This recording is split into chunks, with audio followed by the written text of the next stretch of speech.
merciless here in this round 1 clash.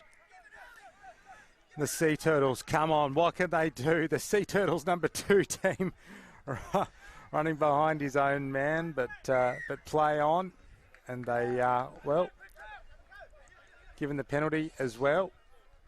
Yeah, go. Takes the quick tap. Keep going, is the call from up here in the box and his own players, but unfortunately the error there at the breakdown. Again, that's the knowledge of how to handle breakdowns, when you can hold on, how long you can hold on for, what angle that you need to come in from. And the good teams are doing the long place. And one of the Sea Turtles players looks very worse for wear. The number 17 in the backfield as the Kings go all the way, sharing the spoils over in that far corner.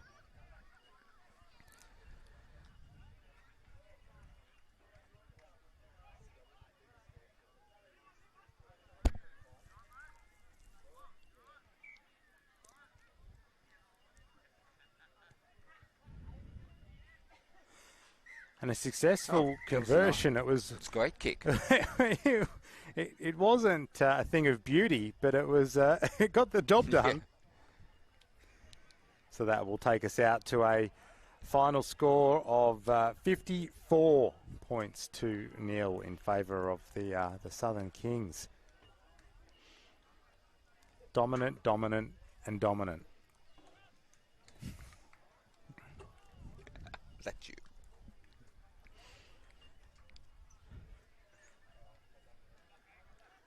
Well, I think that if you have a look at that, we'll probably see a lot of the Southern Kings this afternoon. They're quite a well-organised team as well. That's some skills as well.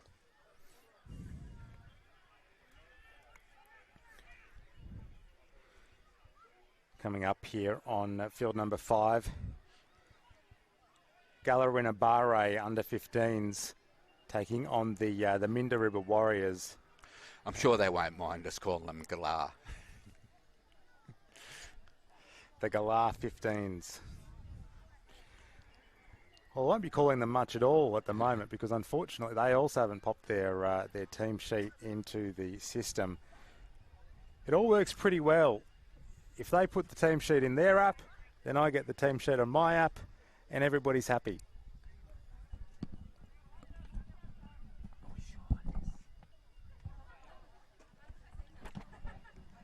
And again, we've got one team who's out there and the other team who's slow to make their way out onto the field.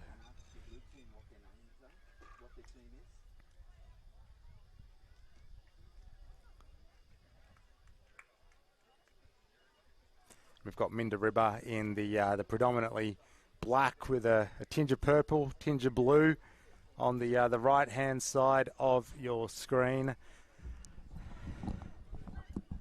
And the Galars, as I think we're gonna call them, on the left in the blazing bright orange.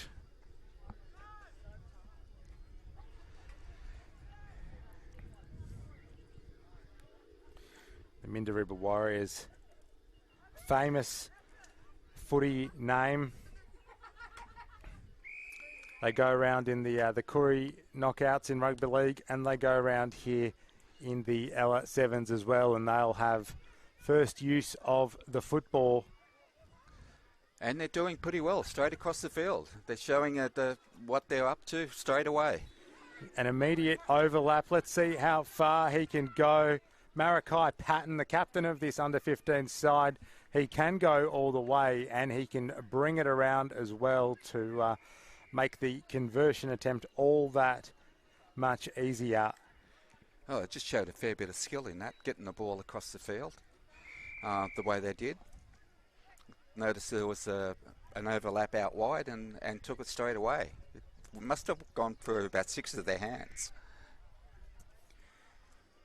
Yeah. We'll see how they go here now from the kickoff.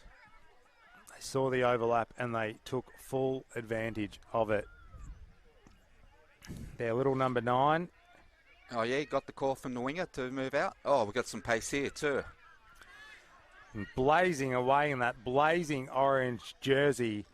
There's a bit of a foot race here on, though, coming across in the 6 and chasing in the 2, but they don't get there. They did well to keep him out. Valiant chase there from Kobe Saramega in the number 2, as well as Cade Scott in the 6 there for Minderibba. So yeah, this is going to be a hard attempt at for the conversion. This will be quite something if he can get the extras from over there and that task. Oh, well, this has been a great start. It's been 2 very good tries. Let's see if they can keep it up for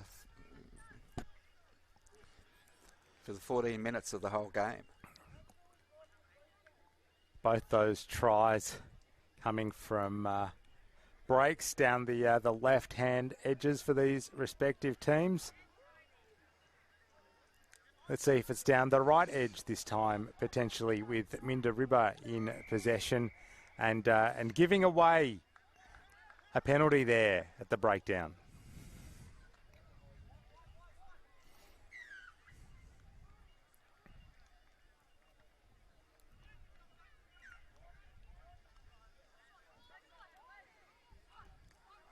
A strong charge there gets them over the 22. Oh, and the Galar team, they're doing pretty well. They keep hold of the ball. No, they've lost it. Quick tap. And out to the quick guys.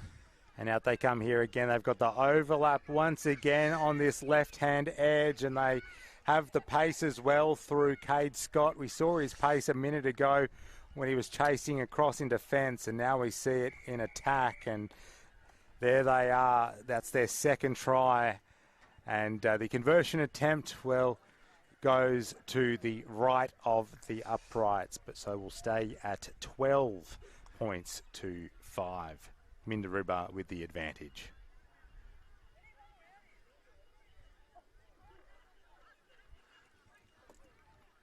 Yes, I like that.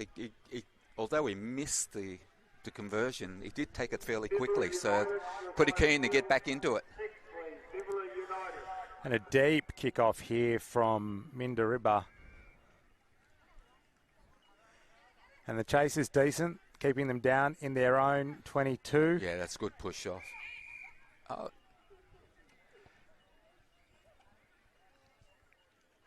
Rolling away. Oh, okay, that might have been a prevention from the ball coming out.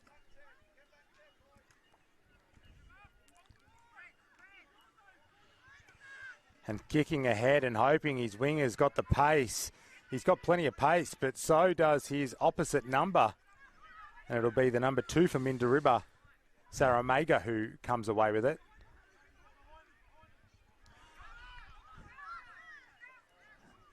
Scott getting the offload. And a forward pass in the end sees that play break down around halfway.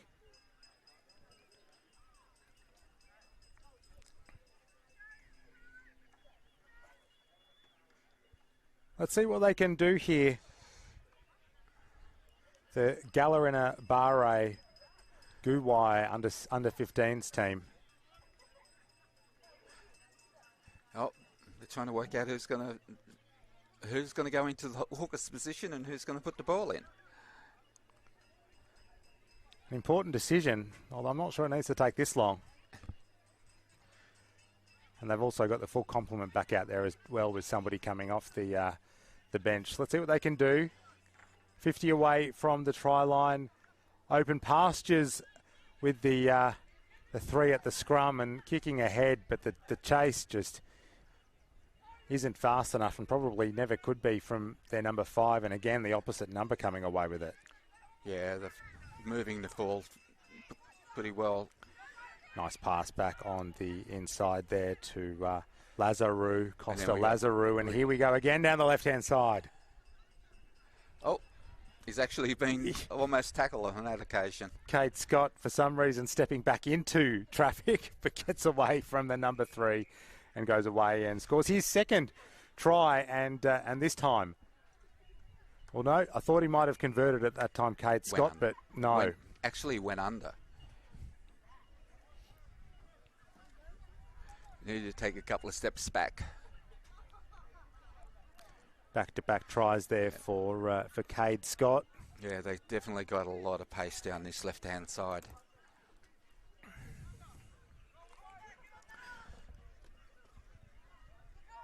And spills out and finding its way there to Patton, the captain, who's trying to stay in here.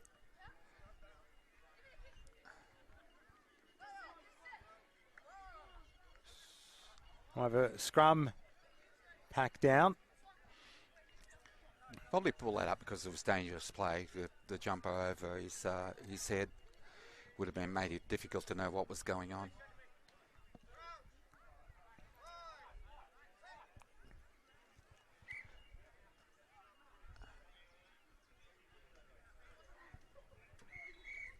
And that's half time. A fairly anti-climactic end to the first stanza, one that sees the Minda side up 17 points to 5. In what's the closest of the contests that we've seen out here on field number 5 so far. Yeah, and the Galar team's had a couple of opportunities as well. So, while they're out of it, looks as though they're out of it from the score, they actually were in that game for a large period. And hopefully they'll come out in the second half and continue that. It's amazing. Normally you look at the field and try to work out which way you're going, which way the wind's blowing, but there's no wind at all. No, none to speak of, but there's some clouds, threatening clouds surrounding us here at Tuggerah, and the forecast is that they will come down at some stage today. Just how heavy, I think, is more the question.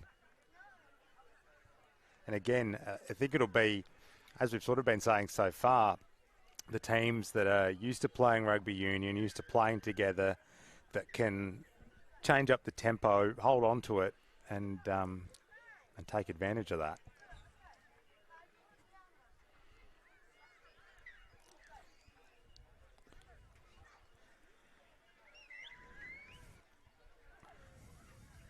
It's going to be interesting if Minda ever score first in this second half, then they could on way a little bit. But if Galar come back at them and score first, then the game's going to be open right till the end.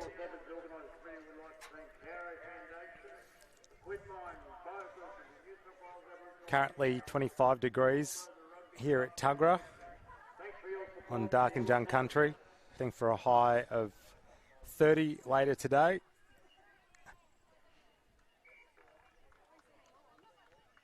As we prepare to get underway for the second half of this under-15s boys clash. Minda getting us back underway. Will it go the 10? I'm not sure that did. He's playing play on. I think just went over the line before it hit his hands. And play on is the call. And via their number 3 here, Nixon Stammer. And he goes over in that distinctive white headgear.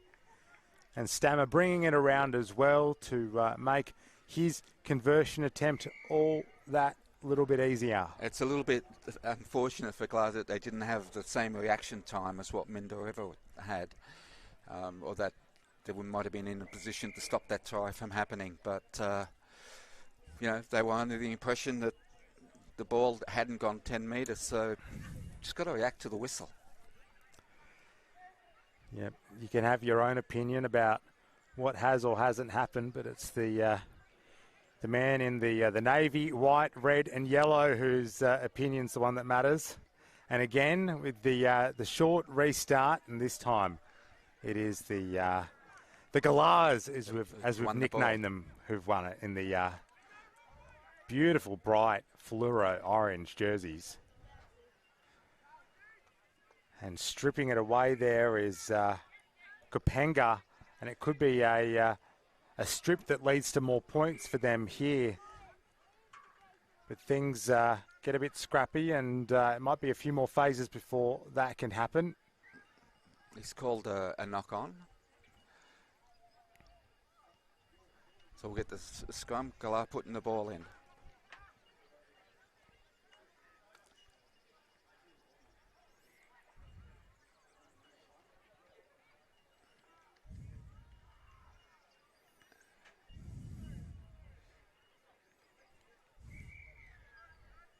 If he's not happy with the way the ball was put into the scrum.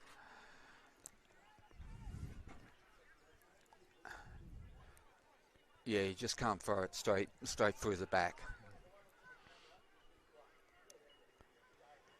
And a chip and chase attempt running through is the try scorer from just a moment ago. When he comes up with his second here, does Stammer, and in a carbon copy brings it round to make his conversion attempt that little bit easier. That was a nice little play. Obviously, they worked that out before the game. That was one of the options that they had up their sleeve, and it worked perfectly. So we've had two lots of back-to-back try scorers here for the Mindaribba side. Nixon, Stammer with two on the bounce, and before that, the very talented number 6, Cade Scott, for them doing the same. Oh, you got to take it.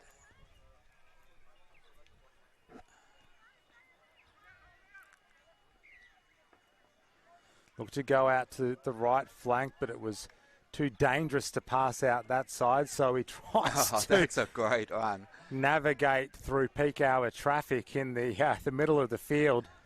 Ball bouncing around scruffily, and will come back. Going back for advantage. Yep, playing the advantage for a fair bit there.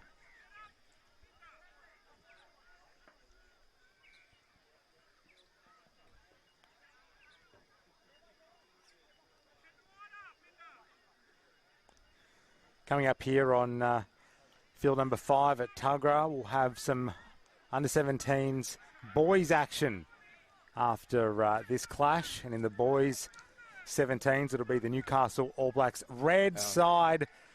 He's going to score again here by the looks of it. Yeah, it came in from picked up a loose ball from the ruck. Picks up a loose ball and picks up a hat trick. And just took off. He didn't play in the first half. He's just played in the second half, and he's picked up free very quickly.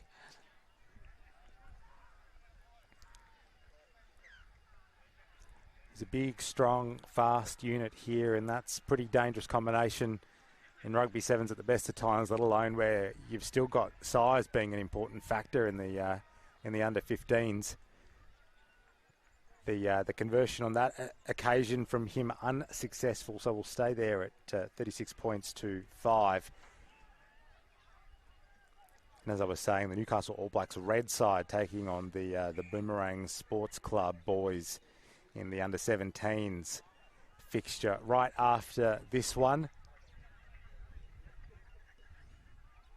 Match after match after match all day here, so don't go anywhere. There's plenty of rugby sevens, Ella sevens action coming your way via the live stream today. He's shown glimpses of promise as well. The number 9 for the Galars, as we've come to nickname them. On account of there's too many. Their name's too long to say on a regular basis. They'd get through about 3 phases by the time that we got through saying their name, as they again go under the black dot. This time via Saramaga, I believe it is there, the try scorer for Mindaribba. His first try of this clash. They've now got 4 different try scorers.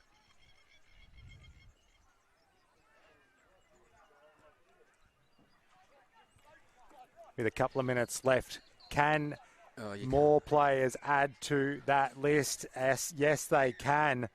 This time via Dacon Robinson in the number 1 jersey for them. And he can also convert. Again, showing good pace, good appreciation of space. So they picked that up fairly quickly and moved it across. And they're really keen to get back on, start again. Now that one definitely didn't go 10 metres. No dispute, no argument. And that's full time. No argument about who was the better team. Mindaribba taking the spoils and really motoring through that second half after what was a pretty tight first half, but they just blew them off the park in the second period there. Yeah, it was a shame that they didn't really have things go their way. You know, those first couple of tries that started off, they were touch and go, and the reaction was better by Mindaribba than the Galar team. And they just put it behind them. After that, they sort of felt that they were struggling a little bit. But they had different opportunities in the game where they could have come back at them. And, you know, they had a couple of good individual performances. But overall, the Mindaribba team were just too strong and too organised.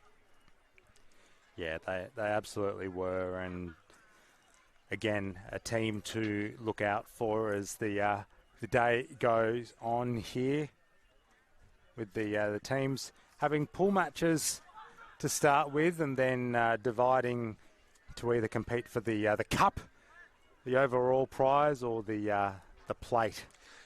Yeah, it's a great thing about the tournament and sevens tournaments. You know, it's not over after the first game.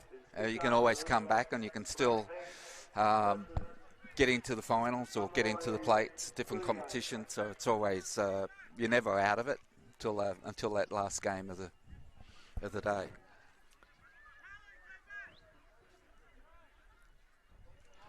And it'd be the case that a lot of the teams would know that, yeah, we mightn't be competing for the cup, but we'll still get a full day of rugby.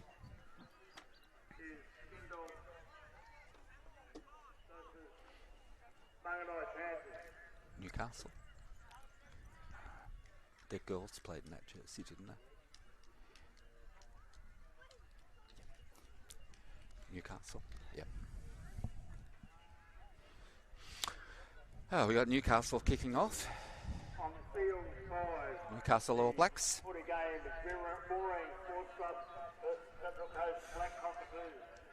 Yeah, the Newcastle All Blacks red outfit. They're on the right side of your screen and getting us underway here in the under-17s boys. They'll need the bounce to go their way, though, and it most certainly does not. That kickoff going a grand total of -2 metres, and we'll see the Boomerangs Sports Club truly in earnest get us underway.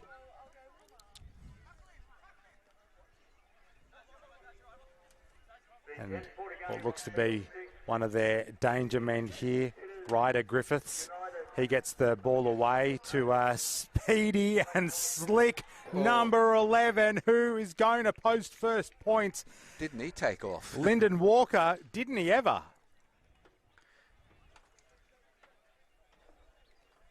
Yes, he had that little opportunity and then just bolted. But it was great play leading into that as well. Darren Vags, my apologies, the try scorer in the 11 there for the Boomerang Sports Club boys, and they convert as well. And, well, I think we're going to have a good game on our hands here between these two sides.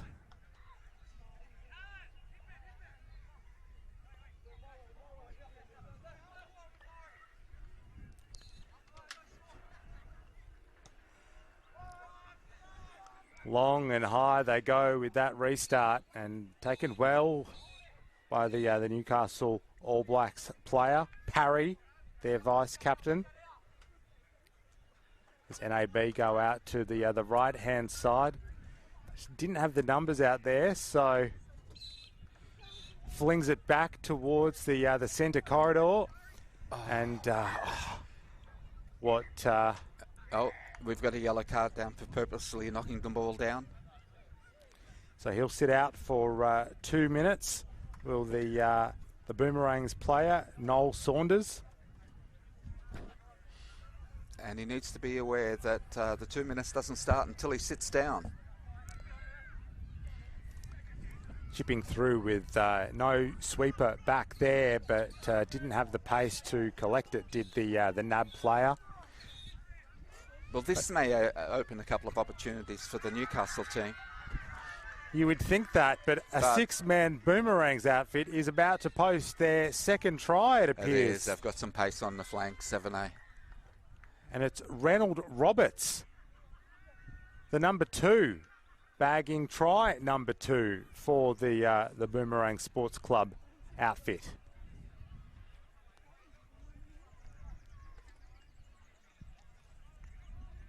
And we will stay at 12 points to 0. And, well, when you've got a player in the sin bin, you're hoping just not to concede, let alone to immediately score yourselves.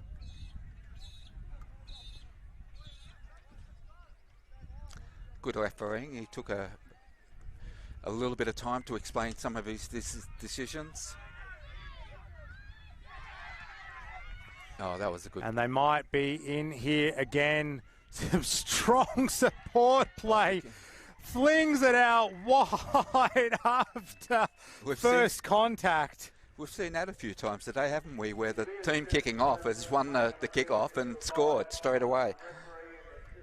Talon McLennan with the try, and that offload, it wasn't just popping the pass to the man on the inside, it was flinging it halfway across the field.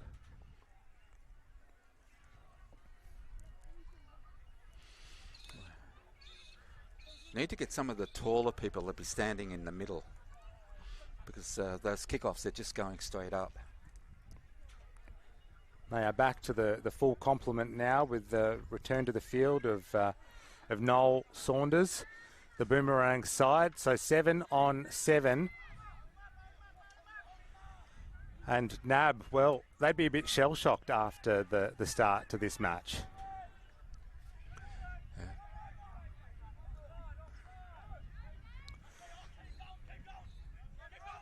Keep going is the call. Half an overlap here, gets past the first defender, but pulled down by the next one is the number 10, Harry, for NAB. But they've lost possession, have Newcastle. I thought they were a little bit unfortunate there. I thought there was a bit of interference on the ground. But the referee makes the decisions. Got to go with them. We don't make the decisions up here. We just put on the commentator's curse. That's that's our role. That's our mere role. The Kari Foundation, the Quitline, Group, also the New South Wales Aboriginal Land Council. Greatly appreciated for your assistance. And let's see what they can do this time. Reels it in as the number 3. That was better defence then. They made sure that they were on man on man. Yeah, numbering up there, NAB. It made it difficult to get the pass away. Yep, putting the pressure on it in defence. Just replaced 3 of their players, Newcastle.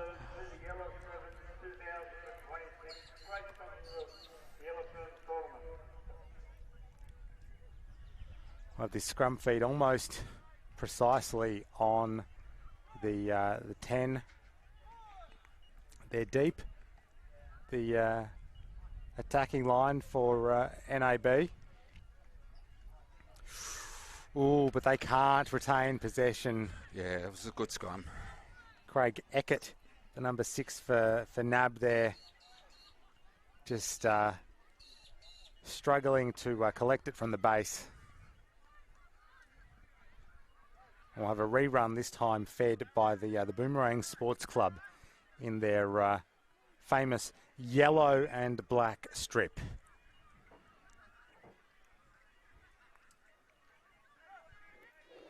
$19-0 in favour of the Boomerangs in the first half here of this under-17s boys clash. And well done again to NAB. They needed to make sure they held the ball. They sense an opportunity here, do the Boomerang side, and shifting it out to this right commentator's flank, and he's got a distinctive stride there, does the number 10 for the Boomerangs. And he goes over with that.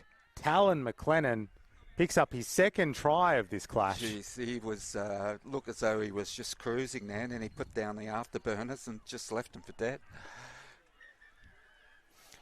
And that try, the fourth try for the Boomerangs, signals an end to this first half, and it is a 24 points to 0 dominant first half that they are putting their stamp on.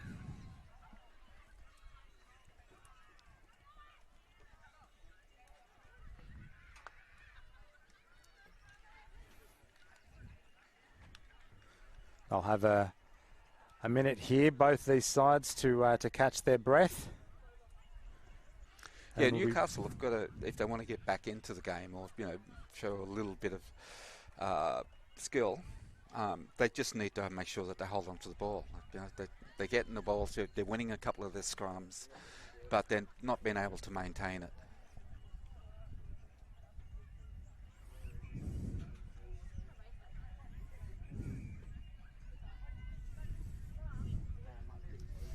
And you just have a look at the difference. Like Newcastle is still in a huddle, and the Boomerang and the Boomerangs, they're already there waiting to kick off.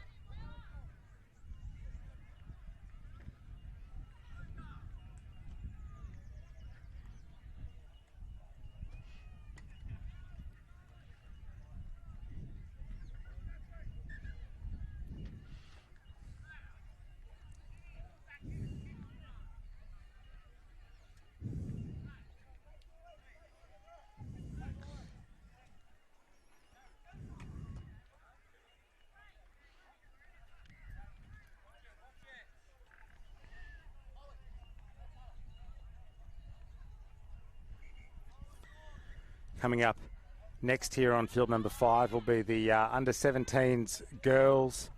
Again, another Boomerangs side, the Boomerangs Sports Club girls, taking on the locals, the Central Coast Black Cockatoos.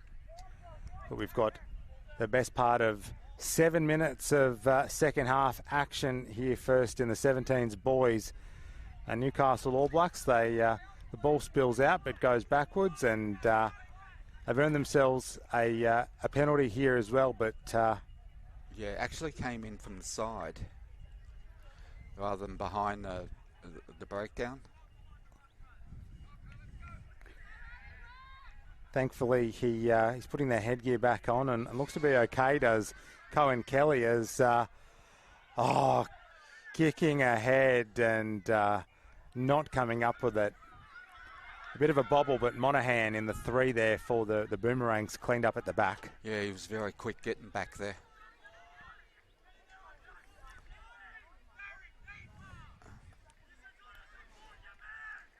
Looked for the long pass, but was a bit worried about the intercept, so ran across field a tad first and finally finds support in the form of 80 Maru. And 80, he was the support, and he had plenty of space to run into as well. Yeah, the chip ahead wasn't a bad option, but they needed to make sure they either got the ball back or made sure that they did tackle the person who picked it up from the opposition. They just let them, come back in field, and then the ball movement was outstanding again. And they scored a long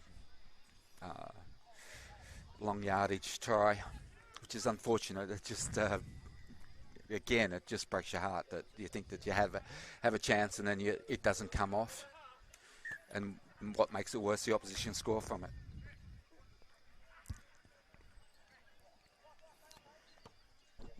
Newcastle will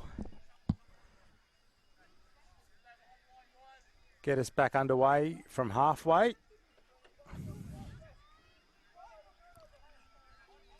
And offloading before going to the deck is Mahe. And a flat pass out there to that left flank, and the covering defence, wasn't it good? Schneider didn't stand a chance out there on that left side in attack with the pace of that cover defence. Yeah, they had a go at him though. It was good. It shows a lot of promise.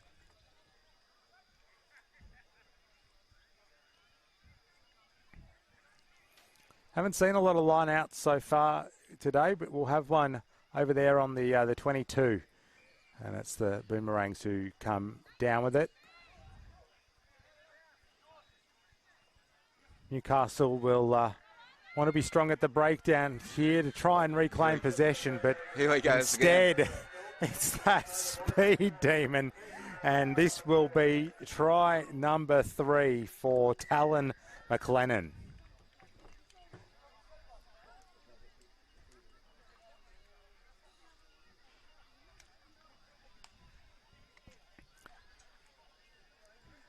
He's got a lot of pace. Oh, they try to get the ball to him as quick as possible. And he just takes off.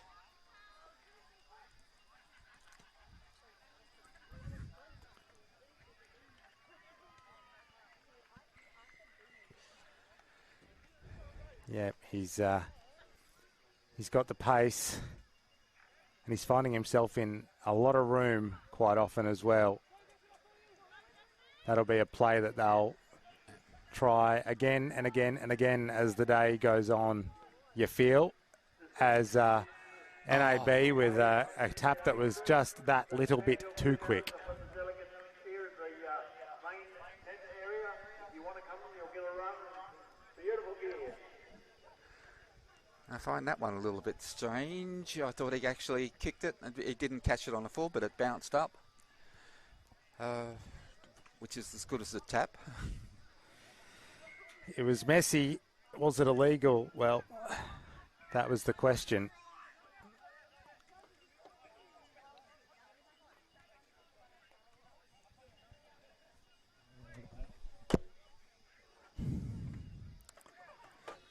As we see the scrum pack down right on halfway. They've got a free kick because it didn't come into the scrum straight. Come in at an angle. Got the short arm penalty and now the long offside. arm. Yep. So they go over the 10, seeing what's doing. Well, they've got the number 10 out here in space. It's that lethal combination for the Boomerangs. This time he throws it back in field. It's number 1 asking, why'd you throw it to me? Luca Johnson unable to hang on to the footy. I thought he was going to go all the way again, Talon McLennan. Well, he could have. Just trying to look after one of his mates. Trying to be generous, trying to share it around. Why'd you do that? Said Luca Johnson in the 1.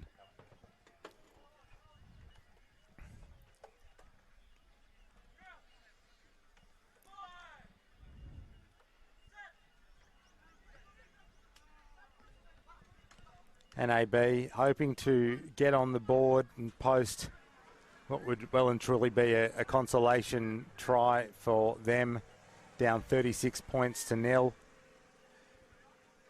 A juggle and a bobble and it goes back, says our official.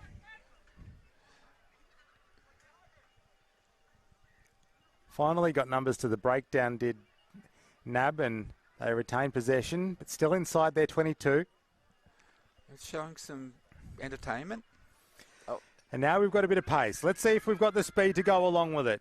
The cover defence is strong. There's 4 chasing him down. Oh, that's very good. Very good there.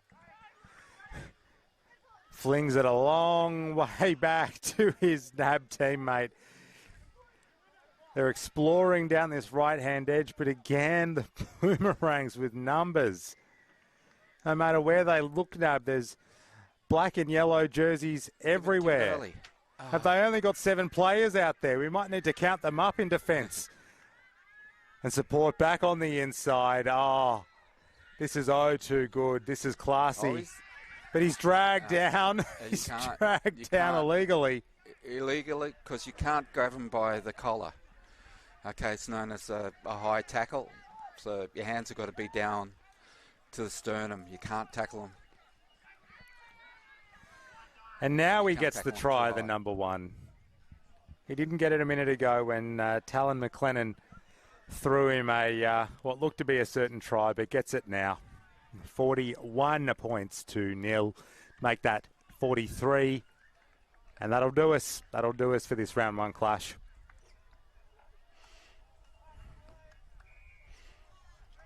The Boomerang Sports Clubs are showing that they've got good skills and pace right across all the teams that we've seen so far.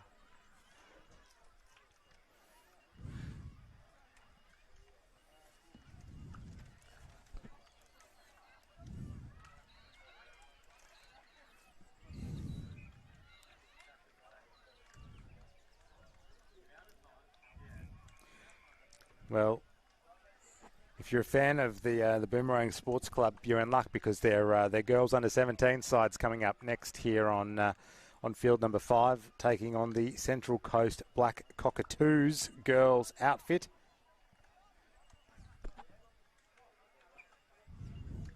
And if any of the Boomerangs mobs listening, if you can ask your team to pop their team sheet into the app, I'll be able to call the girls' names in this next clash. As we see the Boomerangs girls outfit again in the yellow and black. Under 17 girls, you need to get your team sheet in. Boomerangs under 17 girls, get your team sheet in.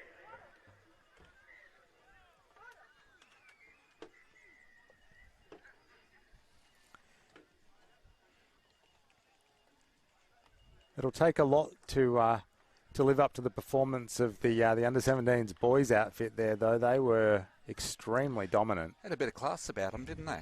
Had some real genuine pace. They had guys that know what they were doing at the breakdowns.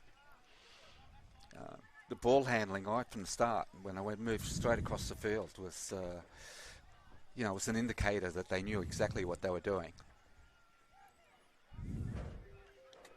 Just want to point out that the orange garbage bags are for your recyclable. Well done again to the Lloyd McDermott Rugby Development Team, bringing together this competition with hundreds of players across all of the 6 competitions this weekend.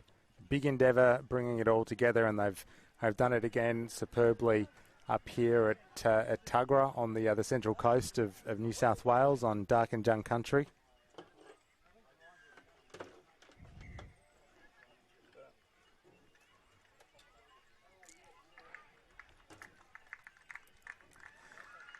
And a nice touch there from the Boomerangs boys, forming a guard of honour for their under 17s girls sister team, who come out into the middle of the field.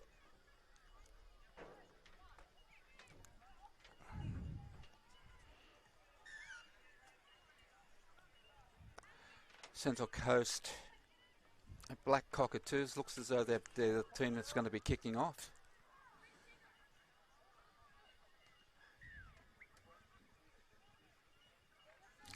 Players still coming onto the field, all stacked on one side. They're moving across now.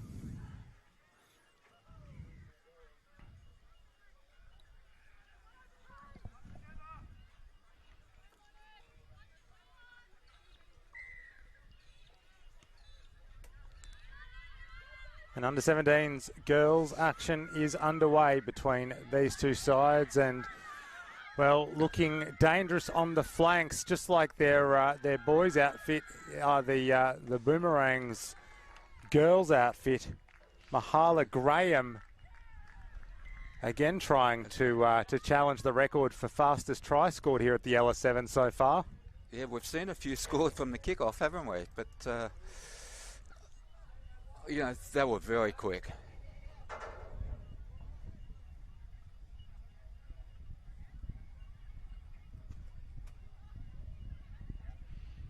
They missed the conversion, so it remains 5-0 to the Boomerang Sports Club.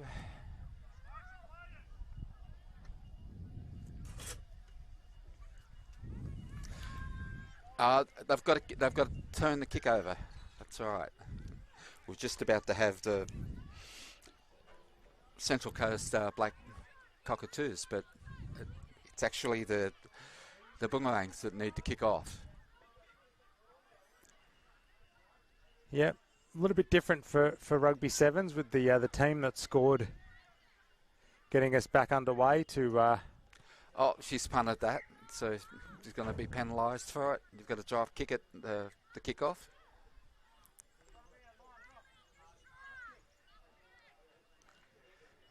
No, yep. It's a short arm penalty, the free kick.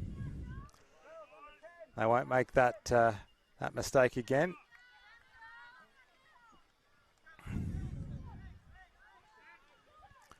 Kyra Hamilton gets us back underway, and here we get a long arm penalty for the Central Coast Black Cockatoos girls outfit on the 10.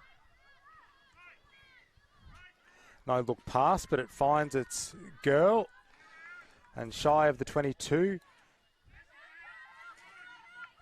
Going to the turf here is Sophia Rule. Now with Bartlett.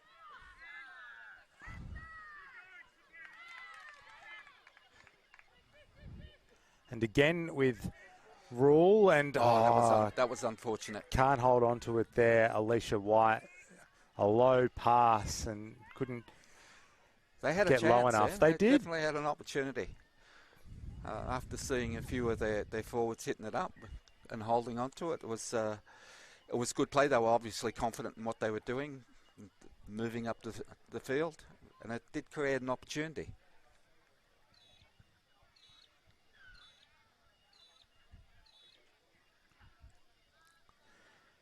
In no rush to pack this scrum. Oh, that's a good push off the ball. It was indeed. And they got a penalty from it. Need to be 5 metres back from the scrum. They weren't there. Ooh, strong defence, though, from the Boomerangs, just catching their opponents unawares slightly with the speed that they came out of the line, but they... Oh, there's a turnover in play as well. Take possession back here. They get over the 22 by a tie. She pops it back. Stop, start. But they're in decent field position here and in possession. What can they do with it? Oh, bounces off one. Oh, she's very close. Strong support play. Can she get over the line? Within 5 metres.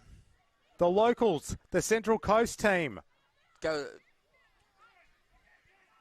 But coming across that's good in defence. Pushing it back. Oh, we've got an injury. That's bad luck. Holding on to her shoulder there. And she's been so active in the start of this game. She's been really leading the team up. Hopefully it's not too bad and she can come on pretty soon afterwards.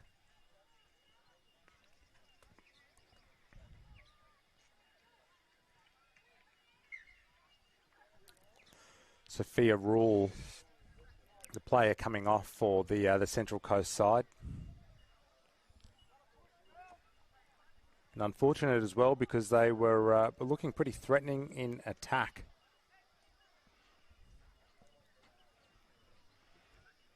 Which could have brought them level at 1 try apiece. Still a possibility.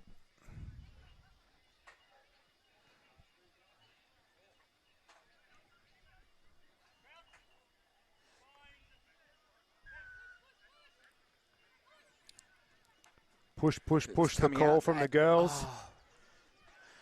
And they push the pass out into, no woman's land.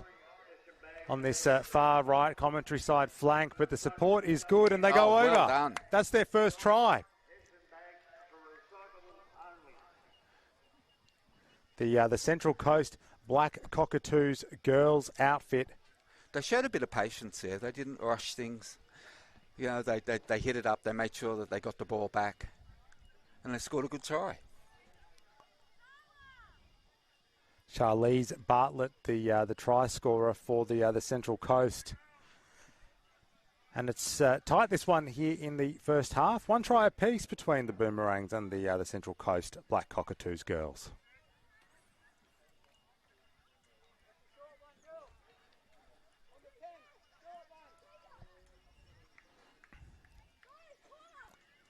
And the Boomerang side realising they had nobody on the 10. Warning of the short kick-off option. And they might still regather it here, Central Coast.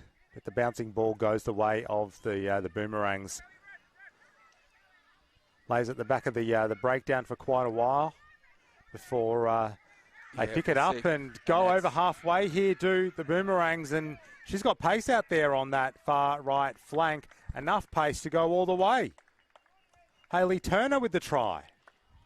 Yeah, she certainly got some pace.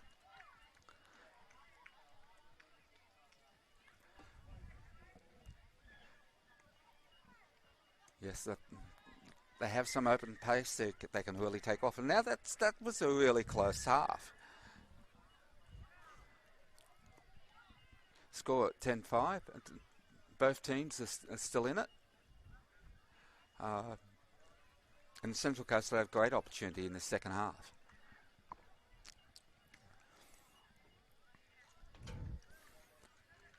It was strange after that first kick-off. You think, oh, here we go again, but it's a really close game between the two teams. It's nice to see a tight contest here in the round 2 clash between these two sides.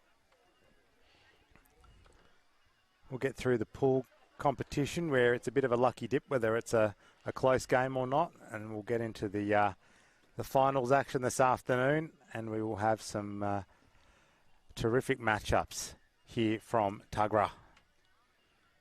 But these two sides pretty evenly matched in the first half. Let's see if that continues in the second.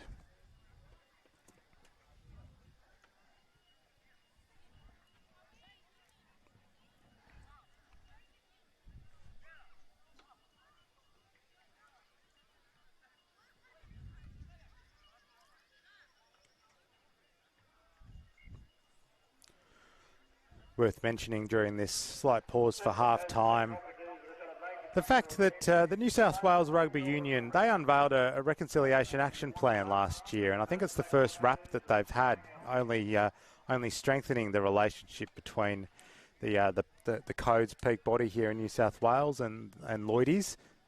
Yeah, they've always been a big help for the Lloydies when we're talking about the LS7s. It's a few of the other projects that that they're obviously going to support, which will make a huge difference to rugby and the Aboriginal participation into rugby.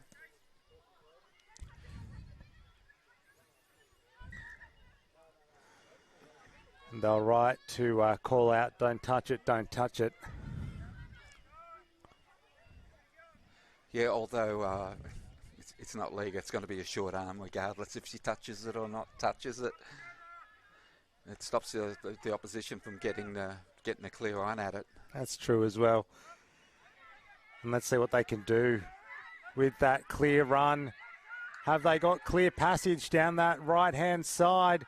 No, the Boomerang's defence comes across. She got to her feet fairly quickly, and she's got to be offside.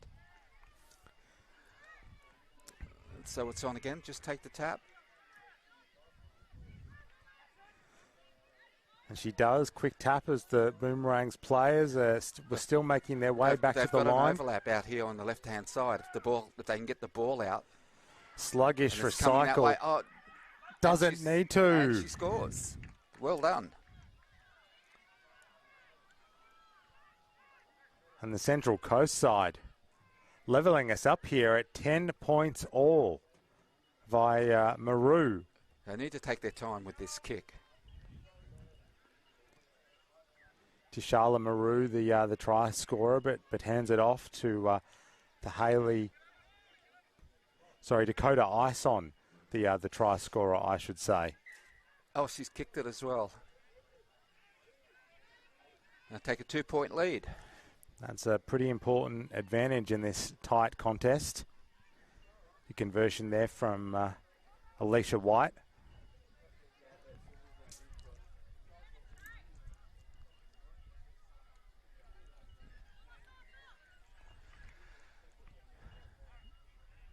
It's taken a little while to get the ball back to the halfway. It'll be the Central Coast Black Cockatoos kick.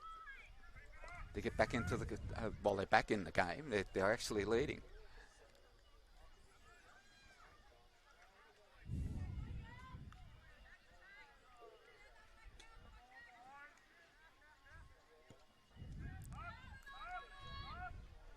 No question of the restart not going the distance there. Yeah, I think it's a good option too, is to kick it deep and keep them down this part of the field.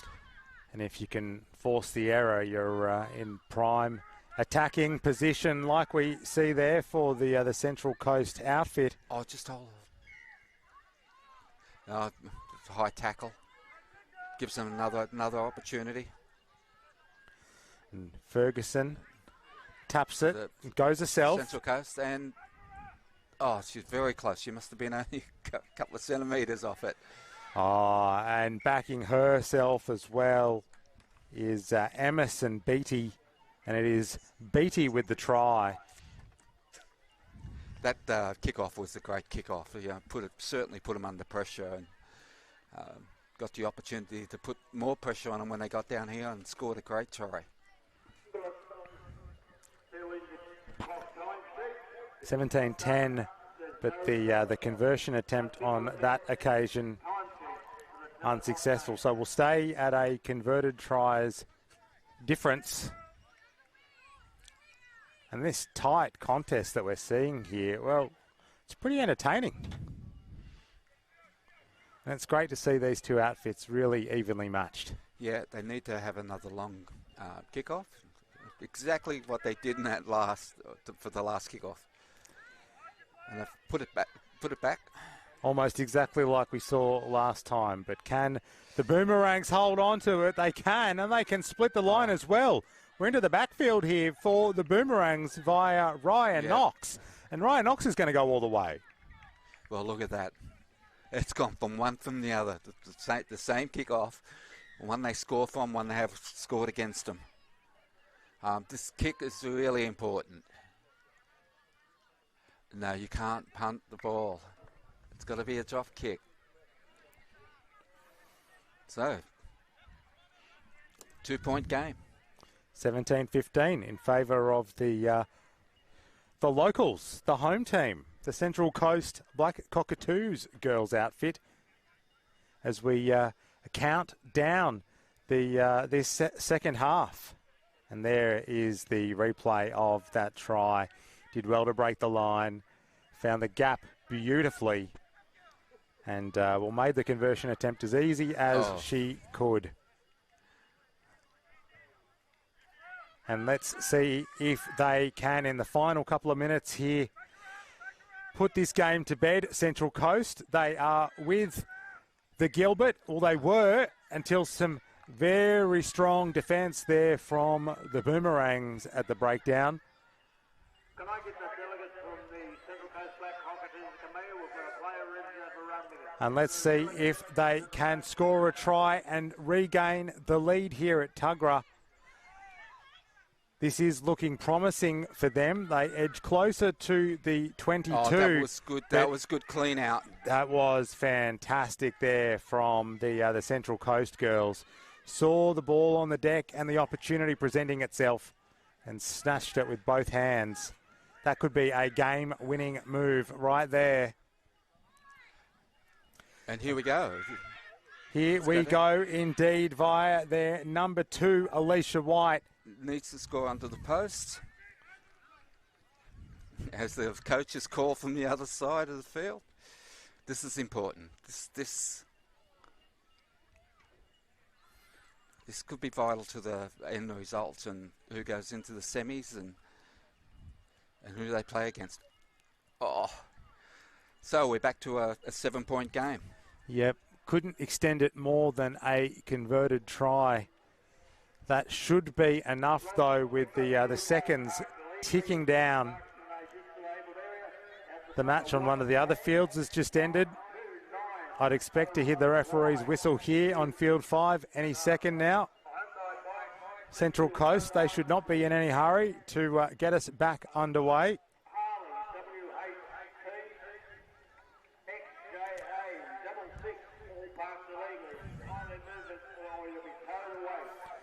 And the long restart. Really got to tackle now. But taken well there by Ty. This is where they get into danger. So off that kick-off and the balls. And that's it. That was a great win from the Central Coast Black Cockatiers. I mean, it was a great game performance by the Boomerangs as well. Was a great game, and also great to see the team that went behind on the scoreboard first coming back, as we saw the Cockatoos do there. They slowly ran them down, didn't they? Just played really well. They stopped the ball from being moved wide with their defence. It ends up winning the game, and a couple of their clean-outs were outstanding. Yeah. And turned over the ball, which is really important. That clean-out that we saw a few minutes before the end where they regained possession. That's...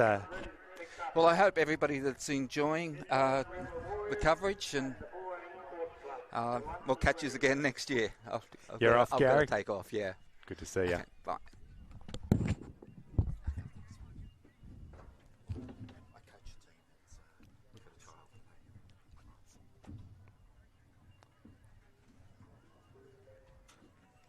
Just a reminder of White Jag, 9290YQ. You're going to be towed away. Honda bike CU09 PM. And also a Harley WXT. License plate number XJA66. Gary Ella off to coach one of the sides here at the Ella Sevens, and saying goodbye to the commentary position. Great to spend a couple of hours with the legend of rugby union, full stop, let alone Aboriginal rugby union. As we get ready for this game in the under 15s boys, Ningan taking on the Whalewin Eagles.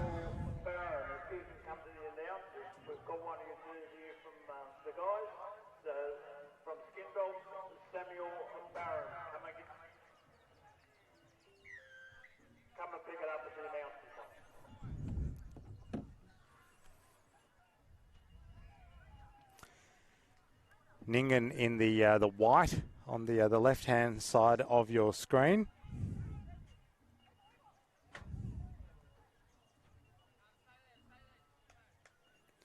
Taking on the Eagles in the black and red.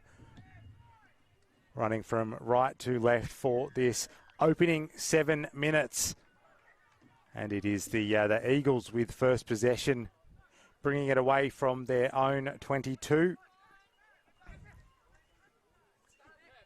This is round 3 action for the under 15s boys after a couple of games earlier on today.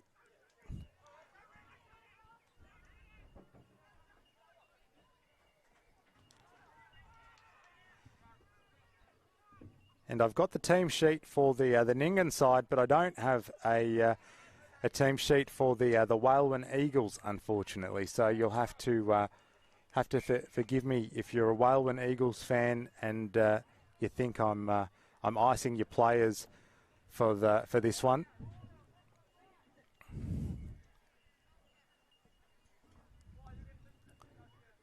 And we will have a line out down the Ningan end of the field.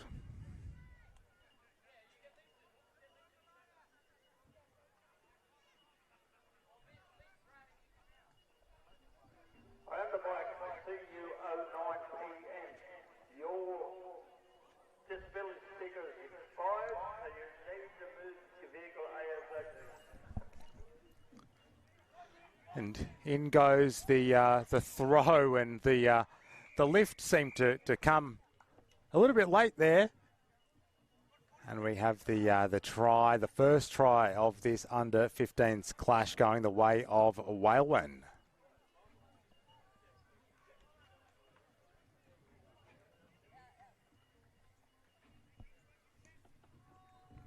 See a replay of this one. Stepping off his right, and just too much strength for those two defenders. The number 11 there for Whalewin. And a strong start from them as they get us back underway.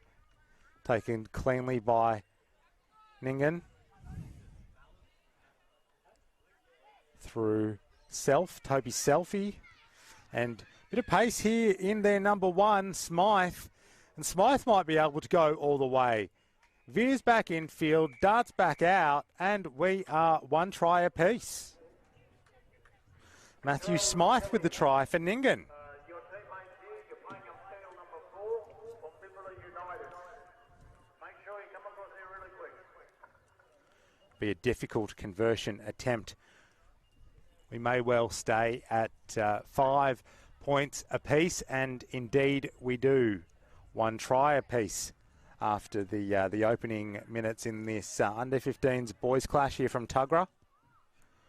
On the beautiful Central Coast, near the shores of the Tuggerah Lakes, on the traditional lands of the Darkinjung people.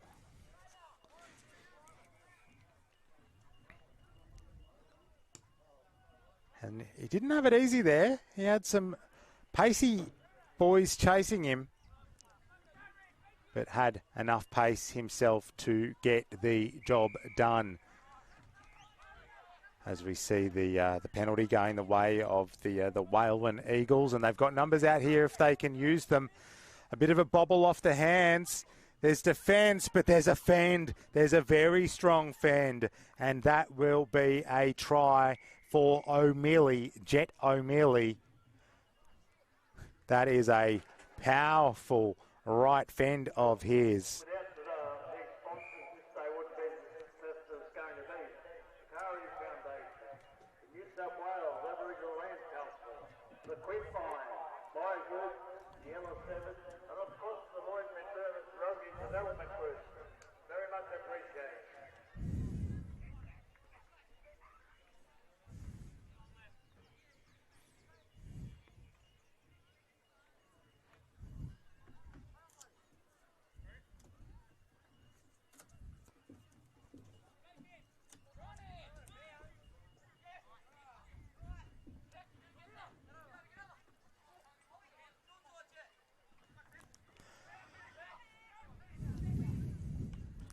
And Whalewin getting the try. If it wasn't a try, it was probably going to be a penalty, or even possibly at a pinch a penalty try, given the high shot coming in there. But they got the job done. And pushes them out to 17 points to 5.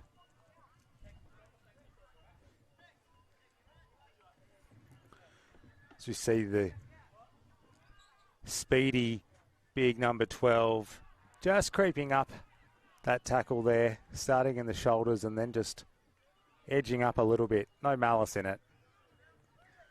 Just a desperate cover defence tackle that didn't quite go right and didn't get the job done, because they've just scored and they may score again here. But Ningan coming up with possession and needing desperately to hang on to it, but it's pinballing around down there. What's the result after all that? Well, they retain possession.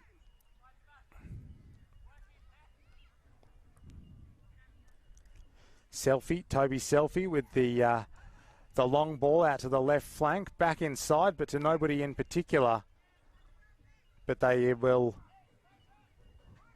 again retain possession, thanks to the call of our young match official out there. And soccering it ahead. There's Ningan players back there, but he picks up a try out of all that. How did he do that? The number 1. In the distinctive white headgear, takes the Whalewin Eagles out to a 22 points to 5 advantage.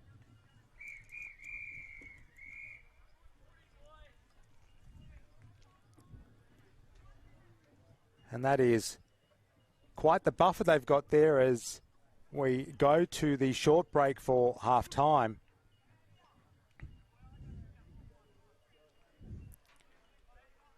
And the Whalewin Eagles dominant over Ningan in that first half. Let's see how that one unfolded, and just wily, ready for it, eye on the ball the whole time,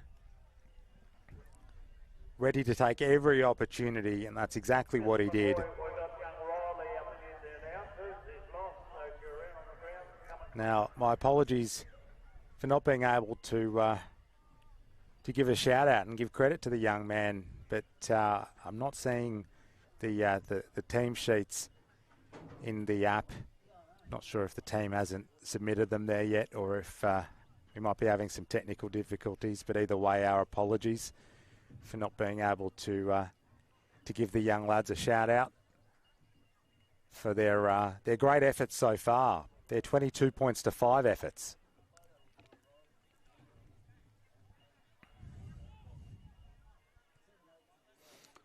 Great to see teams from all parts of the state making their way here for this event.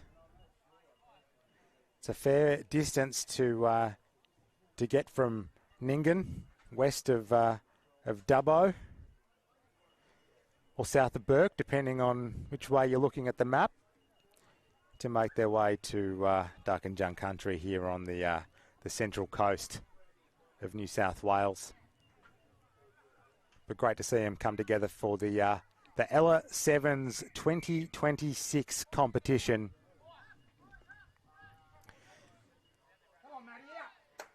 And great to see them with an opportunity to start this second half.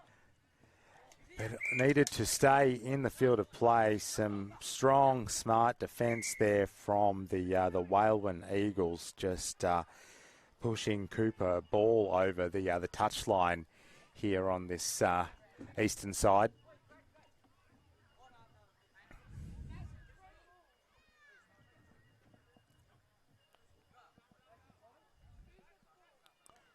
We'll eventually have a 3-player line out right in front of our commentary position here.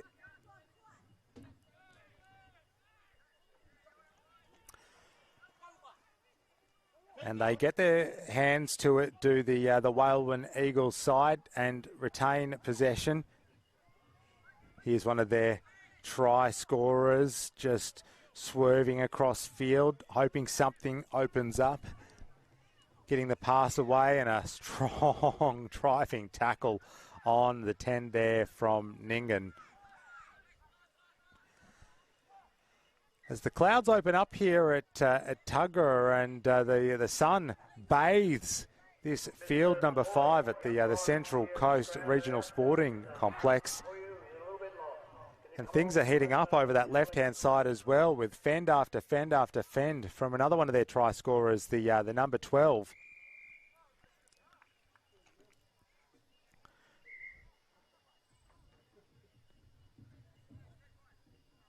And we'll have a break in play here because there is one of the young lads for the Whalewin Eagles side well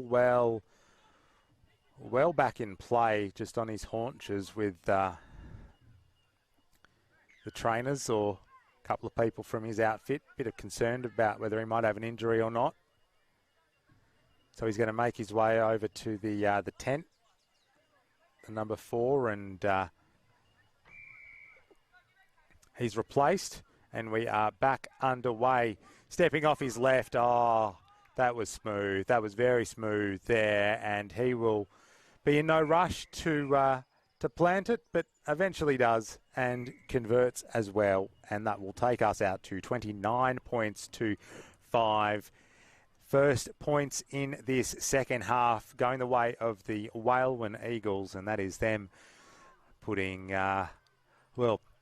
asserting that they should win this contest, and they are in the dominant position here in the early stages of the second stanza.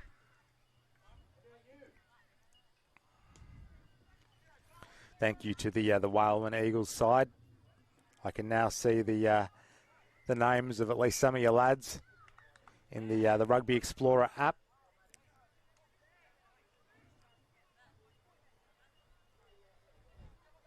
So I can give the young fellas a shout out for, well, what have been some pretty good efforts from them so far in this clash.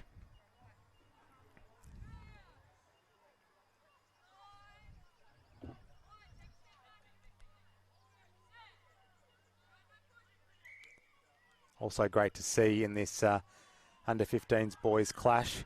If we're talking about young talent out here on the Central Coast, I think the match official falls into that category as well, doing a cracking job officiating this one so far.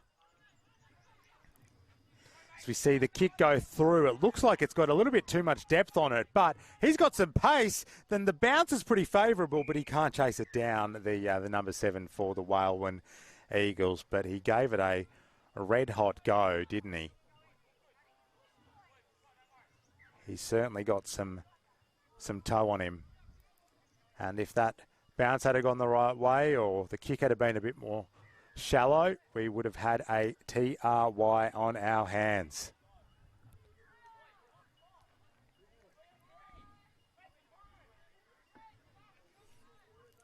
Instead, it'll be fed by Toby Selfie. He kicks it deep downfield. The foot race is on, but the bounce goes the way of the Whalewin Eagles, collected there by their number 7 and coming away with it now. With a bit of pace on him as well. The number 10 turns around and looks to pass. Finally finds some support, and they've got space out here if they can get it to their number 12. They do. He cuts back in field, does Williams. And it is Ezekiel Williams with the swan dive for the try.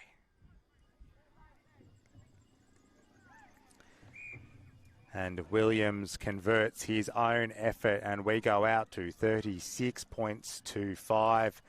And we've seen our first, well, I'm sure he wasn't the first, but he's the famous one in my mind, the Ben Tune swan dive here at the Ovals here at Tuggerah. There he is. Let's have a look at it again. And up she goes and over. Go, you good thing.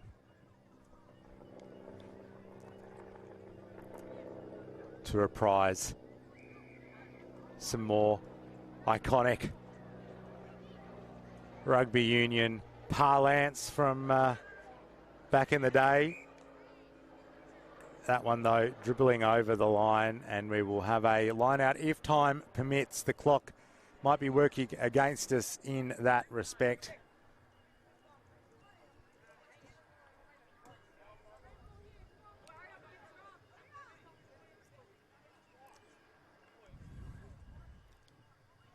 Not in any desperate rush to get to the line out. But eventually throwing it in is Reed Turnbull.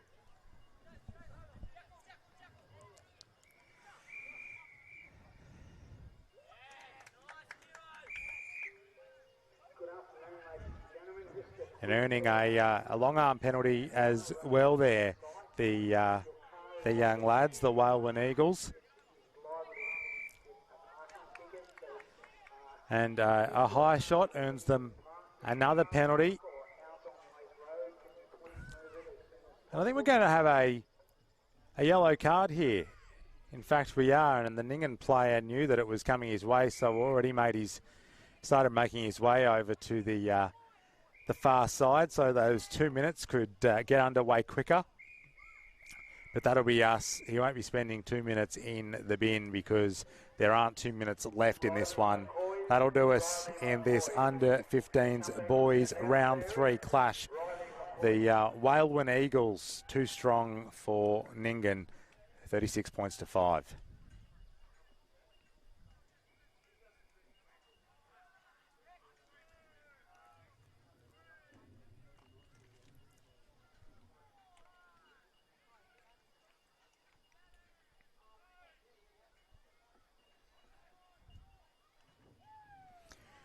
Coming up next, we'll have under-17s boys action. It'll be Perouse taking on the Newcastle All Blacks black outfit. Newcastle All Blacks black. The team coming up in this round 3 clash.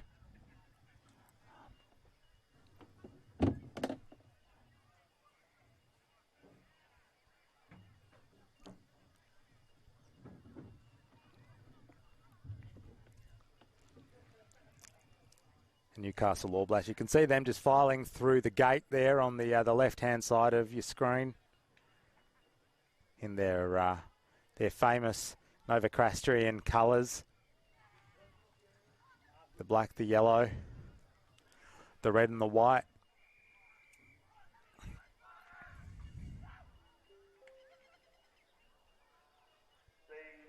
And that one will be underway in a few minutes. Under-17s boys action.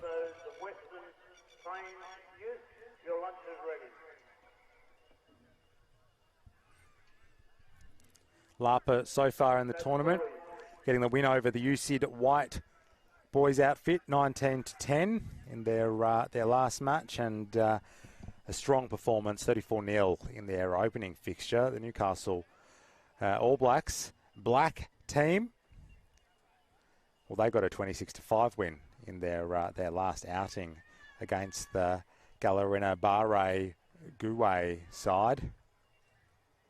And went down in their opening clash against the UCID Red Boys. Perouse in the beautiful light blue from right to left on your screen for the first 7 minutes of this one. And then we'll quickly swap ends and play another 7 minutes. It is quick fire rugby union, rugby sevens. There's no time to wait around, no time to muck around, but we are still a couple of minutes from the scheduled kickoff for this one. So may pause briefly, but good to see both of these teams keen and out here on time. And nobody needing to put in a call over the loudspeaker to tell them to get to field 5 because they are ready to go.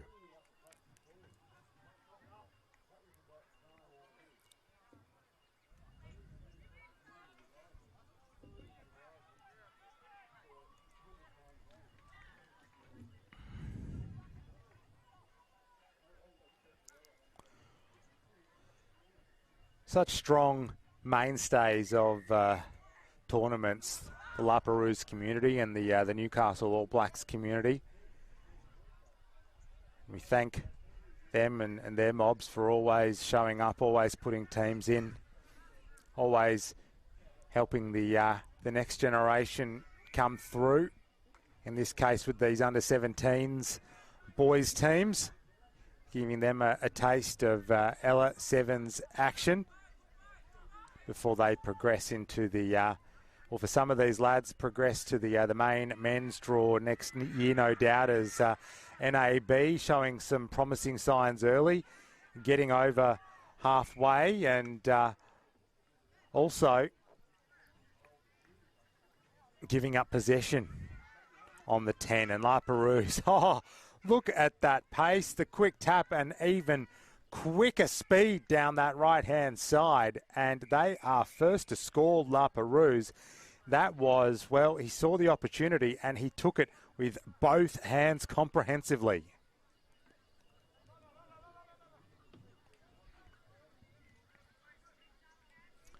Conversion unsuccessful, but 5-0 we go after the opening minutes of play. And Well, let's see exactly how this one unfolded. I mean, it was a quick tap, sure. It wasn't the quickest you'd see, but look at those legs go. Just blistering pace down that western touchline. And the Newcastle All Blacks side shocked at the speed that he showed, it seemed. Well, they know what he can do now, and they should be alert for the rest of this round 3 clash. But what can they do with the ball? It's a low pass that he's desperately trying to keep in there, but the ball going to ground from Jalen Melville. Had the right idea, but instead we'll have a Lapa line out.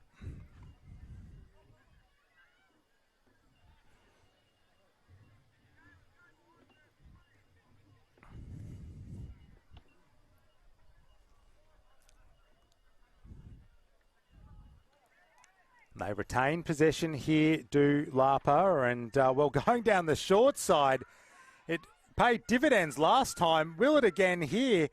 Hoping that it goes over the dead ball line, and it finally does. Our NAB. But danger signs again, and exactly the same part of the field as they scored their first try.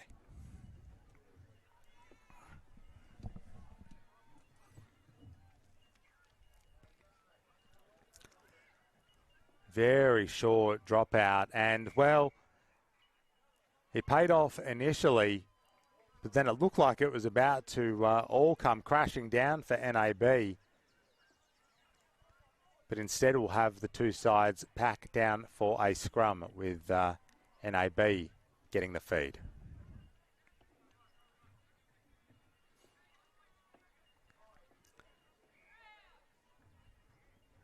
Thank you again from the Lloyd McDermott Rugby Development Team to Kari Foundation for sponsoring today's event and helping put on another great Ella Sevens tournament. And again here on the Central Coast, which has been its home for a little while now.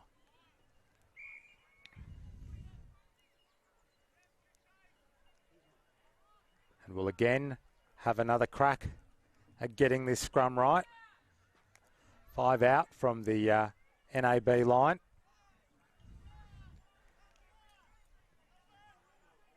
And all a bit confused and confusing there. And La Perouse, well, they weren't confused. They know exactly where the try line is. They know exactly what they need to do.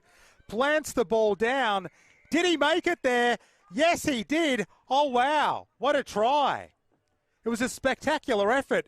And we didn't know where the points would be awarded, but finally the referee goes, yep, I'll pay that. And let's look at that spectacular effort. Charging at the corner, knows he's got a bit to do.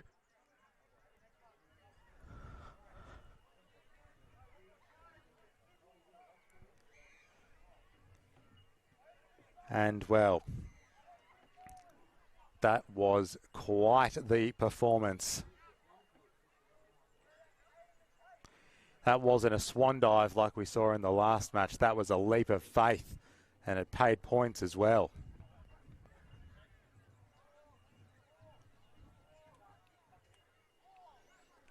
And that takes La Perouse out to a 10 points, 2-0 lead.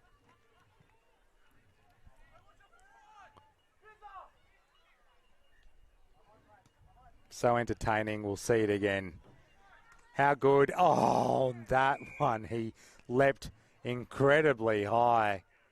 And I was a bit worried for him with the altitude that he racked up there. The number 6 for the Lapa side, Alan Lardner. Thankfully, the descent was managed and contained, and he came back down to earth safely. But gosh, they are not afraid to leap about, the La Perouse side here.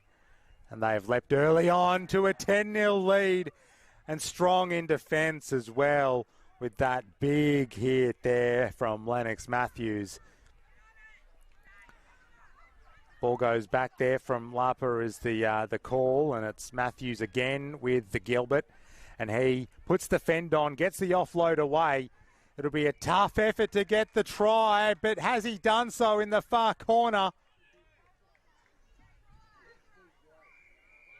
No, not on that occasion, says our young match official. That'll do us for the first half as well.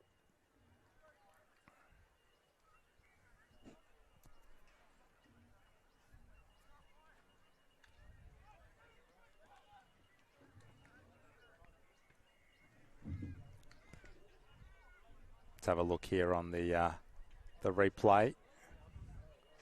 That crunching hit from Matthews. Yeah. Pretty shocked was the captain, Reece Cubby, for NAB at the ferocity of that hit. But it's a tight one here. A tight affair between these teams that have had a pretty good outing so far in the tournament. Lapa with the better of the results and the better of the scoreline after the first 7 minutes.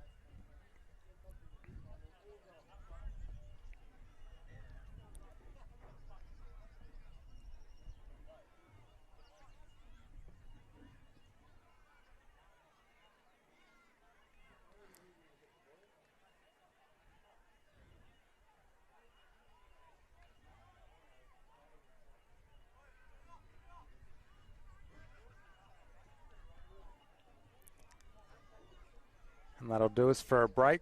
The two sides swap ends and prepare to resume battle in this under-17s boys round 3 clash. La Perouse in the blue taking on the Newcastle All Blacks in the black, red and yellow.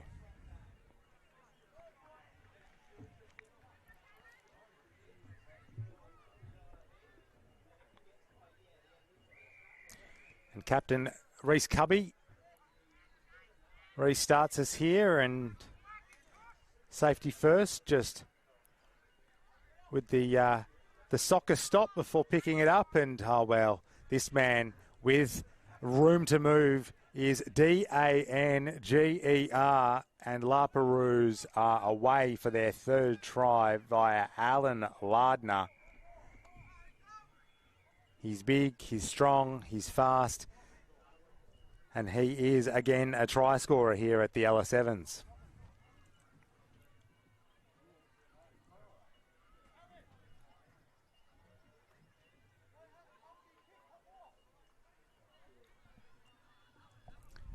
Looks to convert his own try and made it easy for himself with the positioning. Let's see again here.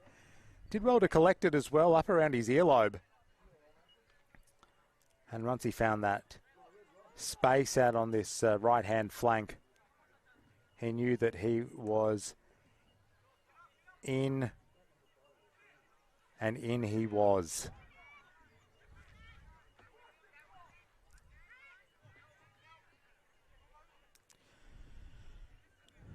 Driving tackle and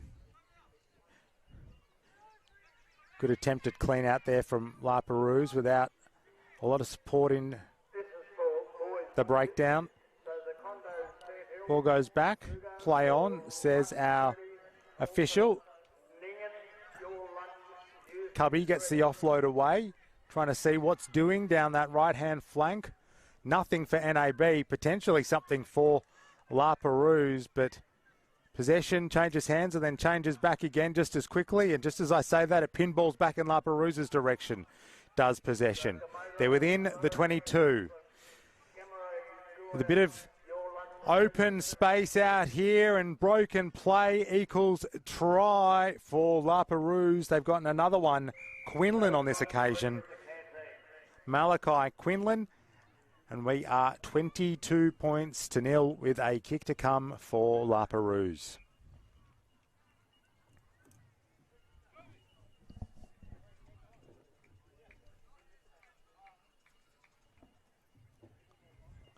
Difficult conversion attempt here that proves to be too difficult, so we will stay at 22 points to nil. Coming up next, we're flicking back and forth between the boys and the girls action here on field number 5. We'll have the under-17s girls round 3 clash between the Boomerangs Sports Club and the USID Red outfit. That one coming up in 10 minutes' time here on the live stream from the Ella Sevens 2026 from Darkinjung Country here at Tuggerah on the New South Wales Central Coast. Newcastle All Blacks, after a drive down the motorway, in action here against La Perouse. And NAB, they might be in with a shout at their first try here. The cover defence is there, but illegally brings him to the turf, and bouncing over and getting their first try there for NAB is Joshua Payne, and they are on the board.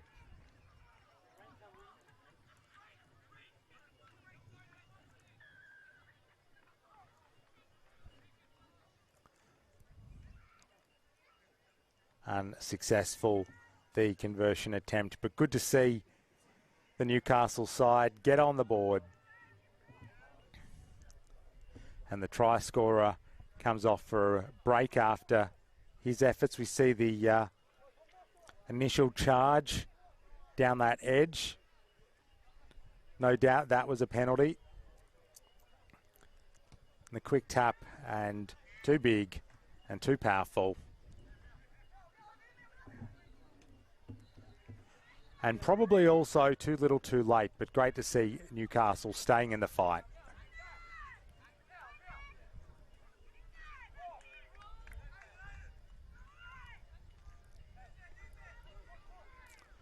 Flinging it back there for La Perouse is Davis. And they go out to that far left side, stepping off his left boot.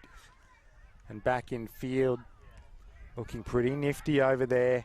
La Perouse. And grubbering it through, having a bit of fun.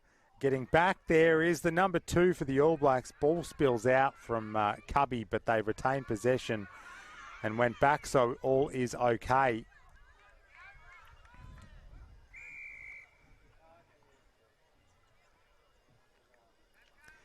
Collect a penalty as well, do NAB through Samuel Saunders, the ball carrier there a second ago.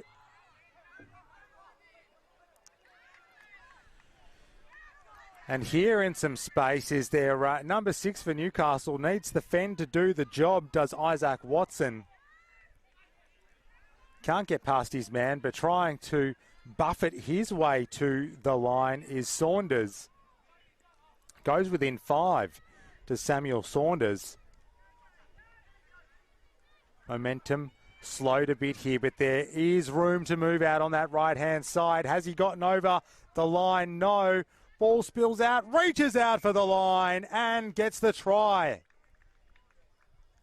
Newcastle with 2 on the bounce.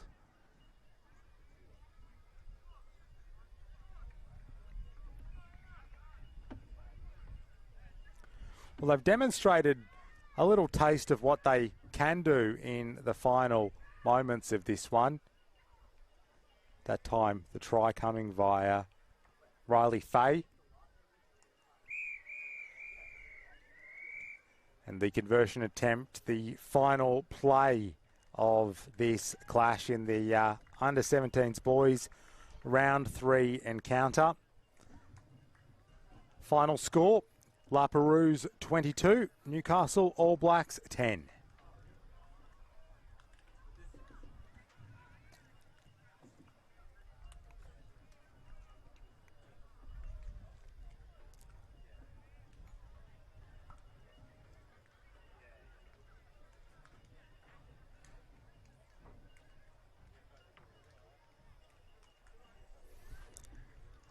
And let's see some of the highlights from the match, and just too fast, too big. The number 6 there for La Perouse going over. And good to see the Newcastle All Blacks there in that second half, posting a couple of tries as well.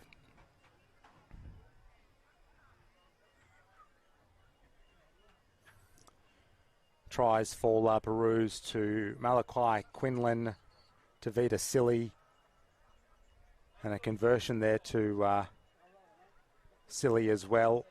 Newcastle, their 5-pointers coming via Riley Fay and Joshua Payne.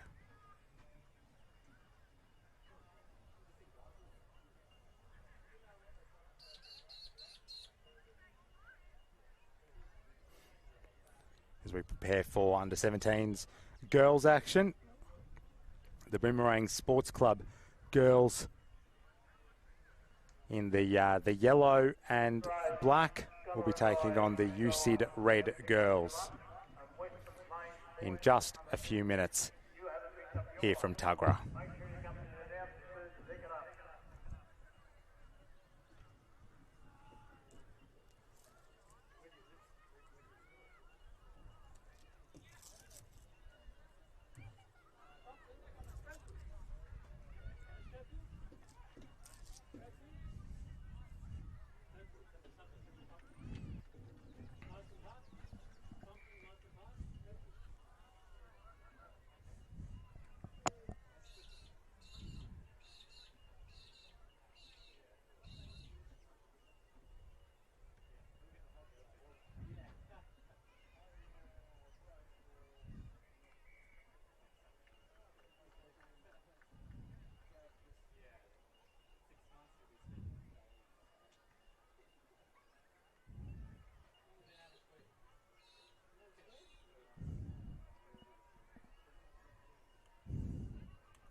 And we are underway in this under-17s girls clash.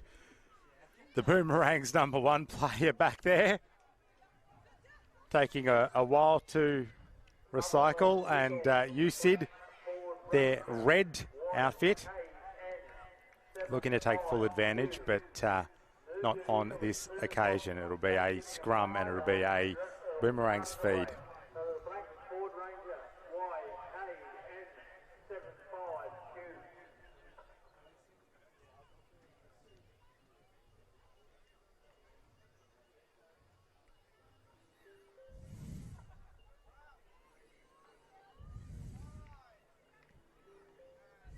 University of Sydney red and University of Sydney white. Your lunch is ready. Kindly go pick it up. The Boomerangs here via their #4, whose name I don't have in the lineup list. But the Boomerangs lose possession in any event, and there's a grubbering kick for herself. Perhaps a bit more hope than conviction there for Aliyah Shoa. It doesn't come off, but instead we will have UCID take back possession here, stepping back off a right on the inside. And that will be the first try for this clash.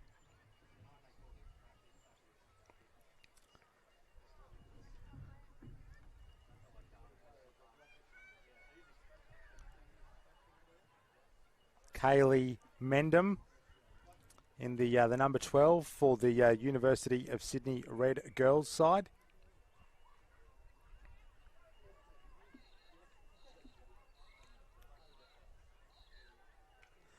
And that one successfully converted as well. So we'll be out to a 7 points to nil lead early on here in this 17s girls clash.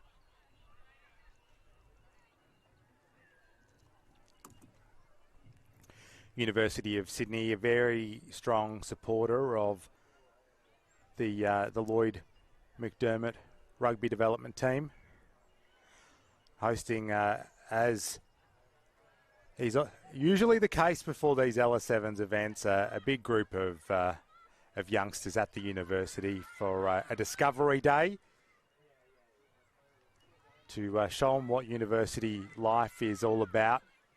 Encourage them to pursue tertiary education, whether that be at the University of Sydney or elsewhere.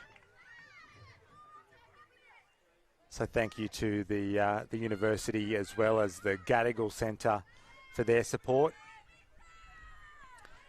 And going over halfway here are the Boomerangs.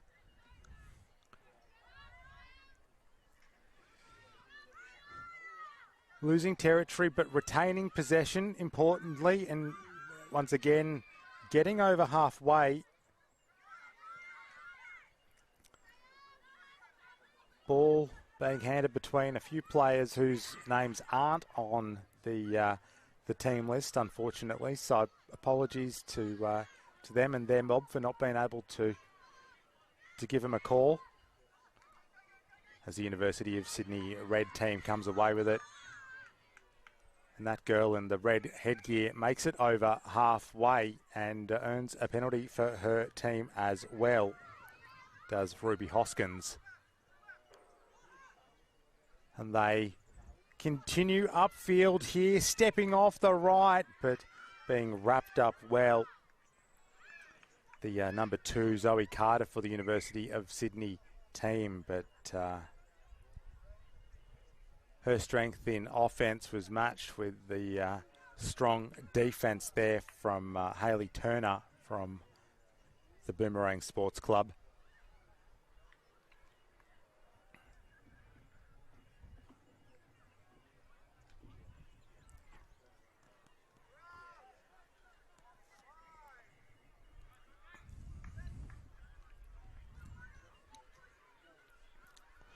Moree putting it in, and well, the ball was put in very much on the University of Sydney side of the scrum, so I'm not sure there could be a complaint had about it coming out the back at their end of the scrum. But a reprieve here for the Boomerangs, and they are racing downfield via that young woman, and she will go all the way. Their number 1. And the number 1 is their first try scorer, levelling things up at 1 try apiece. And they'll go level on points if they can get this conversion.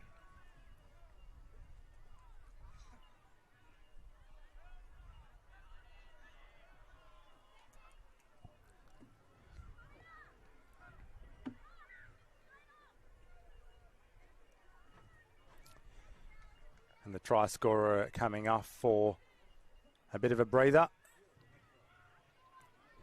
Let's see once again how she did it.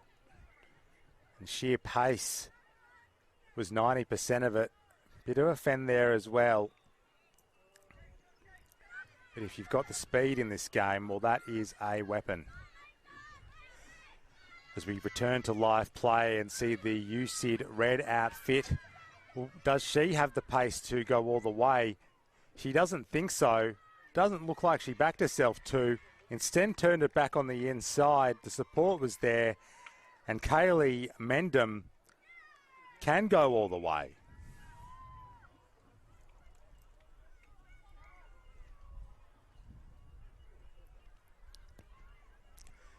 Number 12, Kaylee Mendham with the try. Hands it off to Indiana Burton to attempt the conversion.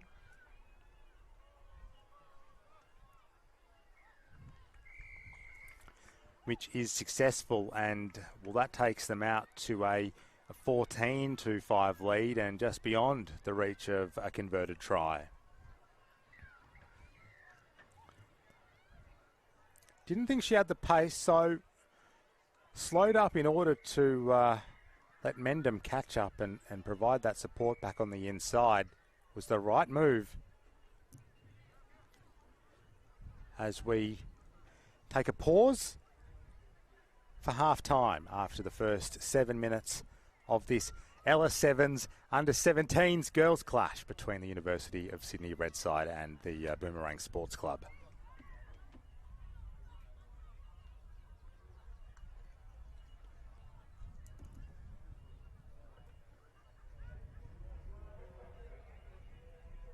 Was that a young bloke getting a little bit tiring because his wallet's been stolen? If you picked up a wallet by mistake, kindly return it. So a few things in there is really important. So come on, do the right thing. He's on field 4, so make sure you go and see.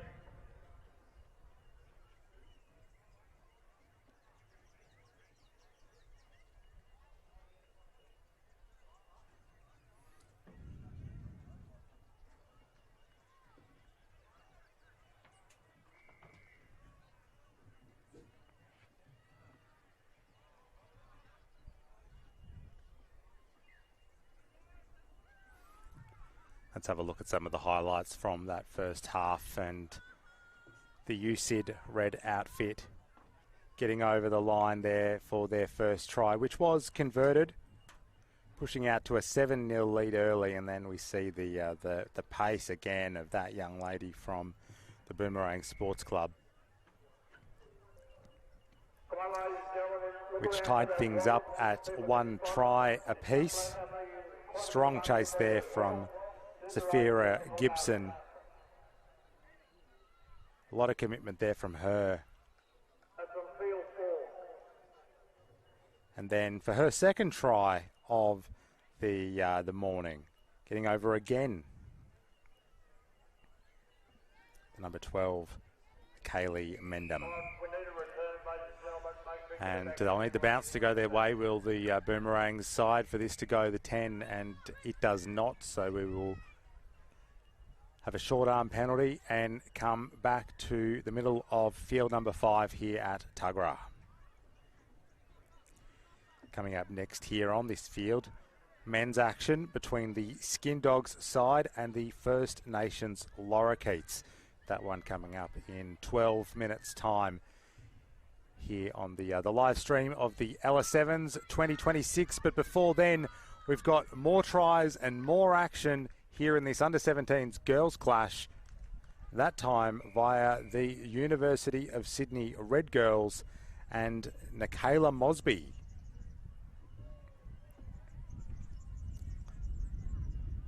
Not mucking around, Mosby goes back and converts her own try as well.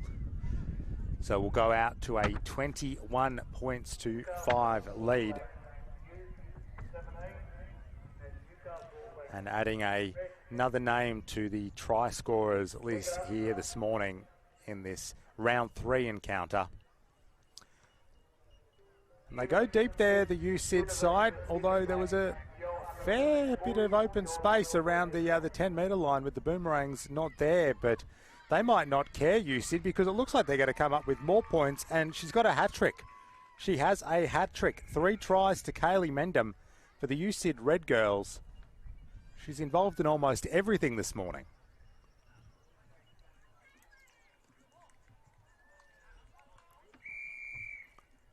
And again, quick to turn around, converting from behind the uprights, pushing us out to a 28 to 5 lead.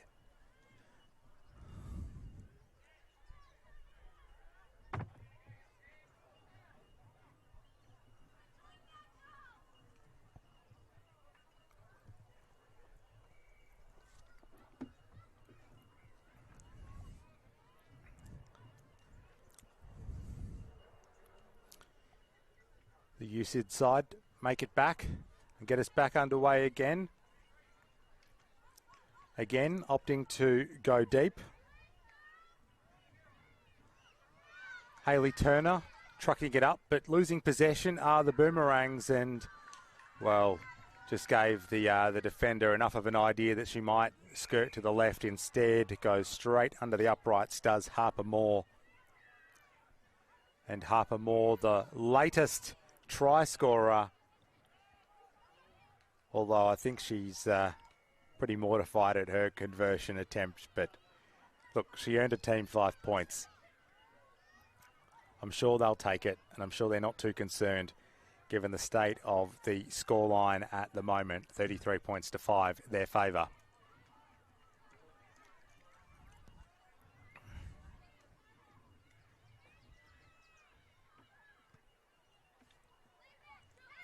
This time it's a short restart.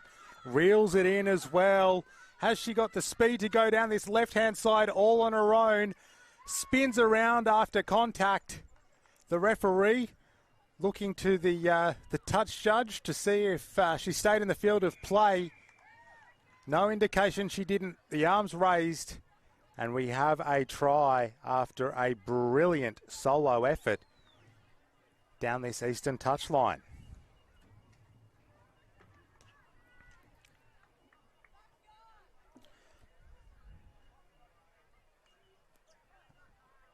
Number 3, Taylor Orcher, the try scorer.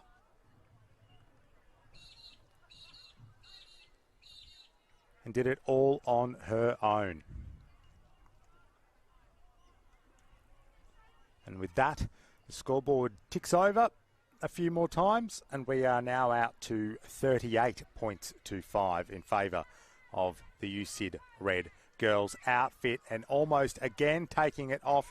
The kickoff is the triple try scorer for the USID outfit, Mendham, but can't retain possession, so we will pack down for a scrum just outside the Boomerangs 22.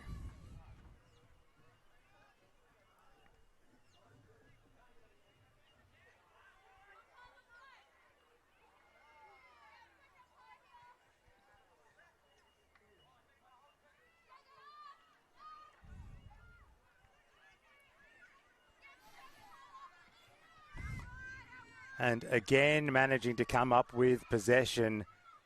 There's that try scorer looking for another one this morning, but no luck. Possession changing hands and changing hands. Standing up in the tackle and getting over the line. It was a glacial pace, but it doesn't matter. 5 points is 5 points.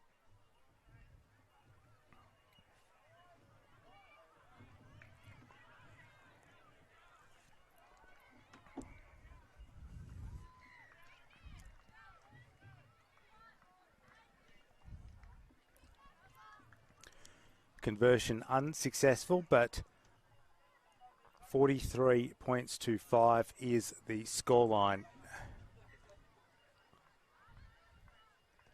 Let's see again how that one made its way over the line from Indiana Burton. She knew she had the strength that once she got over the stripe or close enough to it, she could dunk it down. She just had to get there.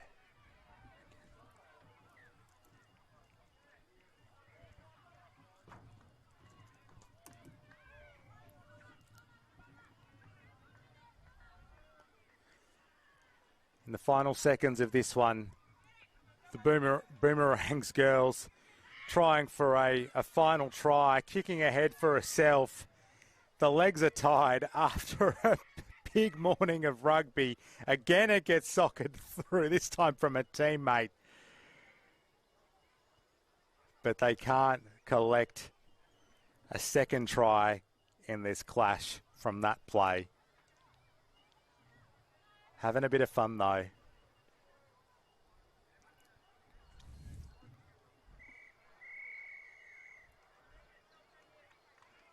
And that'll do us for this under-17s girls clash in the round 3 of this competition. The Final score 43 points to 5 in favour of the USyd red outfit. Lining up to score tries for the USyd team were Kaylee Mendham, bagging 3 for herself.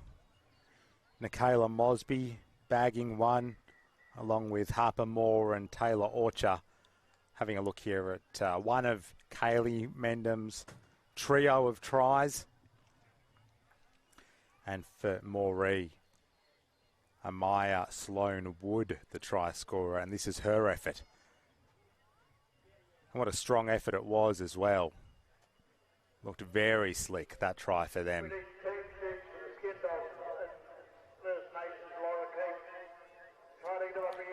But there were more tries to come after that for the USyd side. Kaylee Mendham with another.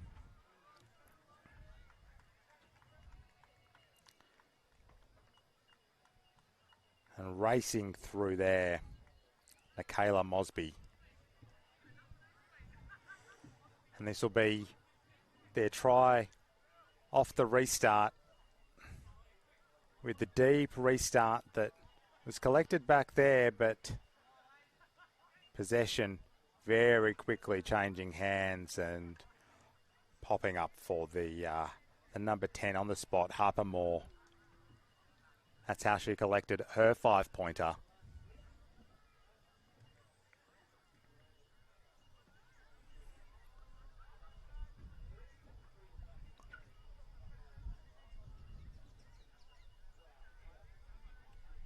And again off the restart. The try out this left-hand side. Needed to check that she stayed in touch. She did, was the call, giving Taylor Orcher a spot on the score sheet. And the try that was a long time in the making, Indiana Burton, slowly making her way towards the try line. But you don't get extra points for speed. As the two men's sides coming up that are preparing to do battle. Greet each other before hostilities begin. It's the Skin Dogs men taking on the First Nations Lorikeets.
And the Lorikeets lose possession there in pretty dangerous territory for the Skin Dogs, and the Skin Dogs take full advantage of that. And that'll be the first try in this one. Not converted, but pushing out to a 5-0 lead. This is round 3 action in the men's competition.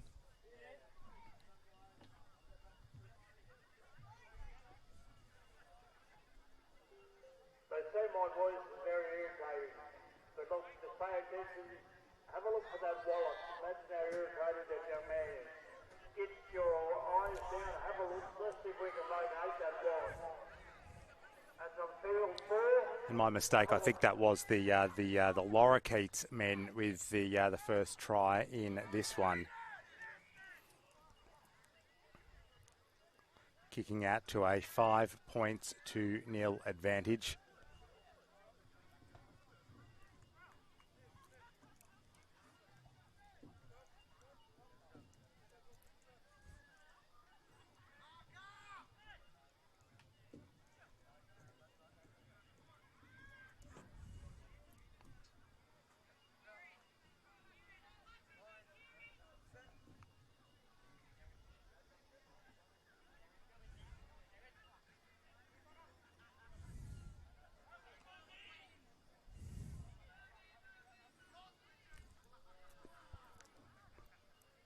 And the Lorikeets, well, they're going to post their second try in quick succession here.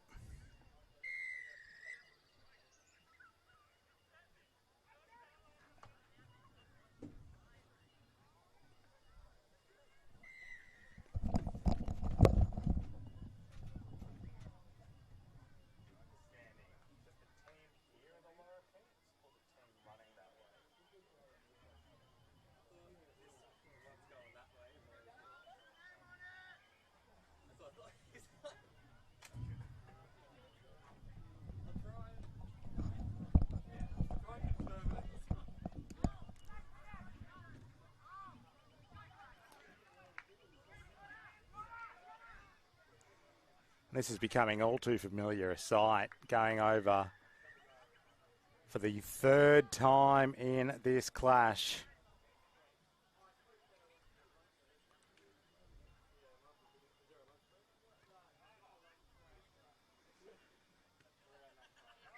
And it was a difficult conversion, but he gets it.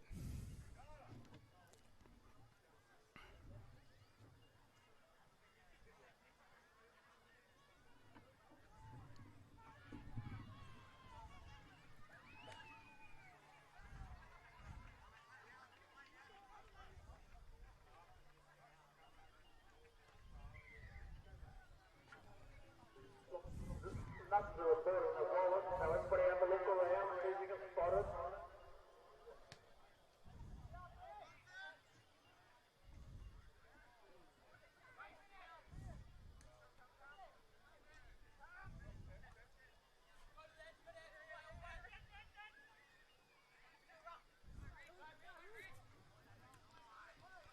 This is becoming all too familiar a pattern. Over we go again. In no hurry to ground the ball on what is a hot day here on the Central Coast. Truly not in any rush whatsoever. And that one also successfully converted from the easiest of spots.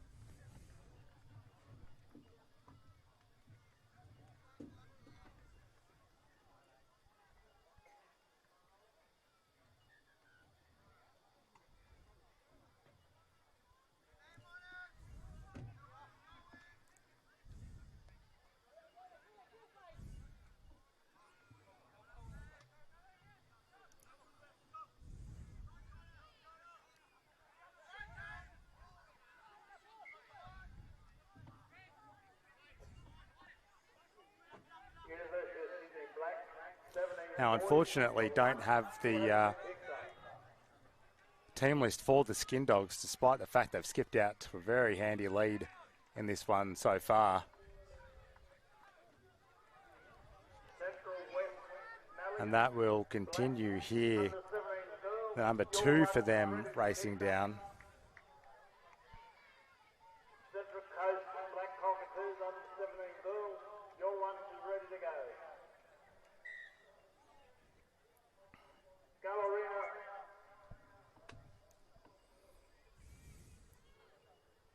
Under 15 boys, your lunch is also ready.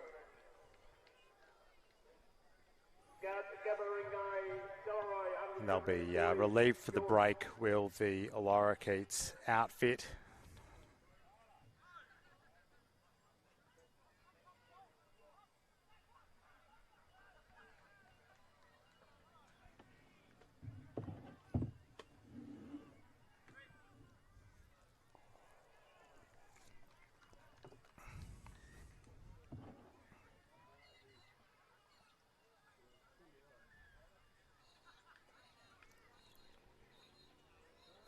have a look at that first half action.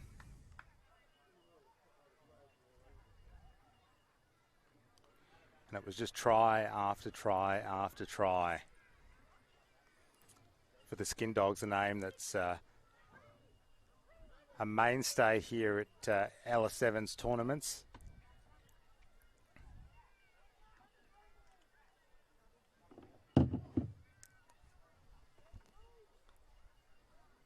Heading for a high of 30 degrees here in Tuggerah this afternoon. And very muggy one here. So the teams that are making their way towards the end of the tournament, well, they will need to use their interchange well. They'll need to be fit. And they'll need to rest up when they can. When they kick out to a big advantage like the Skin Dogs have here. The women's final fixtures have now been loaded to the app. That's the women's final fixtures on the app.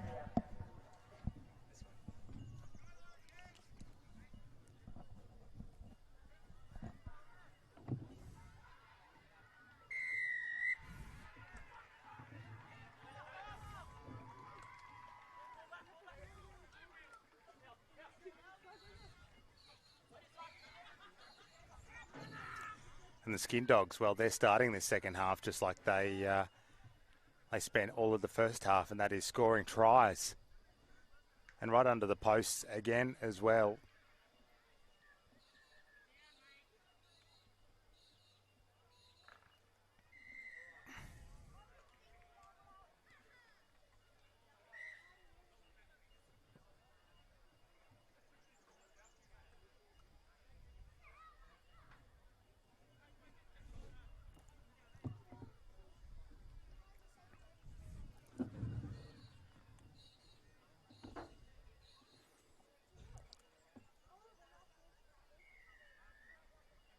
And the Skin Dog side, well, very dominant in their last match as well, 50-0 over the Central Coast Black Cockatoos.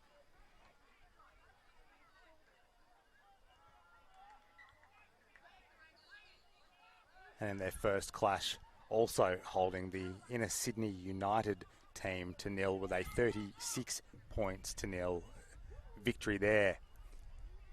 As we see a very similar pattern in this clash. They are a very good Rugby Sevens outfit.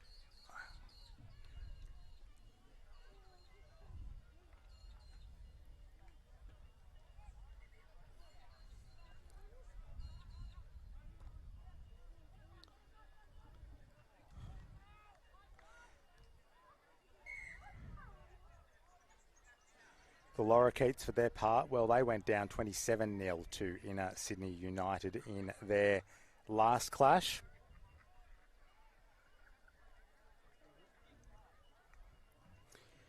And defeated by the local side, the Central Coast Black Cockatoos, 24-5 in the opening fixture this morning.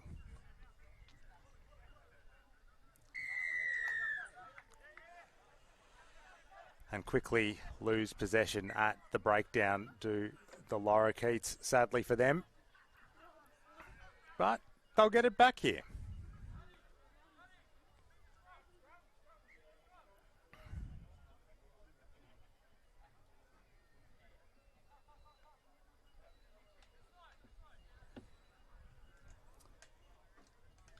Now, unfortunately for the Skin Dogs outfit,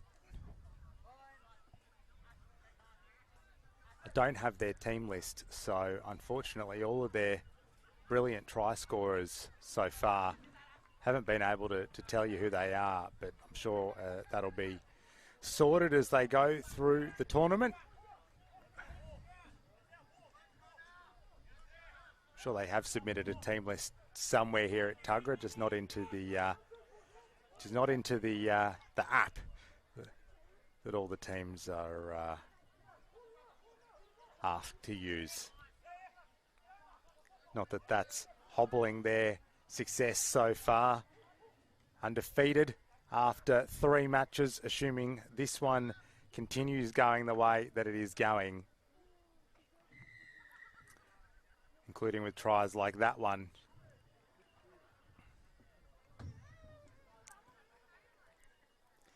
You got to feel a bit for the lorikeets. I'm sure they came into this contest knowing in their heart of hearts that they wouldn't be coming away with the 4 points. But gosh, going through it can't be fun, can't be easy.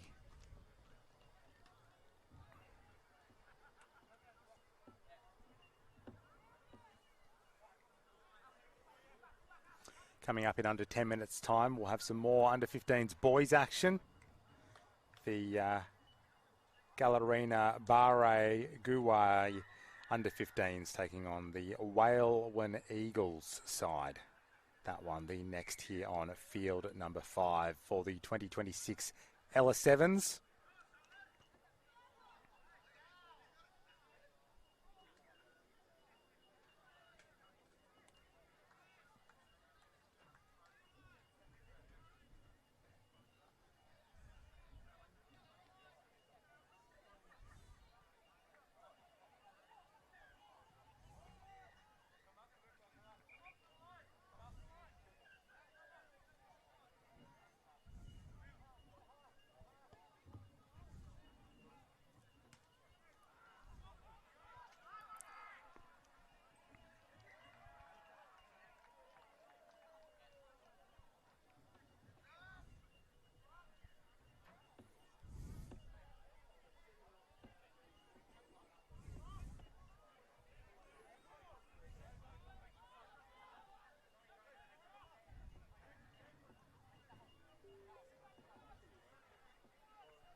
And that's the huge dummy on that occasion that sees the number 3 go over for the Skin Dogs.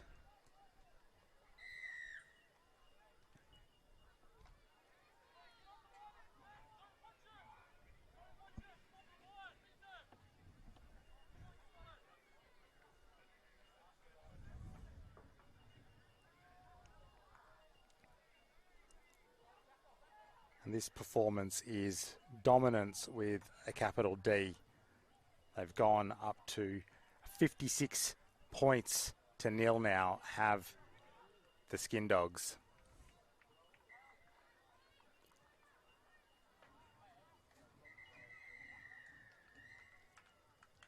And that'll do us. And just as full-time blows, the team sheets for the Skin Dogs men's side appears in front of me after they've scored about 20 dozen tries. Congratulations to the Skin Dogs. They are undefeated so far, and you can see why with a dominant performance like that over the First Nations lorikeets.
shaped up to start a fight out here at Tuggerah, and he gets shown a red as well. So now it's rugby sixes action for the final bit of this game. Let's see how that goes for these two teams. Chasing through. He's got a bit of speed. He's come up behind the number 2, and he's stolen a try out of nowhere. He gets another one. Does the number 6 there for the Eagles outfit. A lot of speed there from Reed Turnbull.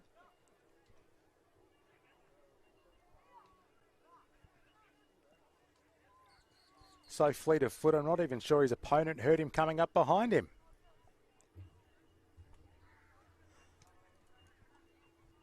And that pushes us out to 36 points to 5.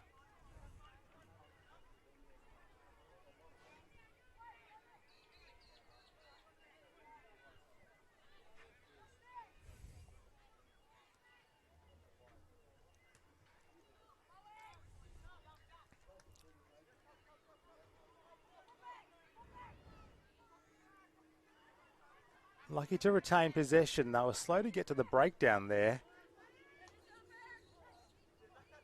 But they do. And it's a bit of a combination play between the 1 and the 9.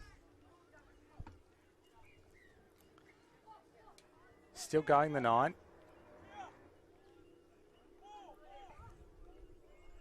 Finally getting to string together a few phases, and it's a grubbering kick from one of their forwards out to the far side.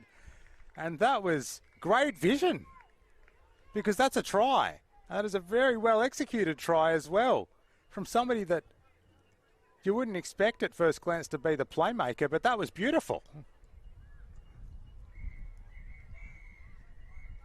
And a nice way to end this one for the Galar and Barre players. A couple of tries for them. The first time they've posted 2 tries in a clash so far this tournament. But not enough to get over the top of the Whalewen Eagles.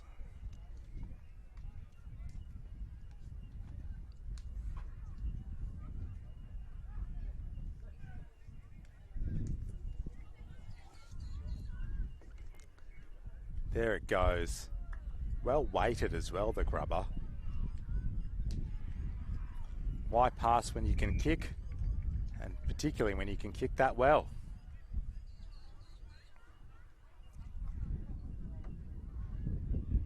That was the perfect option and the perfect way for these youngsters to end that clash.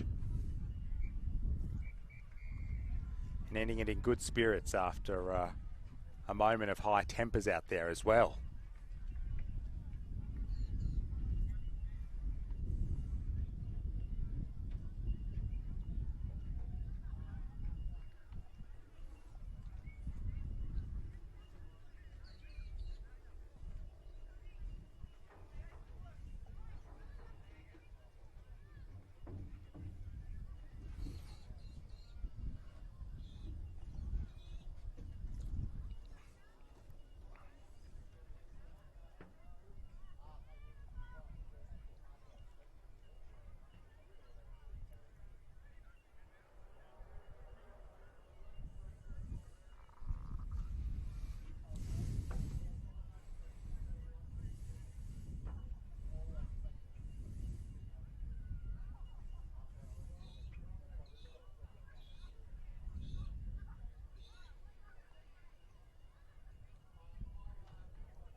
put your rubbish there. Leave it for recyclables. Be greatly appreciated. Thank you. Put all your rubbish that in the bins provided.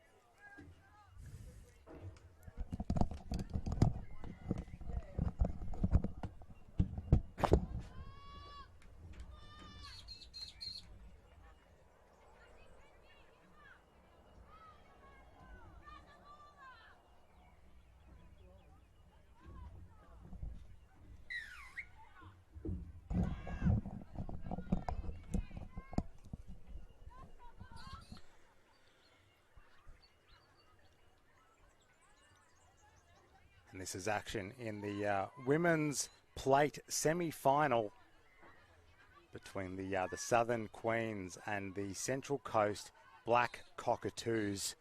Women's outfit playing on home turf here at Tuggerah at the Central Coast Regional Sporting Complex.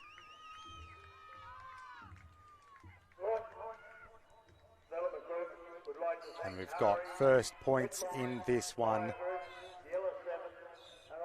The number 5 going over, backing up very well there.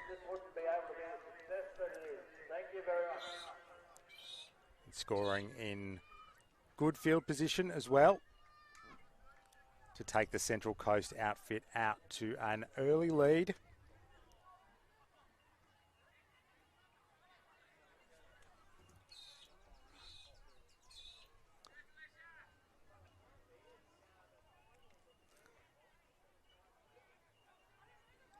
Central Coast Black Cockatoos women, they lost to the Skin Dogs women in their last clash.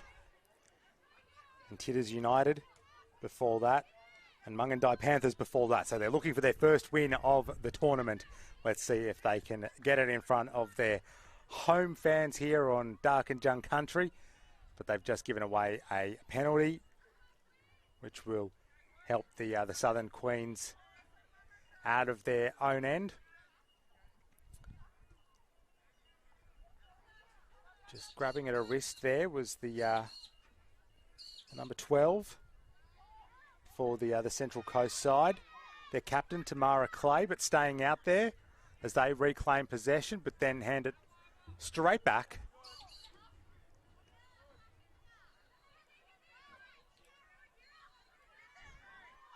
And kicking the ball out of danger there after it struggled to make its way away from the breakdown. And we'll have try number 2 here for the Central Coast, this time through Kiara Naikoko. The number 10 going over and taking them out to a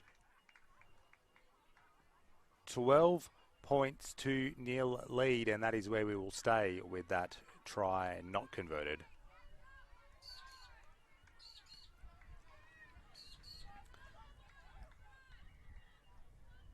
And the defender just coming out of the line and leaving a gap there.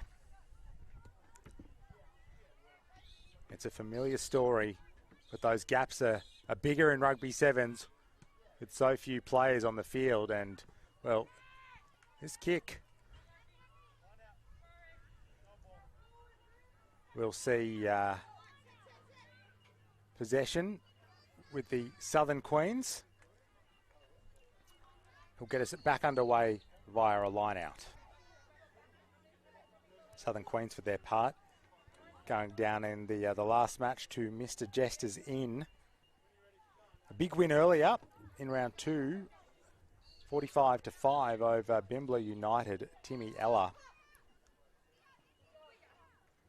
And in the first match in the women's competition we saw on field 5, they went down to Sydney Dreaming earlier today, comprehensively 36 points to nil. And so these two teams find themselves in the plate part of the competition, not the cup tier, the higher cup tier of the competition. and find themselves doing battle in this semi-final, competing for the plate.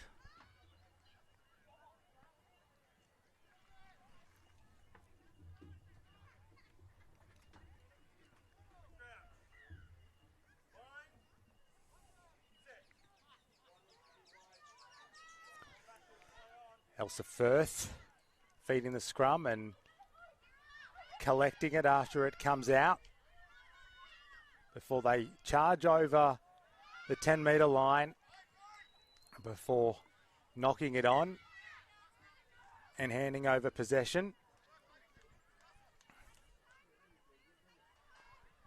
And after that exchange, we'll see the Central Coast Black Cockatoo women retain possession after Candice Clay feeds this scrum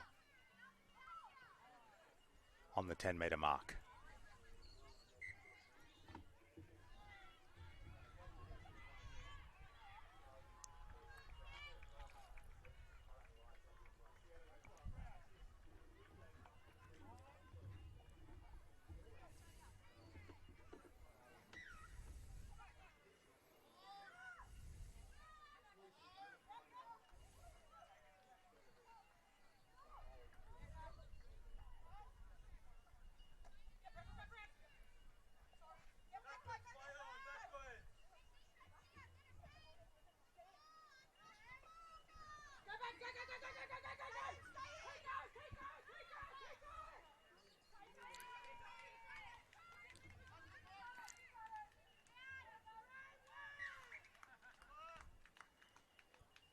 Needed to show her pace there, and she did. Deadman, the try scorer for the Central Coast Black Cockatoos. After that, a lengthy run downfield, won't attempt to convert her try, but it's taken them out to 17 points to nil, and a beautiful conversion is the final play to end this half. Let's see how she did it. Her teammates telling her she had the pace to back herself, to keep going. She listened to them, and she did.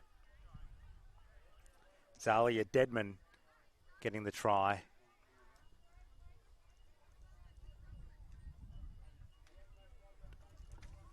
And that takes them out to a 3-2-0 advantage, the Central Coast Black Cockatoos women over the Southern Queens.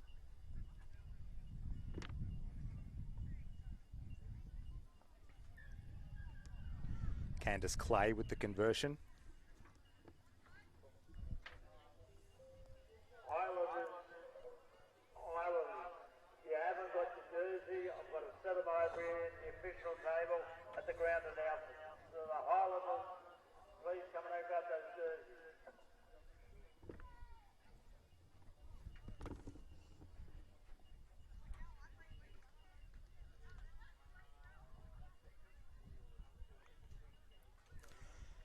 After this women's clash, we're back to the under-15s boys competition here on the main field. It'll be the Condoblin Sandhill Googars taking on Ningan as the teenage boys do battle in that round 5 clash. And from then, it is all finals action. Semi-finals, grand finals and plate and cup competitions across the various age groups and divisions here at the LS7s this year.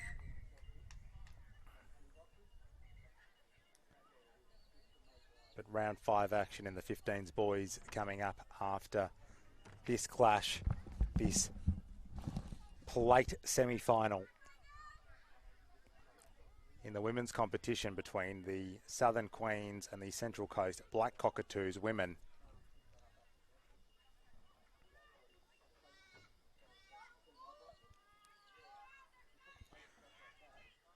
Restarting us is Candice Clay with a booming kick downfield that'll end up almost in the opposite in goal area.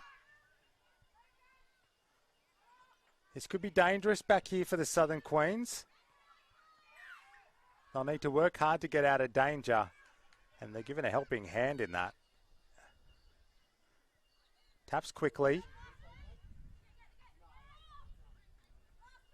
Couple of offloads, still within their 22.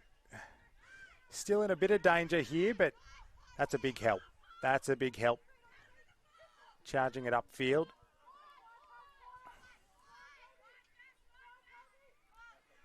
And now playing a bit more expansively as well to see what might be in the offing.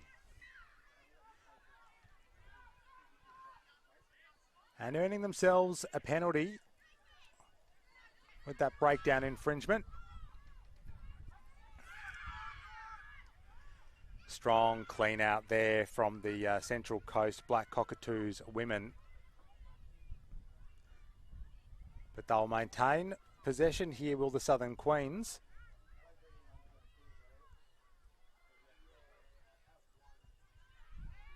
And the Queens helped upfield a few times here. Can they take full advantage of it?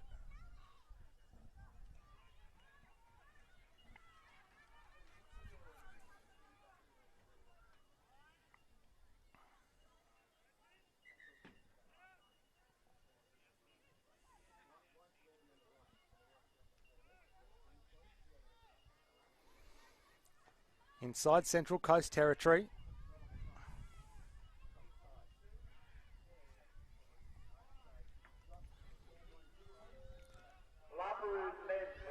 But a strong push from the Central Coast. That was powerful. Not sure they saw that coming.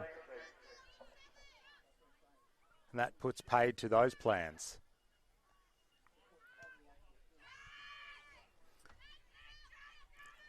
It's a strong chase here from the Central Coast. They might be able to create something out of almost nothing here. They still might. And they do.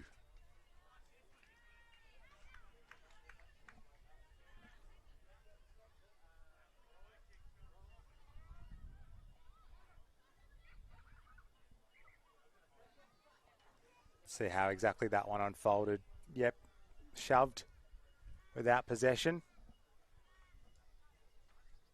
And that being a penalty try, I'm not sure we need the conversion. I think that's just the full 7 points.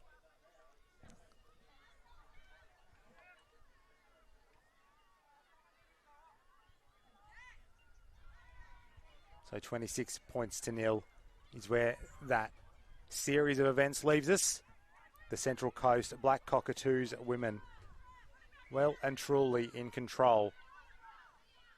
With a few minutes left in this plate semi-final.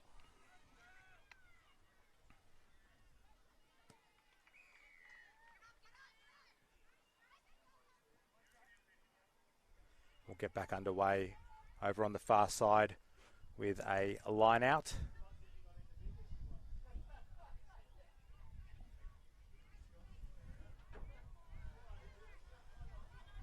The Southern Queens in the yellow,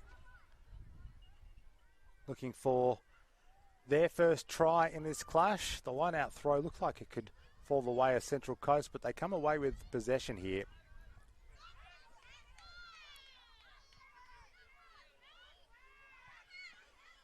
And if they can retain possession and build up a few phases, yeah, well, that was always a big if. As Central Coast now go within 40 of the Southern Queens line. And they've got numbers out here on the right-hand side if she can use them. Opts not to, though. Falzon holding onto the ball. Finally gets it out here to this right-hand side where there were numbers lining up. And the try scorer is the number 5. I don't have her name. Nor do I have the name of the number 4 who set up the play. So now I'm just going to tell you all about the conversion from Candice Clay because she is on the team sheet in front of me. But that kicks them out the Central Coast Black Cockatoos women to 31 points to nil, with the conversion attempt to come unsuccessful. But again, she won't be sweating that misconversion because that's the ball game, and that is a comprehensive victory. The Central Coast Black Cockatoos women getting the win and through to the final in the plate competition in the women's division here on the Central Coast.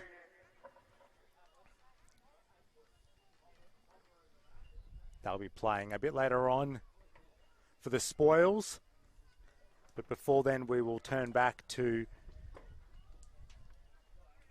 some youngsters with the Condobolin Sandhill Googars taking on Ningan in round 5 action in the under-15s boys. There we go, the pass back on the inside. Couple of tries for her this afternoon.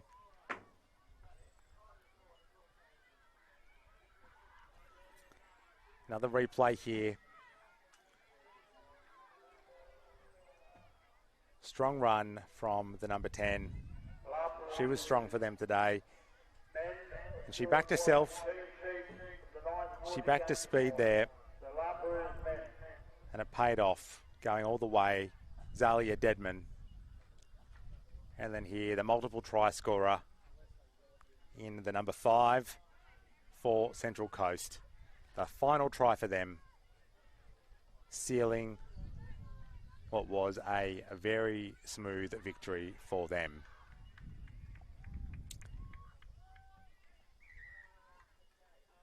And in 5 minutes' time, we will have the under-15s boys here on field number 5. What is the main field for us here at Tuggerah? That one coming up in just a moment.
This is an article. We have got yet one team sheet for you guys for the day. Get all your team sheets in. That's 3 turtles. Get the team sheets in.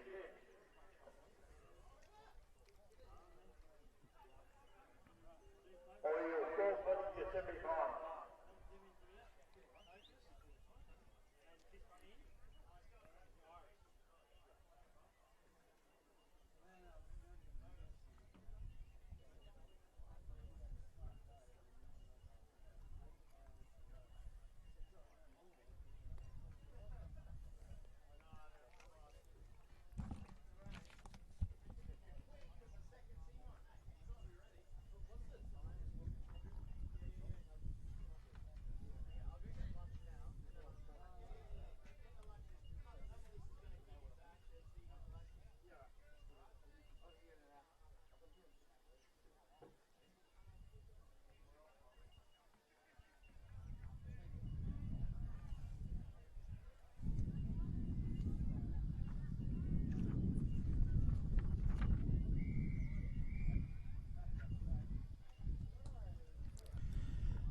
And we're underway in this under-15s boys round 5 clash.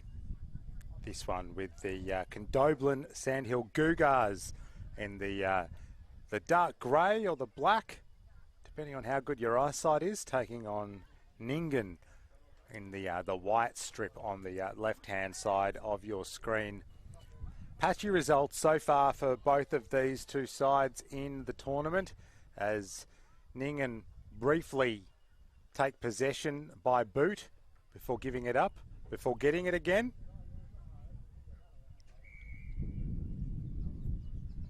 Ningan winning their last clash against Mindaribba, 22-17. That's a strong result for them.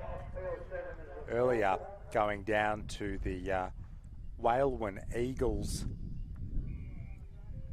and also getting the win in their first clash against Galar and Abare Guwai. The Cougars, well, for their part, let's stick with the play here though. Ningan streaking away via their number 7, and he's going to plant it right under the black dot. Archie Ryman also converts his try, and that takes out Ningan to a 7-0 lead. Early doors in this one.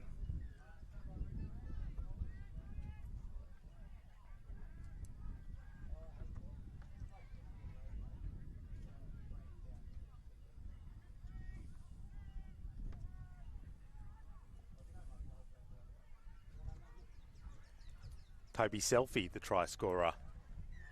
My apologies. As we get prepared to get back underway. Ningan getting us restarted. And Condoblin looking to hit back here through what looks like one of their danger men, kicking it back in field instead of passing it. But he can't hold on to it. It was the right idea, the execution wasn't there. But they retained possession and again put boot to ball. Oh, it's a brave defence there at the back from Ningan. Gets them out of danger. And sends that one well downfield to get it out of trouble.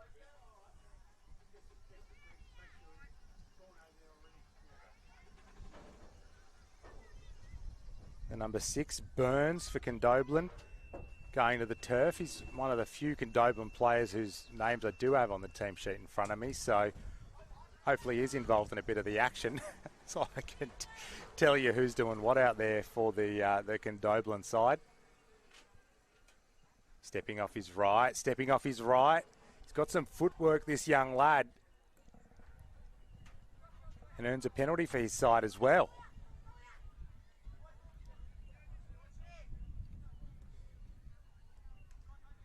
Good offload. And Dargan goes over. That's Archie Dargan levelling things up. We are 1 try apiece now. Condoblin getting on the board.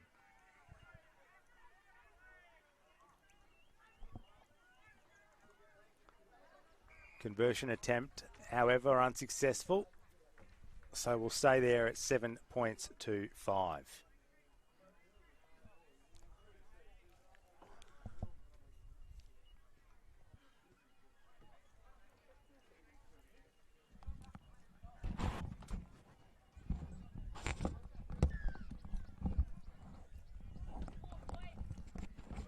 Uncle Tom Evans putting the headset on. Wasn't sure whether you were just coming up here to hide, to take a breather from everyone asking you everything, because you are the main man this weekend. Yeah. There's a lot of the 1%ers that need to be dealt with. It's got to the edge, a bit too much pace. Got a lot of pace there. The number 6, Hudson Evans. No relation.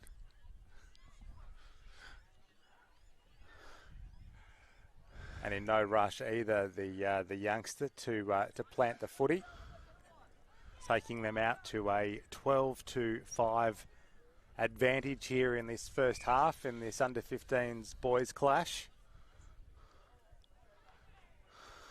How's the day going so far from your perspective, Uncle? Yeah, it's been a big morning, as it always is. A few challenging things technically here and there, and but 16 men's sides playing across 6 fields with 5 under-15 boys sides. So this is an opportunity for these young fellas to get on the main show. Oh, that's a good kick, nice and deep, and isolated in. Good palm. That's a fair effort, isn't it? Oh, it's a good offload. Great support as well. Great play there. And we are back at 2 tries apiece. Under the post makes a difference. Certainly does with these drop kick conversions. So this is Kondo versus Ningan. Ningan in the white, Kondo in the black. Battle of the West. Northern Wiradjuri versus Southern Wiradjuri. All right. It's a nice even contest between the two sides so far as well. The conversions, the difference with the Condoblin side. Nosing their way in front. It makes a big difference, right? Conversions, scoring under the post. That's 7s, right? And this try where he's just racing away, like that's you can't coach speed, right? So getting through the gap and getting past the contact line, it's once you get through, and if you got the pace, it's very hard to then to catch you.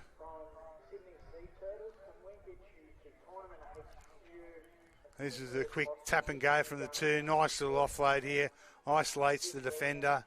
And it's just fall over the line by Dargan. Does a nice little try. But it's a good answer by the guys from Ningan here in the white. He just gets on the edge and it burns like a slower player on the inside.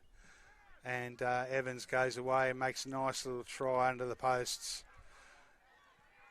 So takes his time getting there, as he said, Dan, in the call. Back from half time now, so not much of a wind here, so a little bit cross field, so not really much of an assistance to either side at the moment. It's going to make a bit of a difference later on in the day, maybe for the games, the knockout stages and the big games, but right now it's probably just going straight across the field from east to west.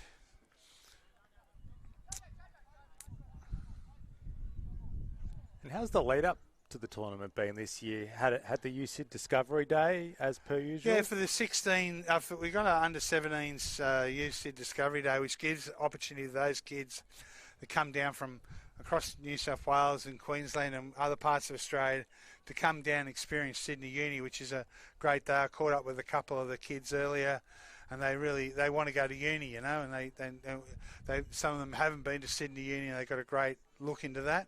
And I had a couple of kids from last year now at uni this year, so from last year's event, so that's a really cool thing. And yeah, they were speaking about how much they enjoy just having a look at what uni life's all about, right? And that's a big thing for our kids. You can't be what you can't see, so getting them to go and have a look and see what happens and what there is to offer makes a big difference. But a bit of a kick over the top here by Ningan. Needs the bounce. Gets it. It's a one-on-one here. A bit of a show and go, and he's got the pace. That's a good try. Nicely read from the playmaker on the inside for Ningan. So he scores under the post. Matthew Smythe, the try scorer there for Ningan, and he converts his own try. Right. So that was that kick-off was a little bit deep. So scorer's kick here in 7s. Dan, so it creates a natural turnover of possession. So as you can see, like the last one, there wasn't even a tackle or a ruck or a line out. It was kick and good setup and good organisation from Ningan, and they score a try, so they could be getting the ball again, but they changed the rules a few years back now, and now it's scorer's kick. Good change, do you think? I think it is, yeah. I think it provides an opportunity to get a natural turnover, but you've still got to get the ball. Ningan had the opportunity on a turnover there at the kick-off, but just didn't go for the ball. I think...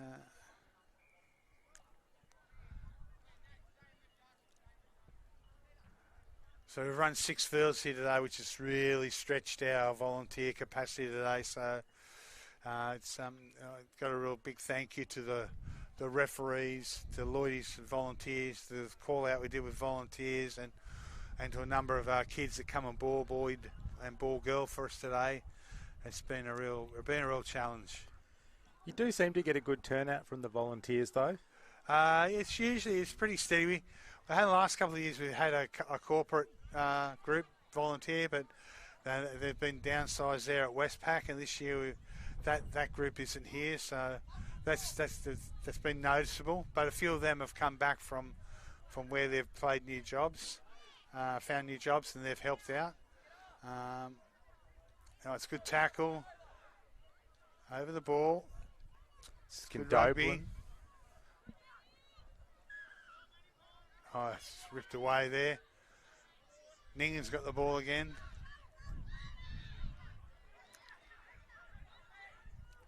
Just little shows and goes, and I think he's going to score in the corner. He has. He can sell it. He can sell a dummy. He can sell a show and go. That's Matthew Smythe again.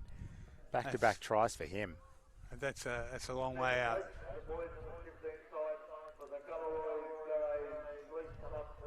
He's had a good crack at this. He's just pushed it. Yeah, so you were talking about numbers there. So we're probably on numbers for our juniors for what we've had the last few years. But where we're down numbers is the men's tournaments. The women's tournament's probably just a couple of teams, but the men's, a few of them have gone to, they played in a nines, Rugby League Nines tournament last week. And they're playing in a Wellington Nines tournament today. So it has... There's a few teams mixed up in both those, and yeah, they can't do both. You can't be in two places at once. No, unfortunately. As we see the Condoblin young lad just lose possession there, and Ningan. Gone back to Ningan, and there's a bit of an arm grab, and this is another good try, scored in the corner by Ningan. Jed O'Mealy in the number 12 there for Ningan, just a strong, big under 15s lad, and did that all himself. Hands it off for the conversion attempt. But that was impressive by him. Oh, that's a good kick. No. Good effort. It's been tough on our ball kids today trying to cover 6 fields. I think we had 12 kids to start the day, and I think they're all over under one of those tents over there sleeping at the moment. They've had a tough day. It's a bit easier this morning when it was 21 degrees or something. And oh, yeah. Now it's crept up and crept up.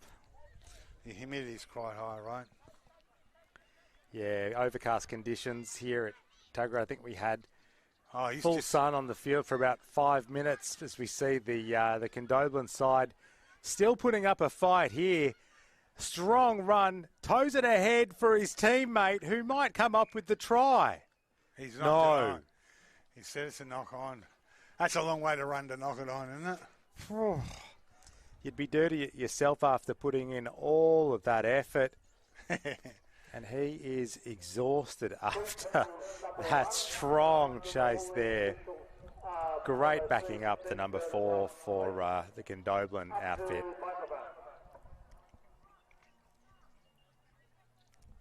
Don't have his name, unfortunately, as on the team sheet. A few of his teammates, but not his. But what an athletic effort to get all the way down there to almost score a try for them. What would be a effectively a consolation try at this stage with Ningan. Oh, it just pops up nicely for the 4. And I think he's going to have too much pace, just too much. He runs away with the try as they run away with the win. Joseph Hing, the number 4 for Ningan. 36-12. He can make that 38 if that drop kick is successful, but no. No. A bit of tired legs there. That's the end of that section, Dan. So that's the end of that game. We're moving into the plate semi-final. Third in Pool A versus fourth in Pool B. Oh, no, sorry. Cup semi-final. First in Pool A, second in Pool B. Then there'll be another semi-final after that. I'm just going to get you the team names for this fixture.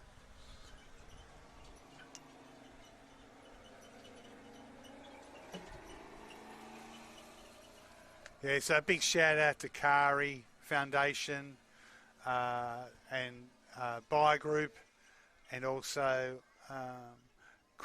Quitline for their sponsorship again this year. Kari just been phenomenal supporters of this event for many years now, and are very interested in making sure we have a good juniors component. Because Kari's been involved for a while now. Yeah, I think it's coming up to 13 years now.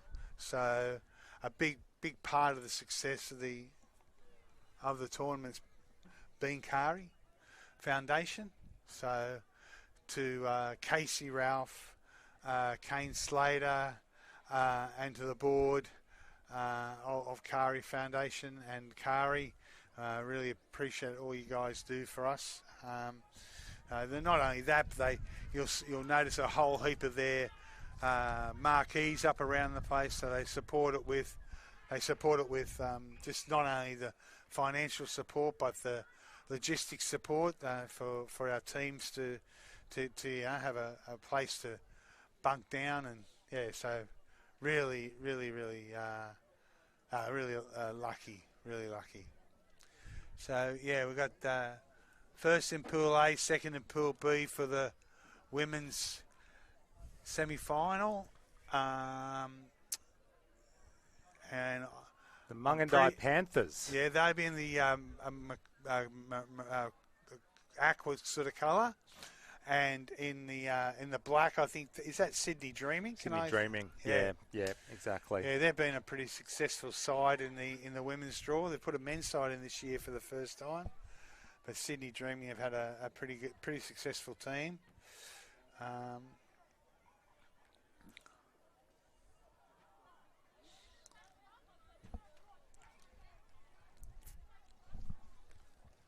So it's working out who's going to kick off here. The quarterfinals, Pool A and B are currently in the app. If you check the app, you'll get the results there.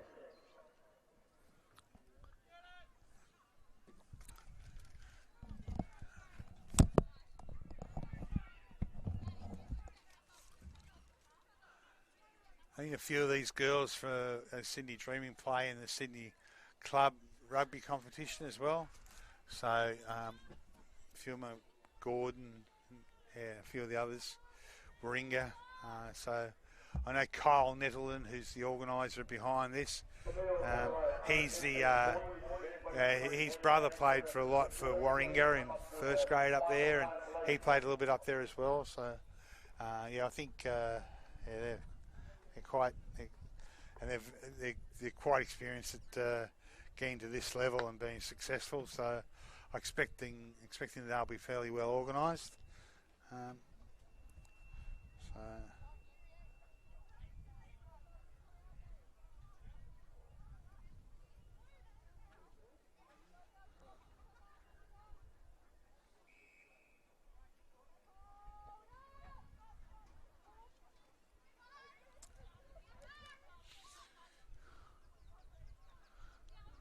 contact. Oh, good bridge. That's good work from Mungandai. Taking into contact. Nice straight run from the Mungandai girl. I can't quite get her name. Good plant. They've isolated this girl on the left-hand side, but they've gone. Yeah, she's good. She went over. Good attempt to get the ball and just holding the ball in. So penalty to Sydney Dreaming. And they just set up a nice back line here. They've pushed up hard on the outside in defence. Yeah, caught a little bit of a gap. That little bit of a push up on the far right hand side created that gap that girl could just run through. And so so she got a little bit past the ball, and that was number 6? So hard to read these numbers for Sydney Dreaming.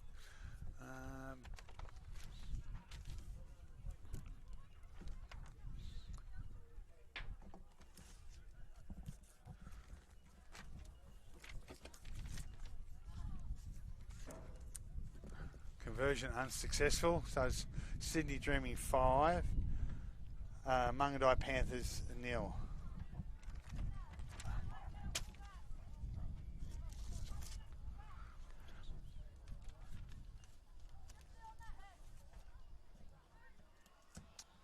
Right, just waiting for the Sydney Dreaming to get back on side here. They're up by 5-0. Has this gone 10? Will it go 10? No, it's not going to. Yeah, it's the penalty to Mungandai Panthers. Ball hasn't gone 10. Well, here's a bit of an opportunity. Easy possession to Mungandai. Going for the big number 11 there in.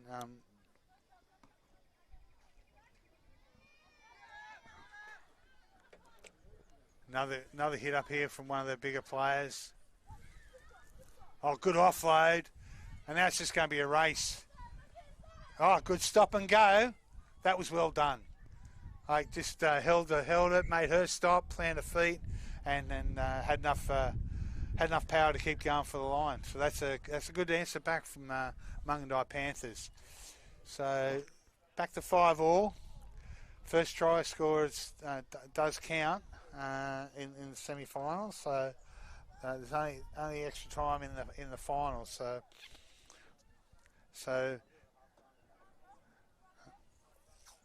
with the two big forwards there for Mungandai, which were Janaea Trapman in number 11 and Vanessa Harris in 12, they both created an opportunity to get and it was Vanessa Harris getting a nice little offload away. It made quite easy for Mungandai. Yeah, that's nice kick off. A bit deep probably, but Sydney Dreaming have got some pace across the field here, and they've got some good passing skills. The wingers just pushed up hard again. That could be a penalty, and it could be in the bin here. Yeah, it's a deliberate knockdown. She knows too. She's thrown straight off. Number 6 on this side was just pushing up quite hard in defence, and that creates a opportunity to go wide. And she just got herself caught in a position where she had to do something, and one of those things was to cynical play of knocking the ball down. Here we go. Nice little swerve, pop over the top. They got numbers here. They've just got to isolate the defenders. Well, here's a big opportunity on the left-hand side. And they've got numbers here. It's just passing the ball. And that's a well-constructed try by Sydney Dreaming.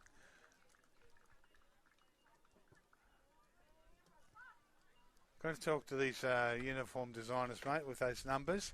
They think they're being cute, right? They'll do a little gold piping around a black number. You're telling me. It's like it's the commentator's nightmare. Yeah, it's a free eye test out here on the Central Coast today. I hope you're getting a better look at the numbers on the TV than we're getting in the stand here. I'm challenged. I'm 64-year-old, Dan. I'm going to try and concentrate on the app on the phone. It's yeah. Welcome to the juggle up here in the box, Uncle. Thank you for letting me have a sausage sandwich for lunch, by the way. That's all right. Yeah. still, there was a gap there on beside the ruck, and they got it for a high shot. Not 10. Now she's 10. Oh, good bump and run from the 4 from Mungandai. Another high shot. Anything over the shoulder can be ruled a high shot, so you've got to tackle underneath the armpits in Union. Here we go. They're on the left here. They're back to... only got 6 players here, so be interesting to see how they go, Mungandai, with this. But they've lost the ball in the breakdown. Pick and go. No. Offside at the breakdown. And they might get back to 7 players with only conceding the 1 try potentially here as well. That's a fair effort, and it's 10-5 in favour of Sydney Dreaming. And they're in the contact again, but Sydney Dreaming is straight onto the ball. Mungandai just letting that just slip a bit at the breakdown. Ran into our own player there. Oh, it just slips away.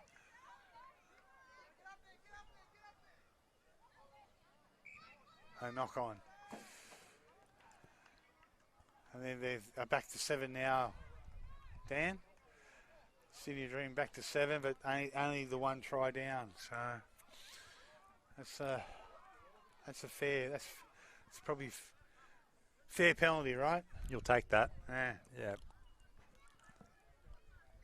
I tell you, especially some of the teams that aren't good at goal kicking, and like the teams that can convert their tries and score under the post do make it a lot easier for themselves.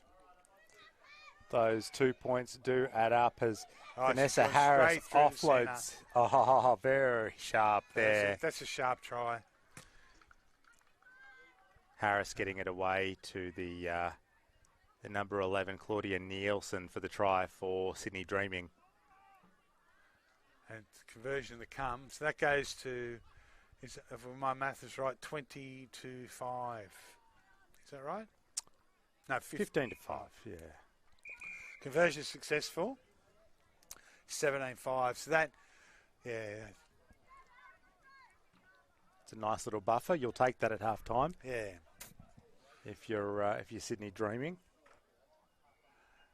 Yeah, the longer the tournament goes on, you can see how valuable those big girls are for Mungandai side, and when they do that, they do take some tackling and they've got some good skills. But the longer the game goes on, and the longer the day goes on, it can really sap their energy levels, and the rest of the team then has to try and compensate for that. In saying that, the defensive line, the last try, if we get that in, this is it here, when they just come straight through the centre and she scores under the post, that was caused from the pushing up on the right side, them coming up with defence, and the defence being so disjointed. So that was just really good creation from Sydney Dreaming to create mismatches, and the fast pace in the middle of the field. Yeah, it's pretty hard to stop. 17-5, the score at half time. This is the Women's Cup Semi-Final. But by no means out of it, the Mungandai Panthers have shown that they are a strong outfit. They wouldn't be here in the Cup Semi-Final if they weren't. They haven't come all the way down from Mungandai to leave empty-handed today. No. So that's the third penalty. And Mungandai just still haven't brought their hands down below the shoulders, and that's a big thing, right? Good tackle, and it's the little bit of rugby skills coming through here, Dan, and just knowing that where to present the ball, how to present the ball, how to go for the ball in the breakdown, when is it fair game, those little things.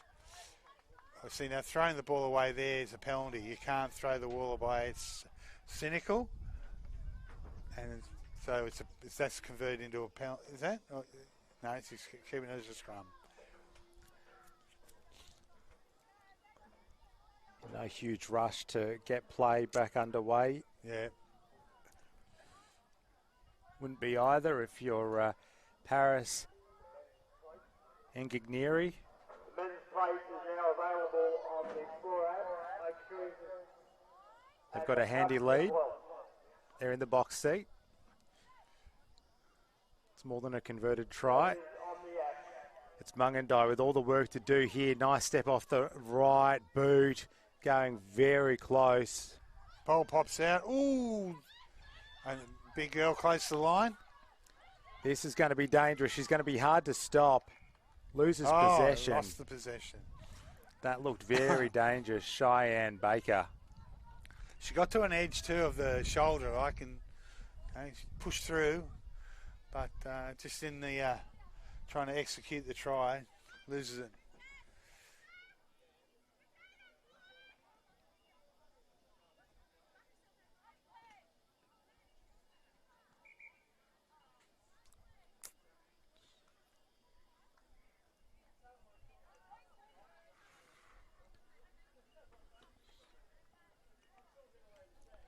Just taking a few moments to form this scrum out there. I think there's a few tired girls out there, Dan. And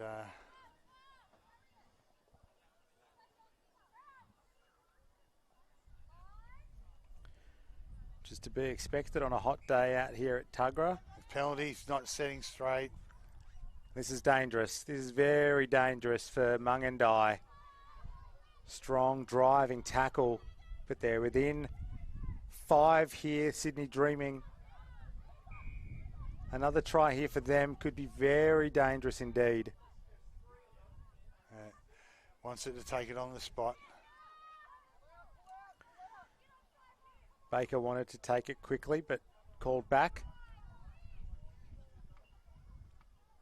Will she get it now? No. Takes another option, which is the do-it-yourself option, and that one works for number 12, Engigneri.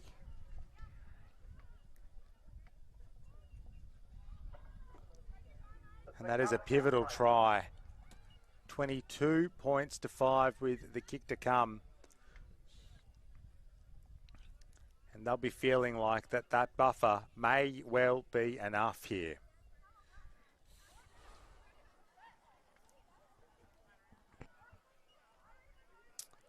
Unsuccessful. But with only a few minutes to go, they are well and truly in the box seat to go through to the Cup Final, the Sydney Dreaming Women.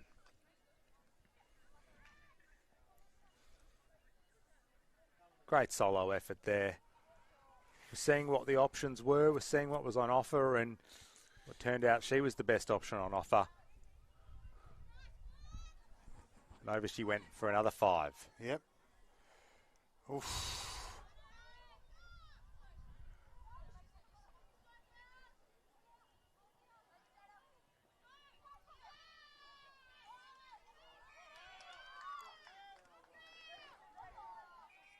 Penalty to Sydney Dreaming Women. It'll be more than that as well. It'll be a yellow card, and they will be once again in this clash down to 6 women.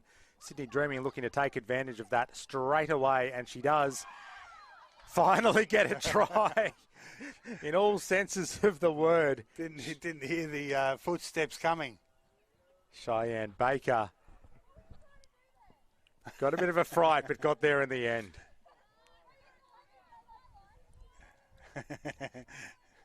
Girls are asking, what are you trying to do there? You crossed the line? This isn't the Super Bowl. You don't just have to cross the line. You have to put it down.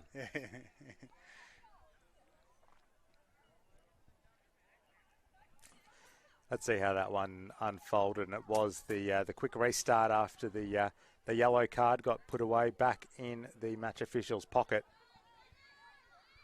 leading us to that try there. 29 points to 5. And Sydney Dreaming, well... Oh, good tackle. Showing why they're one of the main names when it comes to the LS7s.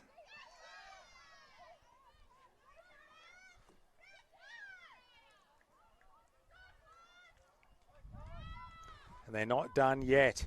They are not done scoring here in this semi-final. They just keep backing each other up like this. They get tackled. There's someone there to get the ball and just passing the ball off. So it's makes it so much easier for the team when you've got that happening, right? Absolutely does. So Claudian Nielsen, find the try a bit of energy scorer. when you're in front too, Dan. That's the end of that. End of the game. End of that first semi-final. Sydney Dreamer, you got a score there for us, Dan? Final score, 36 points to 5. I was only 12-5 at half time. Or 17-5 at half time, was it? Yeah, it's a it was big tight turn. early, but it blew out in the end. Yeah. So they were in it for a long while, Mungandai, but having those two yellow cards, dropping down to 6 makes it difficult anyway, right? Dropping down to 6 once, let alone twice. Yeah. Let's see some of those tries. You'll just see it's just backup. Like it's it's just one person behind the other. Good ball in front, passing, and it's just support play everywhere and ball from behind. Good running onto the ball. Just quality football from Dreaming and and just passing again and support play and. As you said for this one, mate, she just did it all herself. There's a couple of steps and over, but it's just passing again. I think she was going for going to catch a bus. I think she was it's quite good, but yeah, just quick ball and pop the ball back. There's always someone there. Claudian Nielsen, the final try scorer, one of the strongest players for them, bagging a couple of tries in that clash. They are through to the final. We've got another Cup semi-final coming up here.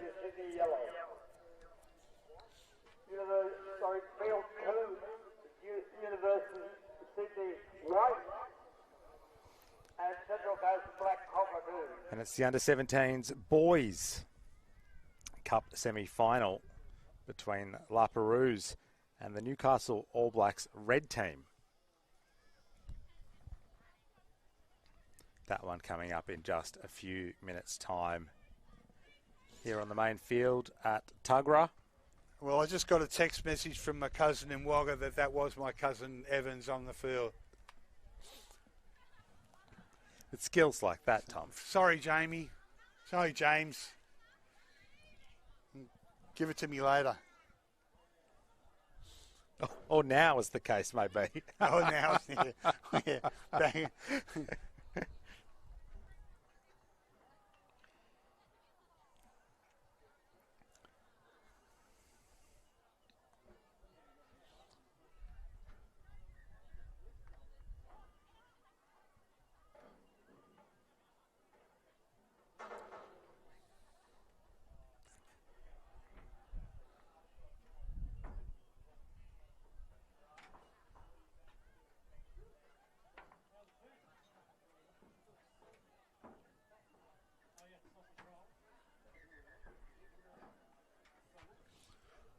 All right. Just trying to open up my app here, Dan. And the Rugby Explorer app. no. Every time I go to open it up, I open up the Rugby Tickets app. I don't want to buy any tickets. I want the Rugby Explorer. It's a very handy little app, and thankfully the La Perouse team list has just popped in. Oh. Just waiting on the Newcastle All Blacks red team list, and then we are good to go for this under-17s boys semi-final in the Cup competition. Two very strong and proud footy communities. Looking forward to this one.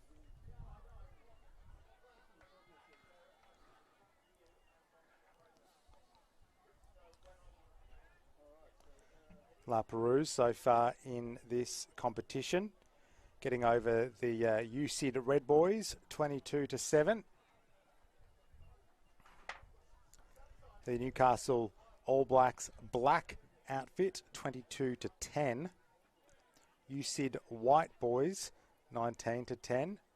And in their opening encounter, Galar getting over them 34-0.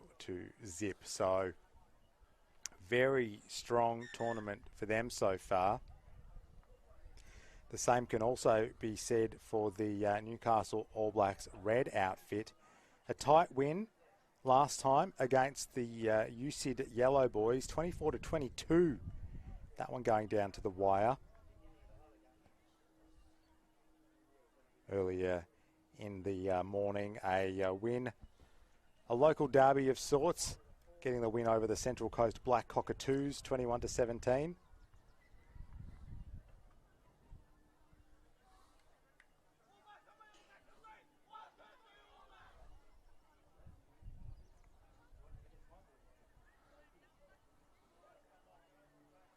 So it won't be too hard to tell these two teams apart. The Lapa will be in the mostly blue and white strip, and the Newcastle All Blacks will be the red, black and yellow V's at the top with the black shorts. So, yeah. The under-17 girls plate and cup has been finalised in the app. Check it out. That's the girls 17 plate and cup.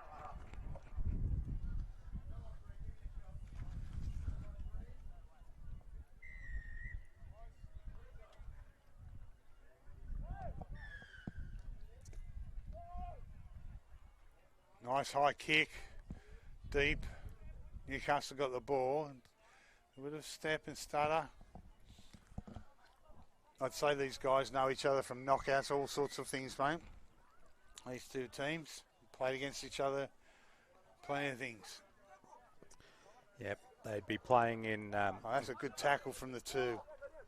LS7's comps against each other. Corey knockouts, I dare say, if you would be going through some rep systems and facing off against each other or playing together there.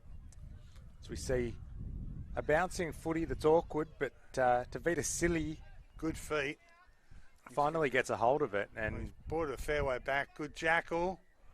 That could be. Oh, he's got the ball back. Oh, into open space. I don't think you're going to be catching him. The under-17 side here for LARP has been really successful the last couple of years at this event. So we expect it no different again this year. They'll be hugely competitive. And that is Alan Lardner with the first try of this semi-final. And he'll look to convert his own effort from, well, that's prime real estate when it comes to conversions, but that's not good.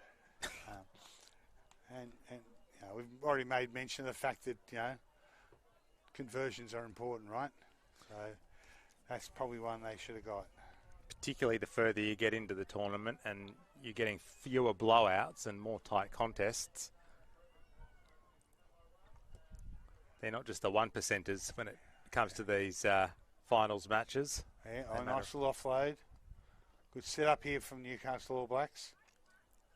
Oh, bit of a brick wall. Missed that. Got it to the edge. Sucked a few defenders in here on the edge. They've caught a few people caught over here. When they get this wide, they could have the numbers. Space up the middle of the field. Nice little chip through. Ooh. Can't pick it up on the first attempt, but goes backwards. Gets an offload away and gets out of danger. Quinlan now with the football.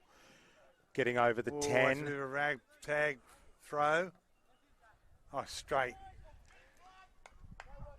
Really go all the way here. The man chasing's got a bit of speed. The two number 10s going at it. But the La Perouse number 10 comes up with the points. Don't have him on my team sheet, unfortunately, but he takes them out to a 10-0 lead. Yeah, another conversion to come. And converted. 12-10, handy lead. midway through the first half.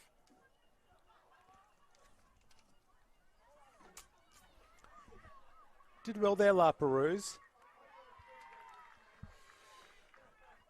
where they seem to create something out of not very much in a pretty short space of time. In front of the kicker. This opportunity for Newcastle to get the ball on the halfway here. Lapa now got to push back to the 10-metre line.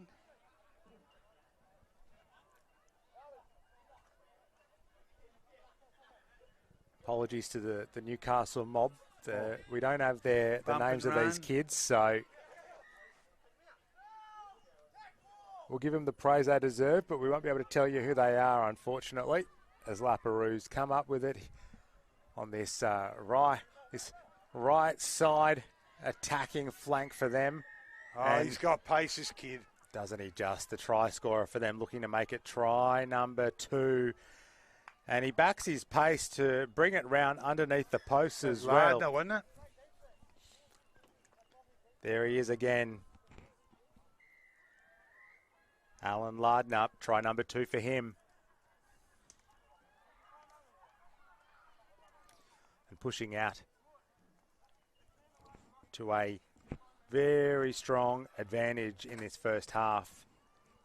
17-0 with this conversion attempt to come, and it's a better attempt than his first one.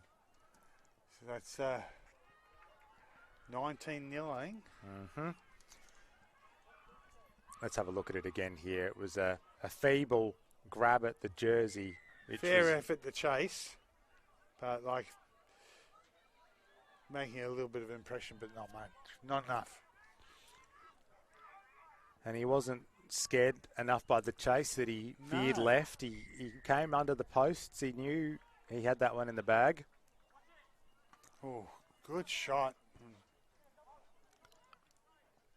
Loose ball, but He's pulled out. He's got a cramp. he almost got run into there by his own man. Pulled it up for safety. Someone on the ground cramping. The Lapa boy jumped straight in to help. That's not good to see. Might be him trying to break his leg then. No, he's just trying to help stretch him out. It's been a long day, a lot of heat. You know, it's important to keep your fluids up.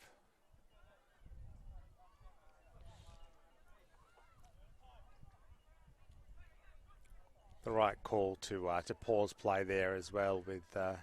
Yeah, the way it works is it goes back to a scrum for the restart. Newcastle ball. And he's just going off the lad. He can't continue. Yeah. I'm not sure what that penalty was for, but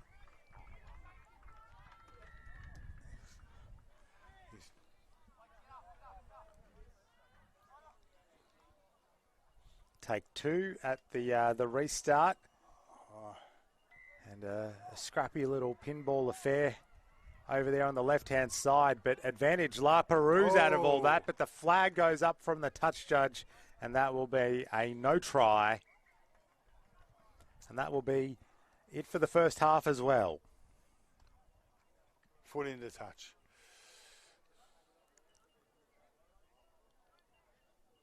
Would have been a spectacular effort if you would have been able to stay inside that western boundary.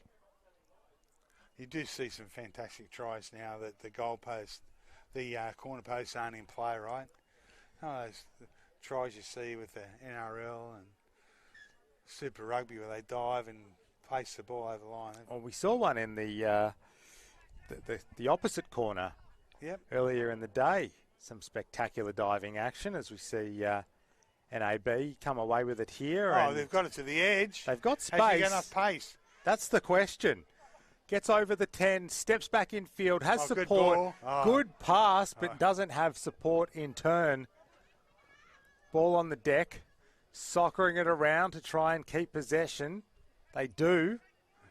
It's not pretty, but they've still got the ball, and that's all that counts. Newcastle All Blacks almost get over the 10. La Perouse end of the field. They come back in the nice, bit high. Yeah, he was falling over. It's only a penalty, but still head contact. That's all required. Oh, pokes his nose through the line. If he could have popped the pass there, his teammate would have been in the right-hand corner, but couldn't get the arm free. Chip restart. Centering things up here. Bit of a goose step. Has support back on the inside. And again, the referee's whistle blows. Offside. No advantage from the offside earlier. Let's see what they can do down that far side, and they are over. That is a crucial try on the edge of the break for the Newcastle All Blacks. Makes it 19-5. Is that right, Dan? 19-5 with the conversion attempt to come. Wide out. No. Missed. And that's half time. Very, as you said, very crucial try. Even if just for their confidence levels going into their huddle, if Definitely. nothing else.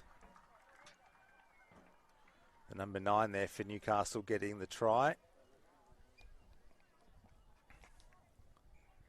And they're definitely not out of it here, the All Blacks. 7 minutes of union to go. 7 minutes of sevens to go.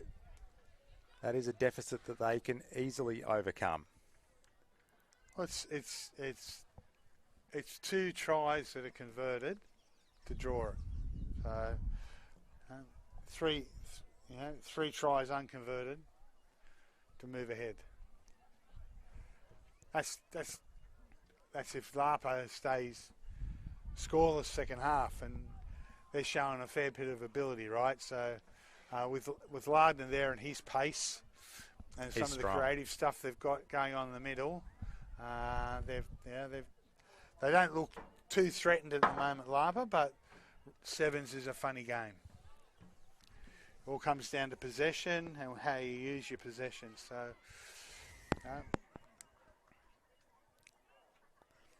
Now we've got a grand final coming up after this. We've got the under-15s boys Cup Final with Ningan taking on the Mindaribba Warriors. So don't go anywhere. That one coming up in under 10 minutes' time. Ningan side in the white. They were quite impressive over. I was at Canamble Sand Cougars.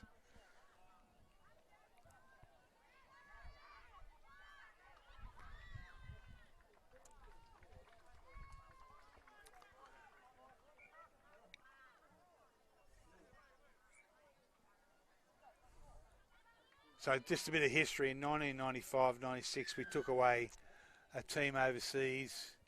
Kick-off here. It's a high one as well, and the bounce of the ball goes the way of NAB, and they are back-to-back try scorers. Under the posts. 19-10 under the posts. And he's kicked the goal. And that's, as I said, sevens can be a funny game, Dan, and that's one back. They're one converted try behind tying this all up. So just so important, the restart. So they kicked off and they were able to get the ball back. And I would say, if I was a betting man, they're going to go to the same side again and try and target the same player again and see if they can get the ball to bounce again. And they are looking to do exactly that. And is it going to bounce? Nice take. Learnt their lesson well here, Lapa. That's strong. That's an over the shoulder. That's a penalty there for sure. Yep. Yeah, it's just over the shoulder, a bit high. I'm a big fan of it. I think there's just far too many high shots, mate. For nothing. Here we go. Lapa down the right side here. This is going to have to be a strong defensive effort, and it is. Ball bouncing around. I think he's going to rule that knock on, but how? Knock on, Newcastle ball. Yeah, it's keeping Lapa out. Not whether you can score the 2 tries. It's keeping Lapa out. You got some quality players across the park here, and Yeah, that's the hard thing for NAB. Oh, the challenge for them, right? Let's see what they can do here. They've got the scrum feed deep in their territory. This is a wide setup for Lapa, sorry.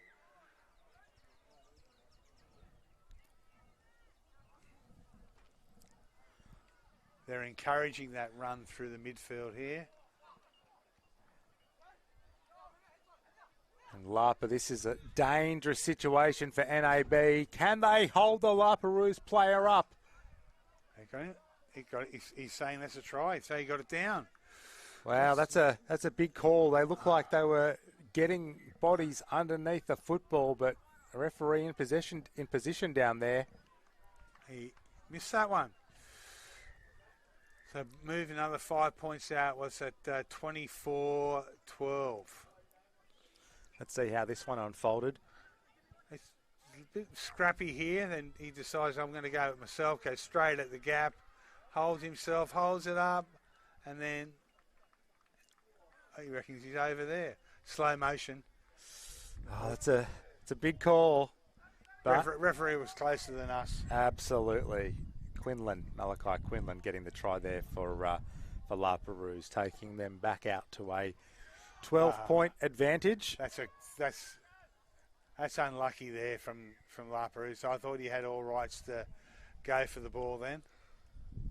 Referee consulting his touch judge.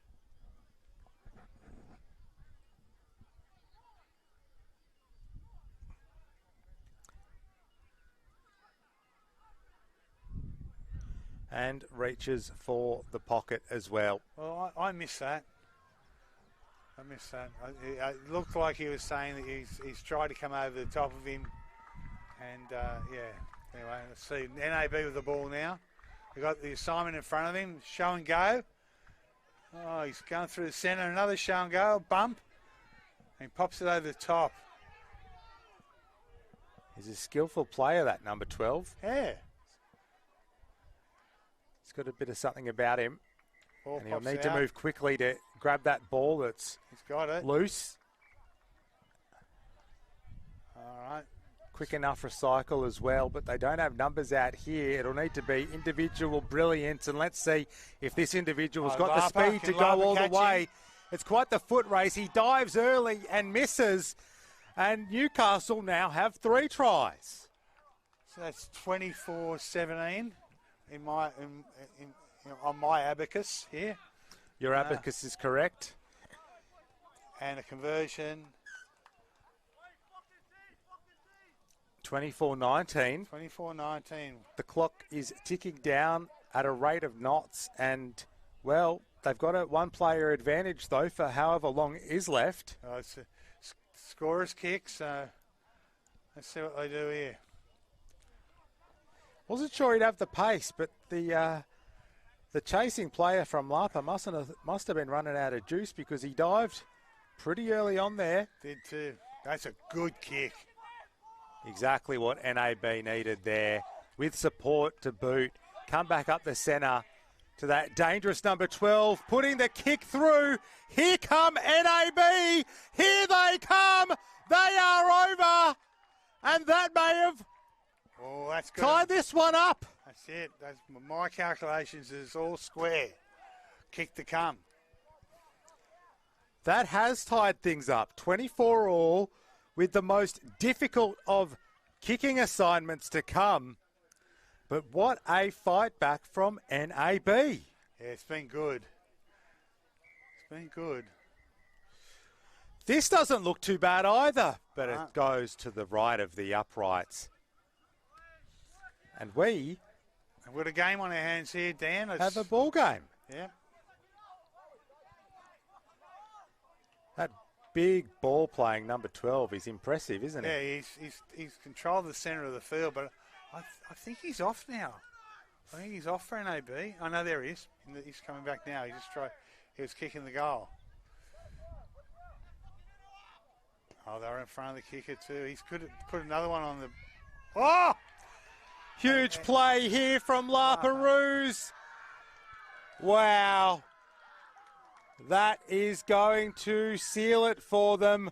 Clark, Malachi Clark, that is huge for Lapa. Well, there's a contest for the ball. He wins the contest. He's going forward with the ball and just keeps running. At 2 o'clock, the Sydney Sea Turtles at Hawkins. And that was it. On the bell, 29-24 to La Perouse is what I've got. That is what I've got on my abacus as well. And they are through to a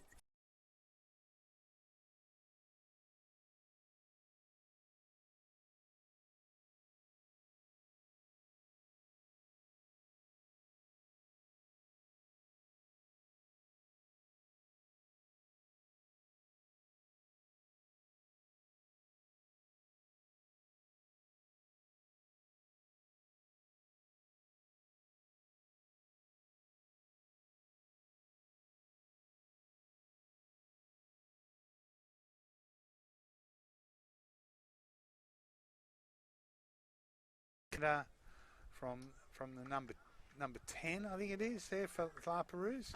Yep, the one Lapa player I didn't have the name of. And he scores a good try. Call him Murphy because it's Murphy's Law. And here's Lardner again, just pace, and then Newcastle All Blacks player just tries to keep pace with him. That's all he does. Doesn't make any impression on to make a tackle. Gets it, and then this is the last try, or almost try in the first half. Puts his foot on the line. So that one just before half time was a big deal, right? And then. And this was the one that gave NAB a bit of confidence. Yeah, the one just before half time. They get that score, and then straight after half time they kick off, and they regather the ball, and it's just a straight race there from the NAB number 3.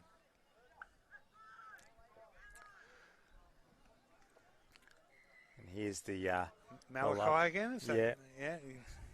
Here we go. This is we've got with the Ningan up against. Yeah, we're back to live action. Ningan in the white taking on the Minda River Warriors in the black and blue. This is the final of the under-15s boys cup competition, and it's Minda River taking it up to them early with this charging run, one-on-one, shrugs him off, and Minda River, they are over with the first points in this final.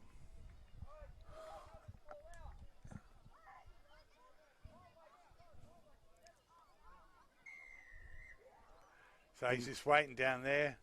So you're going to score first and just time wasting, trying to get as much out of the game as he can.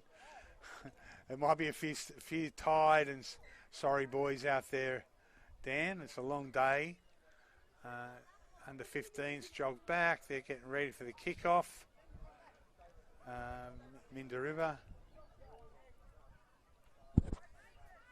Now, I've got a team sheet for Minda River. I'm not sure about Ningan. I'm just going back to see if I've got one in my notes from earlier in the day.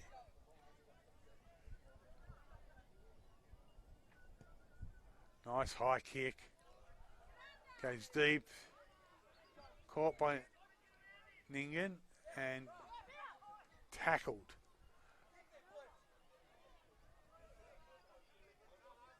Oh, good step.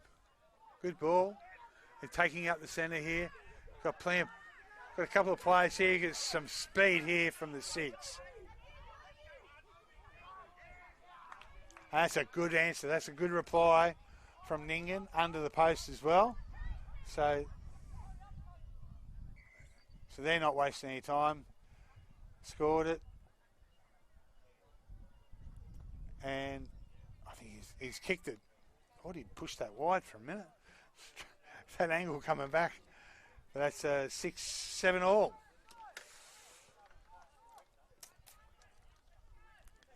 Let's see here the replay of the Ningan reply. He showed some good space, good speed, and once he got into space, there was no stopping him then.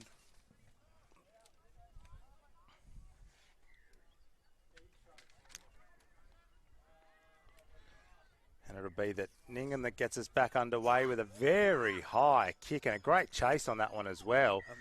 And calls immediately from Minderibba to say there's a shove in the back there, referee. I was in the air too. While he was tracking the ball in the air, he was touched. Not much in it, but enough to warrant a penalty. Minderibba taking it straight. Just a reminder that most teams will play in the semi-final. Make sure you ask to see if there's no game. Don't leave.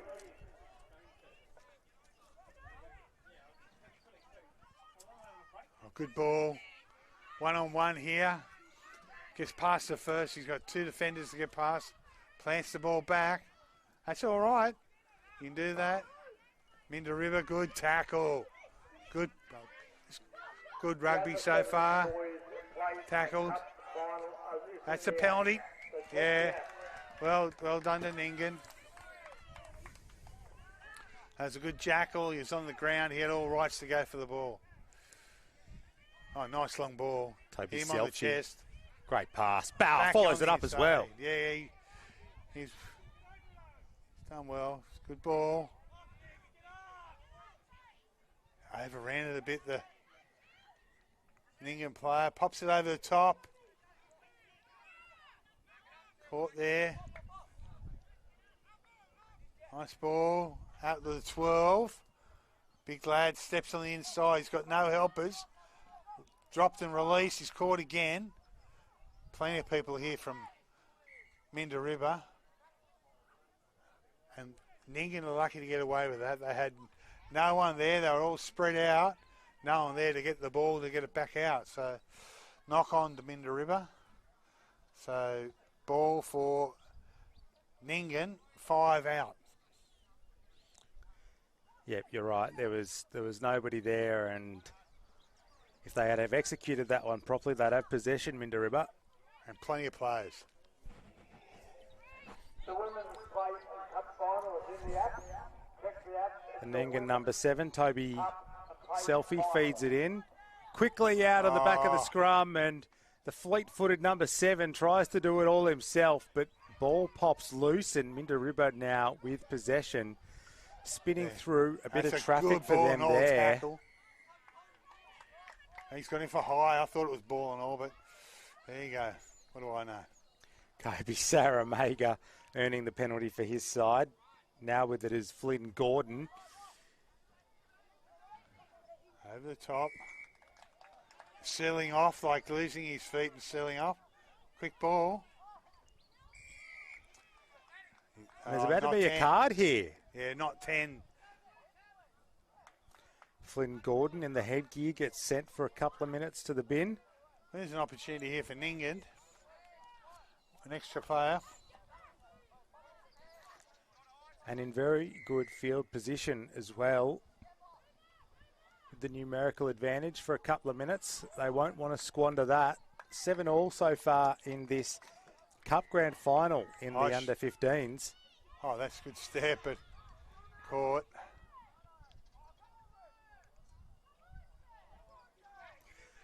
A wrestle between those two players.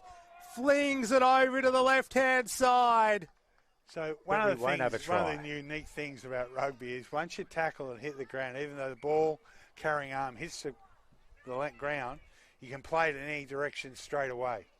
So if you hit the ground with your arm with the ball and you're close to the line, you can reach over and score the try. If you hit the ground, you can throw it. You can do anything you want, but it's got to be immediately after the tackle. Yeah.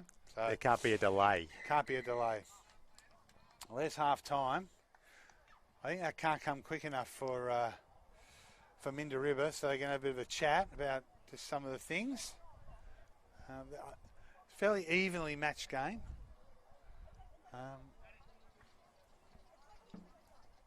They have had opportunities, both sides to score, but I feel like the Ningan side do have some good rugby skills, and so do Minderibba. It's just to see who executes this second half best. I think they're both in the final, right? They both played well all day, and all comes down to just, as said in previous games, rugby sevens is a strange game.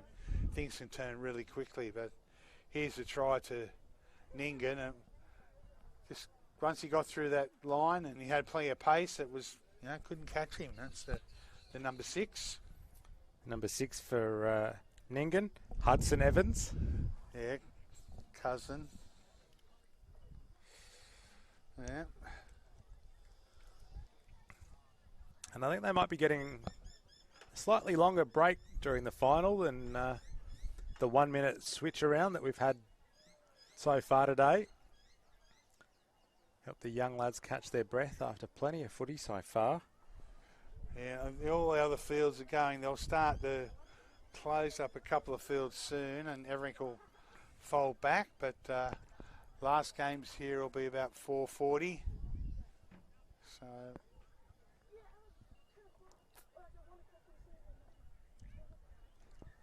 What would you be telling the Ningan side at half-time, Dan? What would your instructions be?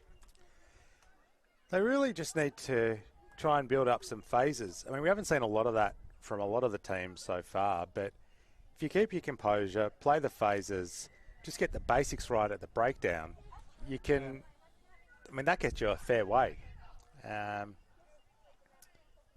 So I think it's Mindaribba to kick off here to Ningan receiving in the white. I reckon if I was saying something to Mindaribba, I'd just be saying, contest the ball, keep backing each other up, and getting closer with our passes. I think the gaps will come, but you just got to just support each other, be closer to the ball. I think sometimes the younger teams will try and get wider on the ball, and you get a bit closer. And then the gaps can come inside, not so much outside. Those half breaks become full breaks, become tries. Yeah. If you've got the support there, which, look, might be a question of how much fuel have they got left in the tank after 5 hours out here at Tuggerah playing a bunch of games so far today. Yeah, exactly.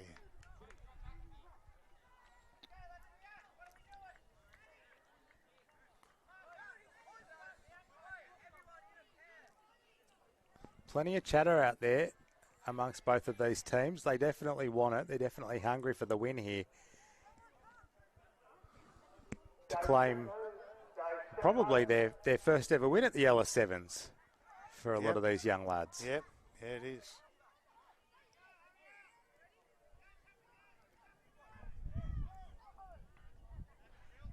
All right. Nice direct running. Oh, he's got some toe. It's Evans again, but has he put his foot over the touchline on that far side? Up goes the flag. That is the call from the touch judge. One of the good things that playing here is all these football fields are maximum size fields, so it does create the opportunity for open style running. So this size footy field is full size, it's maximum.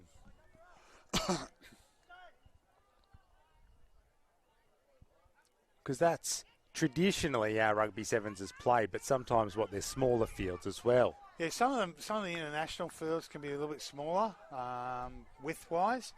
There's a minimum and a maximum width.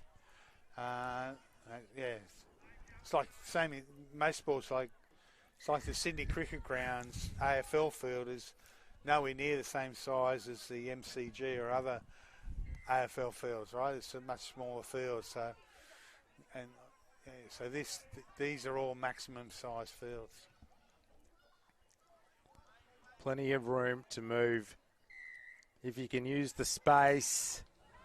They've picked up the boys from Ningan just pushing up too early. They held the ball in the scrum, and so I feel it's going to be the next try scorer wins the game. It's very tight, this. Yeah, it does have that feel to it.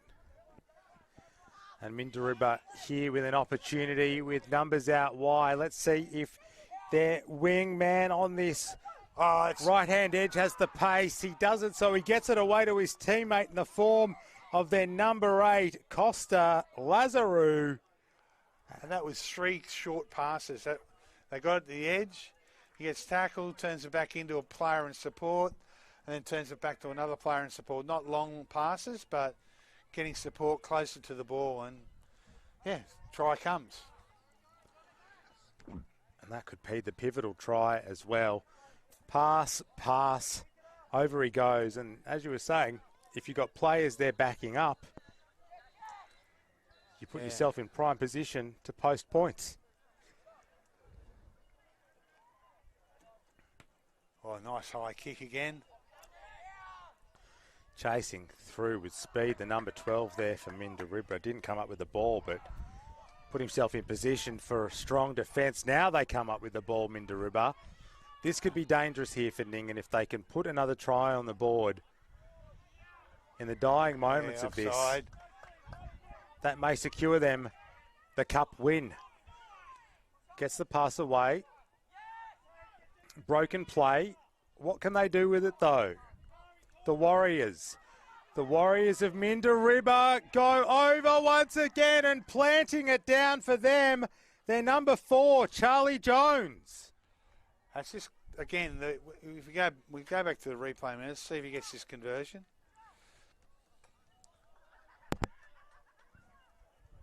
He's missed it. It came off. Bit of the metal down there. All right, so let's see what happened here. 12 takes it into contact, pops it back, like not a big pass, and a little number 4, just straight.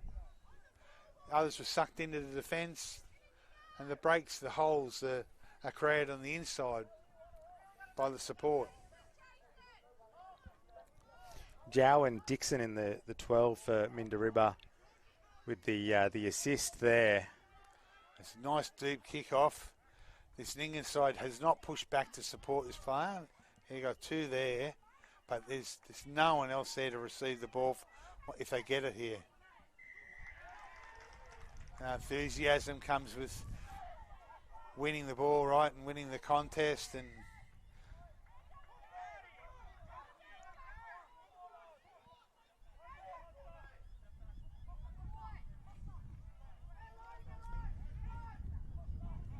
Minderibba really stamping their authority on this one over the past few minutes. Yep, they are, for sure.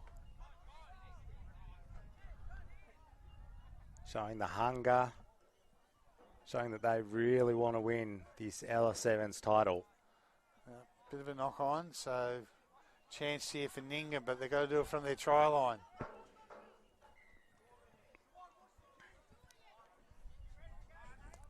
This will show us just how much they want it.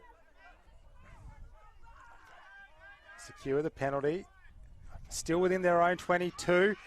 Can he do it all on his own here, the player for Ningan? There's some pace coming from the 12, but from Minderibba, he's got too much and under the post. What a solo effort, Matthew Smythe. That's a big effort. Conversion successful. What's the score there now, Dan? I've got 17 points to 14. Well, a few minutes left on the clock. Let's see what Ningan can do. They've got to kick off and do what the other side did and regather from the kickoff. Contest this ball. And they've gone deep. Calls from the sideline to let it go, but Minderibba play at that one. Gets out of his down there, so he's going to that's high. That's put it out. Yep. That's the ball game. That's the cup win for Minderibba Warriors. Our first winner here at the LS7s of 2026, claiming the under-15s boys cup final in a close contest against Ningan in the end. 17 points to 14. Minderibba, the victors. Here's how they did it.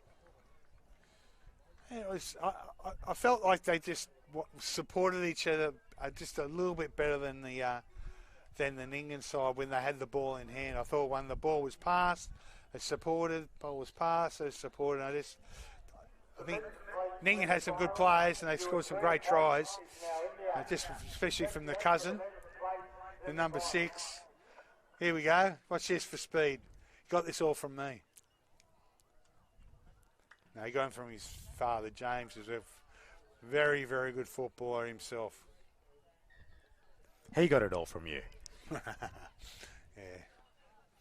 Let's see again, that number 6. This almost would have been another try. And here's the one that broke the camel's back. Just short ball, in defence, in support, straight lines, score the try.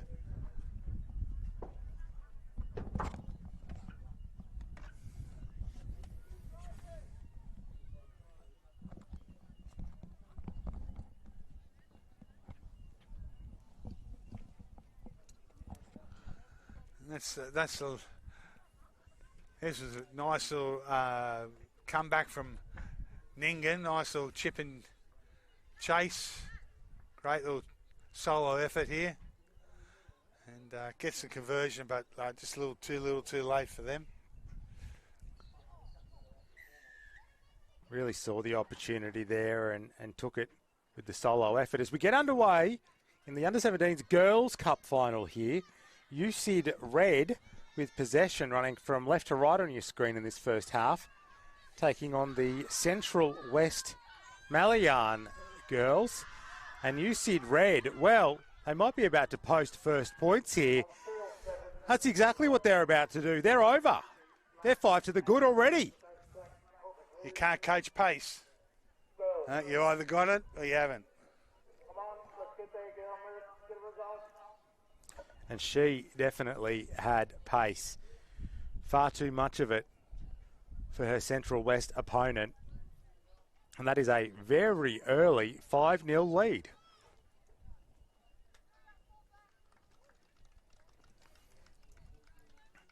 The number 10 here from USyd. We saw her in one of the earlier fixtures as one of the really strong players for them, and continuing that form later in the tournament. Harper Moore, the number 10. Oh, they let it bounce. It's a disaster. You let the ball bounce, you run the risk of things like that happening. And USyd Red regaining possession, and there's the try scorer, switching it back on the inside. Oh, caught this time. Only half a gap there for Orcha. She's within the Central West 22. And earning a penalty here is the USyd side.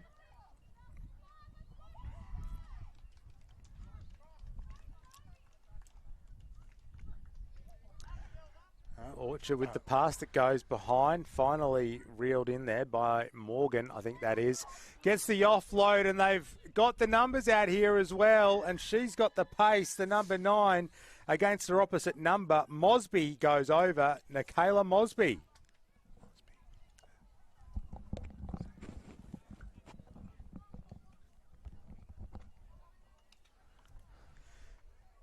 $10-0, USyd. Strong early lead for them. Central West had hardly any of the possession. But USyd, what a start for them here in this cup final. That's a fairly good effort, right? They just good passing, backing up and supporting each other. They've done really well. Knew they had the numbers. Pushed it through hands. Zoe Carter with the last pass. This needs the bounce to go their way. Nope. It's one way of getting the ball back. Central, is it Central West Malians? They got the ball now. Yep. Get out of the road, ref. I'll pass the ball.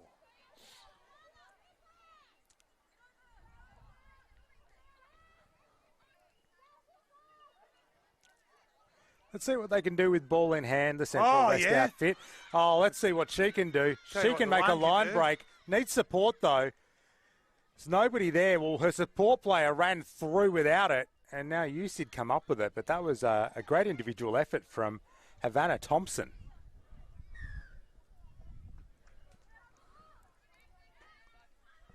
Havana Thompson with the break, but they couldn't capitalise, and USyd now coming away with it from their own end.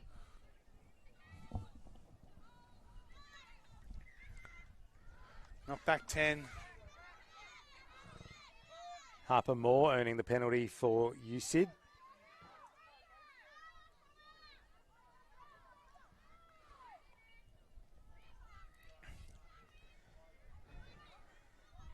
We get back underway, and they think they've got numbers out here on this right flank again, so that's where they come.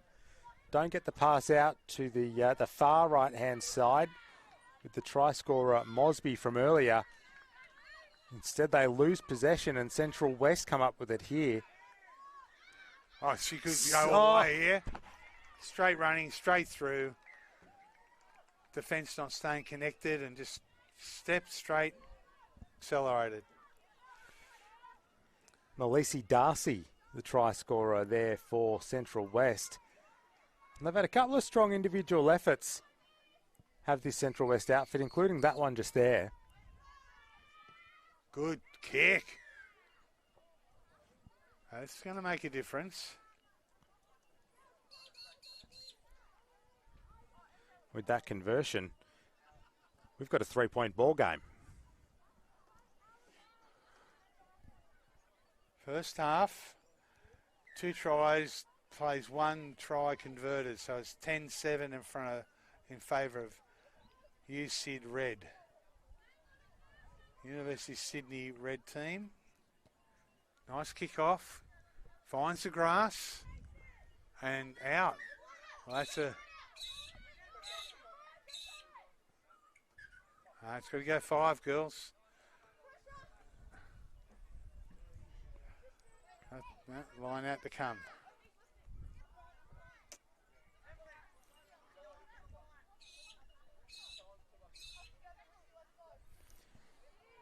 USyd Red just changing up who's going to throw this one in.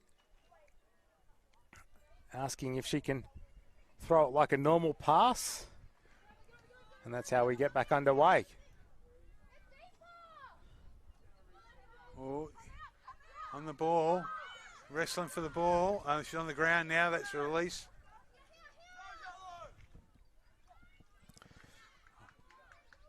Desperately wanted the ball there, Central West. They're up for this fight. Yeah, they're in it. They can't afford this. They can't afford these quick players to get on the edges of them. She is quick, the number 10 for USyd. We've seen that game after game after game. Harper Moore, and she is over again. 2 tries in this match for Harper Moore. It's a fair effort, isn't it? Like to play all day and be... Oh, she's got that. Wasn't the most graceful effort, but it got there. And that takes us out to 17-7. If we're talking about beauty pageants, that was an ugly duckling. But that's good work from Moore. They got to the edge, used the pace, and then got under the sticks, right? So USyd are using what they've got, and that's the pace on the edges. And the Central West Malian are trying to win the game through the centre. So it's 17-7. I think the Central West Malian has just got to control the ball more and hold it for longer periods. That's that first try from Moore, just the pace down that left-hand side. And 6 was making some ground, but I feel Moore had a little bit more in a tank. Here's the second one from USyd. Second one from Mosby. It's a fair effort again.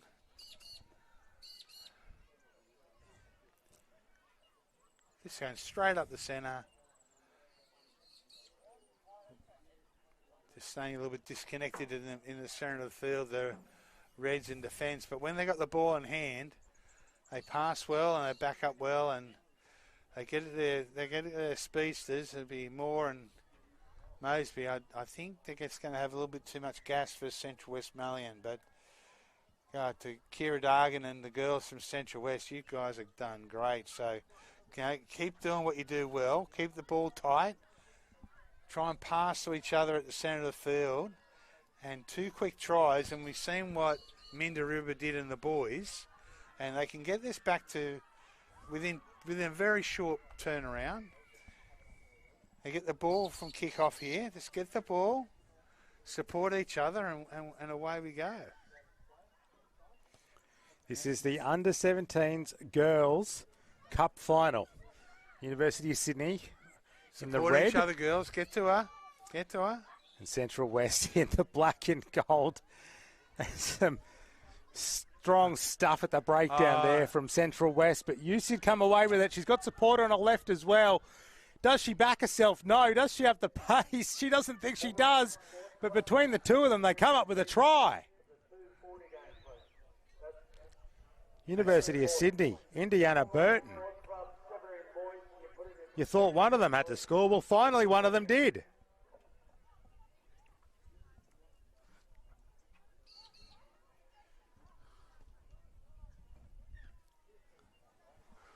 Conversion unsuccessful, but that's the start that they would have wanted to this second half. Sydney got what they wanted, a bit of a loose ball, and on the edges where they have found all their success. The Central Westphalian, they can just keep the ball for periods and support each other at the breakdown and stand a little bit closer to each other. I feel they got the players there that can score tries. It's just a matter of them building it, as you said, building the pressure. UCID to get us back underway here. And similar areas to the restart we saw earlier. Offhands, Play but on. goes backwards. They got the ball and it's up the short side. Don't isolate yourself. Go. Keep going. Oh, that's still play on. That's it. Oh. And there's the knock on, but what we're getting an advantage, I think, from advantage earlier. for offside at the breakdown.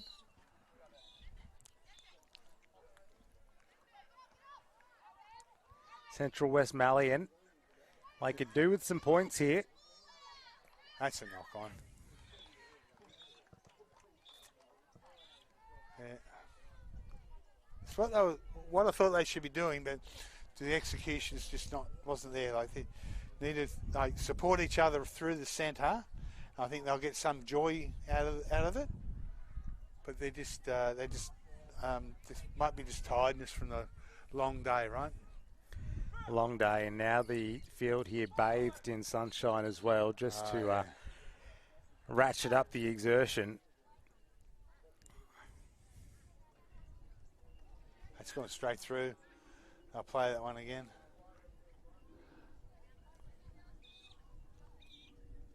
Sophia Gibson gets ready to feed this scrum again for the UCID Red Girls.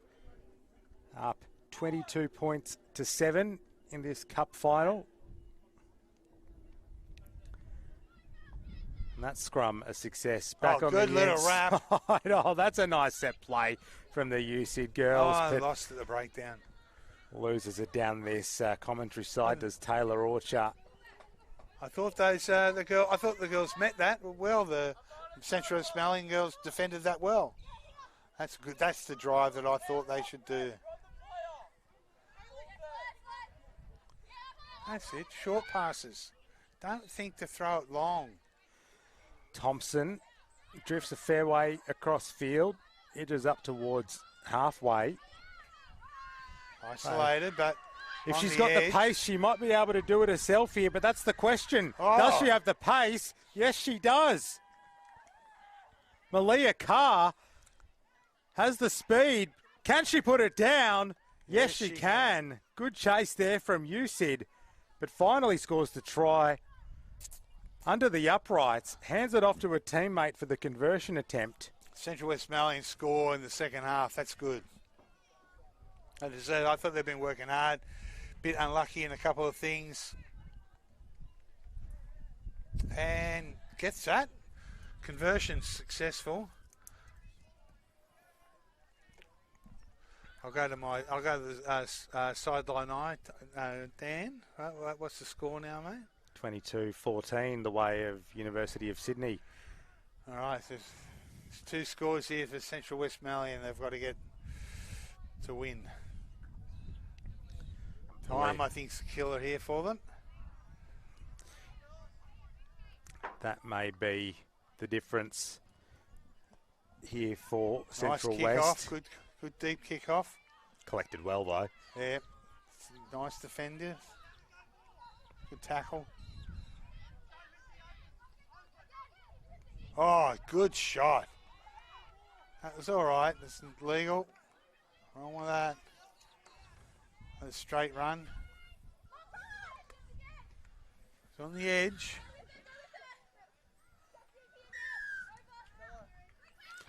Earns the penalty. As soon as it goes over the shoulder, they're Orchard. trying to be really diligent with that over the weekend. They've been consistent at least. Yeah.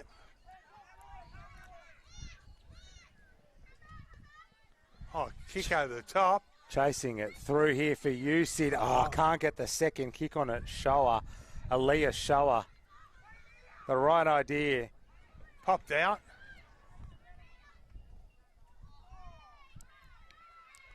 That's the car girl. That's sore. That's her shoulder, I'd say.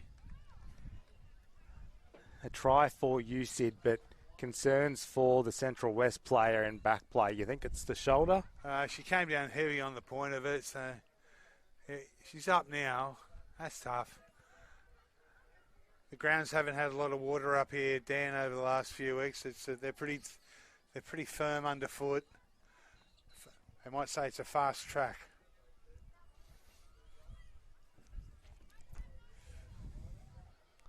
Conversion unsuccessful, but a 13-point gap should do the job here for UCID. So, yep, comes down on that right shoulder. That's got to hurt. Not showing any sympathy, though. Running away with it and scoring Zafira Gibson, as you would.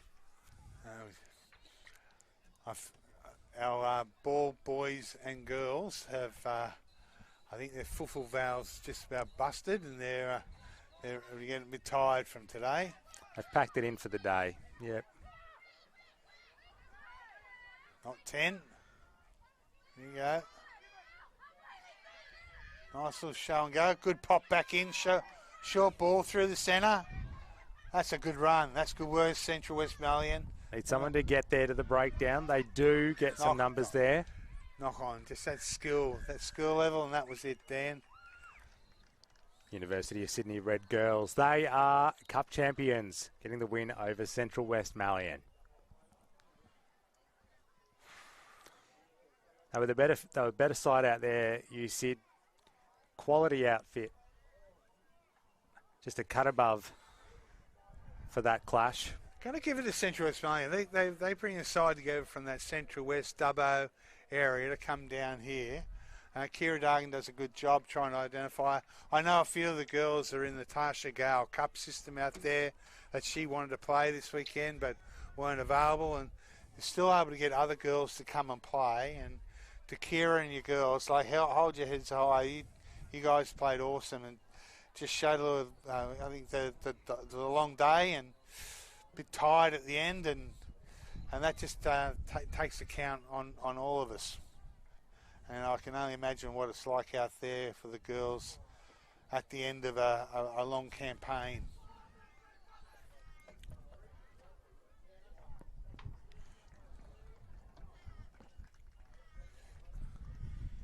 Had to give it to Central West. They didn't give up in that one.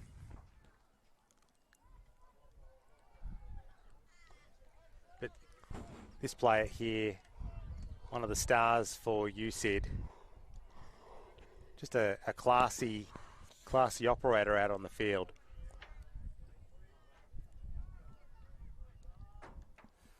Now they are the victors, the cup winners, the Ella Sevens champions. Now we move on. Is this the under-17s final now, Dan? Yep. So we've got La Perouse there for sure. That's in the blue and the white. Against the Boomerangs Sports Club in the black and the yellow. Well, I haven't seen much of these guys today. Have you seen any of their games, black and the yellow? Yeah, seen a couple of them. I mean, both of them strong outfits, so it's probably fitting that they've both ended up here.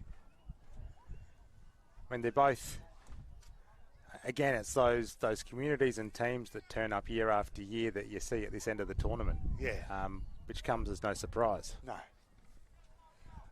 Lapa are a pretty well organised group out there. They're always in and around these things and super competitive and produce really good players.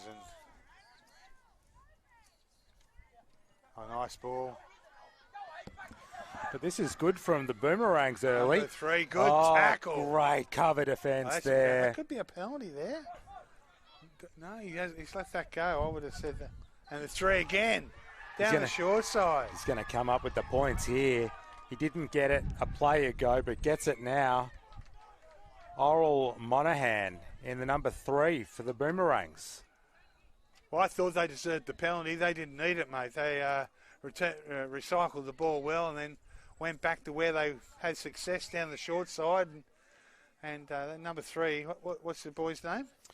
I've got here on my team sheet, Oral Monaghan. He did really well. Good pace. Converted by the number 6. So they're out to a 7-point lead.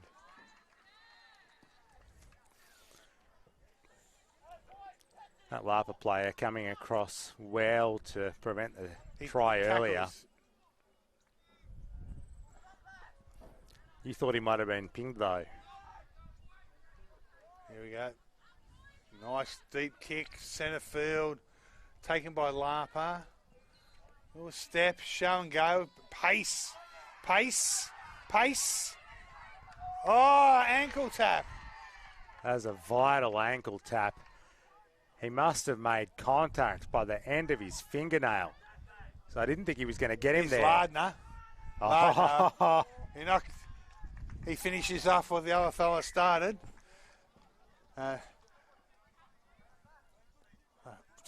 Try under the post. That's a good answer from La Perouse.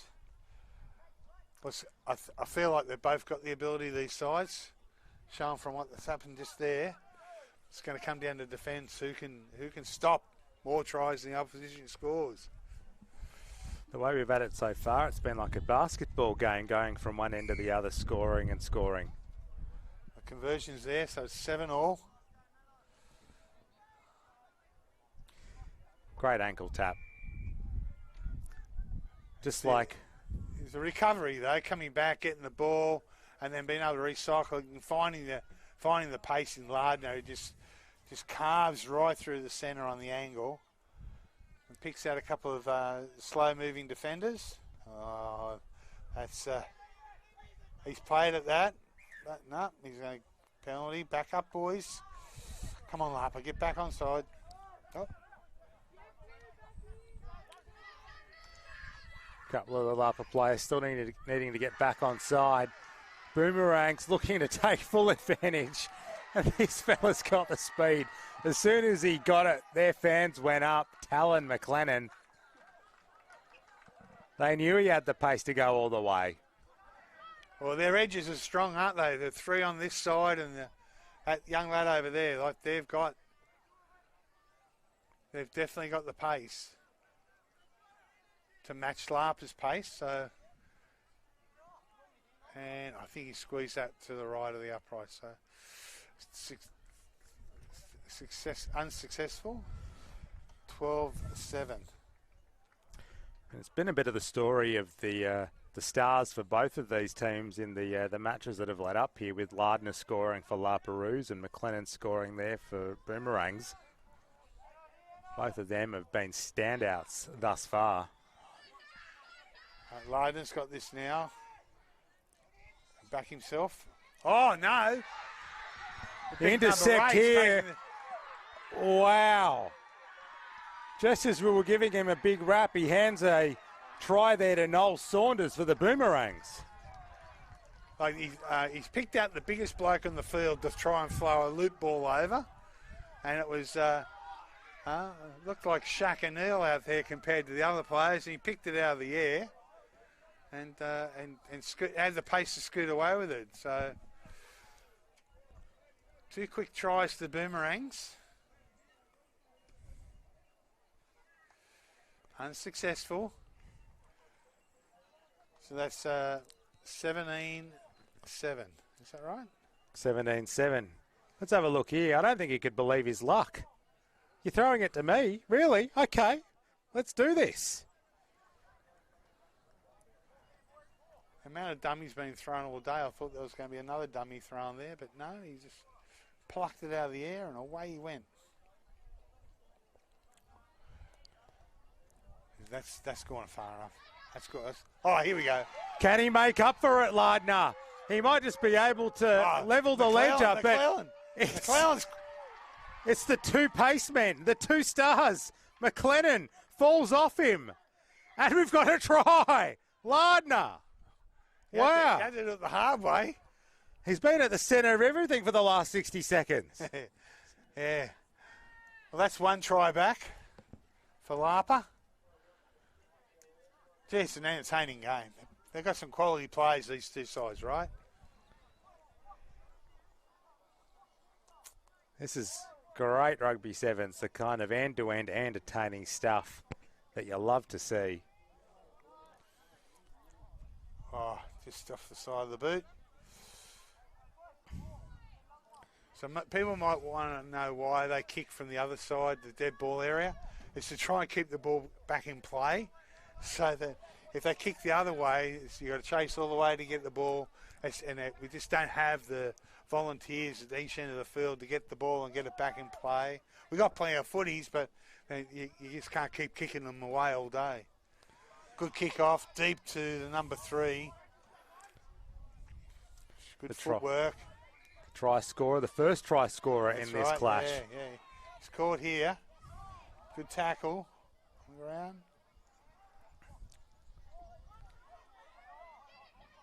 La Perouse not up in their grill, so the ball on the deck, that's no worries. Oh, wow. Skips out of one. He puts his hand up. He better score here after celebrating 50 metres out. The chase isn't half bad from La Perouse either, but he gets there. Finally. What did I say before, Dan? It was going to be about the defence, not the attack. I think they've both got plenty of points in them, these two sides. It's who defends better, who gets more of the ball. At the moment, Boomerangs are getting much more of the ball. The speed on some of these players, it's incredible.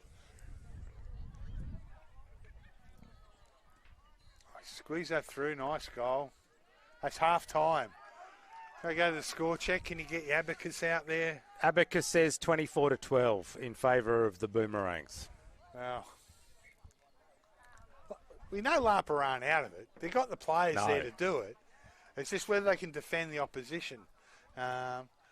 And when they get the ball, we've got to make it count. There's a couple of boys down here on the field out for Lapa. I think it's just sheer tired. They're just tired. It's been a long day, but good quality game of sevens. Some good sevens play out here. This is the first try where they get caught and go back down the short side. And number 3, good.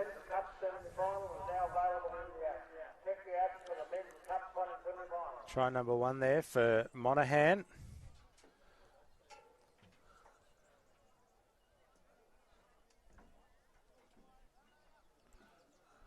Back to the huddles, half time.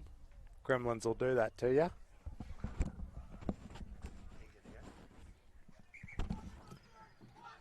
And that'll do us for a half-time break. 24 points to 12 in favour of the Boomerang Sports Club. But La Perouse, they are definitely not out of it. You can see there's some key players from both of these teams that could just bust the game wide open. And La Perouse certainly has players of that ilk, so there will be no writing them off at this stage as we get ready to play the final 7 minutes of the under-17s boys competition for these two teams as they fight for the cup. And Boomerangs will get us back underway with a short effort here that does go the requisite 10 metres and 10 metres and 0 centimetres. And they come up with it here, do the Boomerangs, just outside the La Perouse 22. Appeals to the referee, but they go unheeded. They've got a number out here if they can use it. There's a sweeper back there for Lapa, though. as the defence comes across in any event. Boomerangs. Ball goes to ground for them. You feel like something might be on for them here. He goes within a metre of the line, pops it back, and he's now got 2 tries, does Monaghan. That's a pretty good play, right? It's just having people alive at the end, defenders, to pop the ball up. And, yeah, great effort. Great effort from the boys, from the Boomerangs. Watching that in replay. Oh, he's going for the conversion first. Oh, this looks all right. I think he's got that. Looks very good. That's a good conversion from out wide. Straight into the teeth of the wind as well. A real fair effort. But just like ball in 2 hands, gets past the first defender, the second defender catches him, but pops the ball to a support player, which is really like first-class sevens play, right? You just got to be there. But the restart's on. Hasn't gone 10. Larper's played at it, so it's play on. My apologies, Ty Thompson with the try there in the number 5. I saw the hairdo and I thought it looked the same. They must go to the same barber or something. Yeah, not rolling away. It's Larper's ball. Perouse here through Clark. Slow recycle. Let's see what they can do down this left-hand edge here. Oh, that's a nice play. And he's one of those strong individuals for Perouse that could break this game open, and he does with that try. This is I mentioned it before in the play that you can place the ball in any direction once after being grounded, and he's done that. Like he got turtled and then he's just placed the ball over the line, so that's allowed. That's over. Conversion successful. Score check. Boomerangs 31, Perouse 19 with that successful conversion. Two major scores and a conversion away. It's up Larper's ball here to kick off. Here we go. If you're Perouse at the moment, you'd almost recruit your own ball boys to try and get play underway quicker. Oh, that's a knock on. Oh, he's recovered. Oh. He ran back into traffic there. Pop the ball. Let's see if they can get it to this man on the outside who's got space. They can. And Perouse, they go back to back. Malachi Clark in the 11 for Perouse takes them to 24 points to 31. After the semi-finals of the men's draw, a bowl final will be played between the losers on They're within a converted try here, Perouse. Didn't convert that one. a losers final or a bowl final will be played between the losers on field 2 at 4:20. We've got a few minutes left here as well, so there is time to level it up for Lapa. They'll get us back underway here. Oh. They go long, though. And the Boomerangs, well, they'll need to shut them down in defence here, Perouse, and they don't do that. Danger signs for Lapa. Alarm bells are ringing. Somebody call the fire brigade.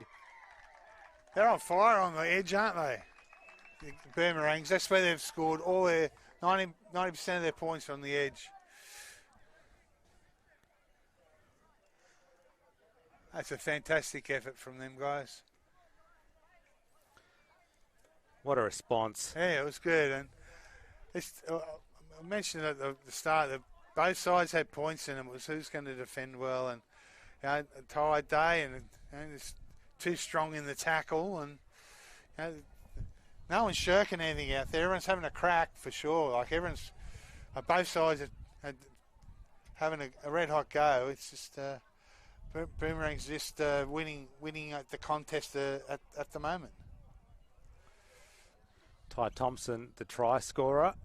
No, misses that one.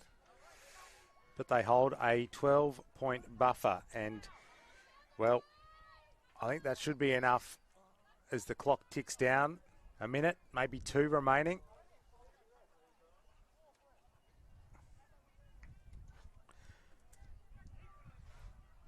What a hit back from the Boomerangs.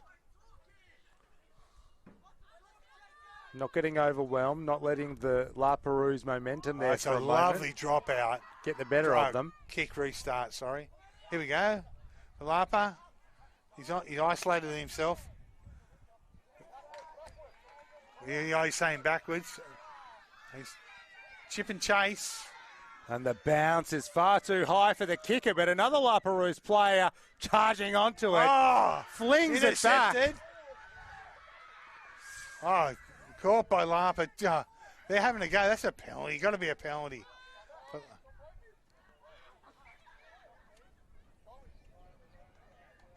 No.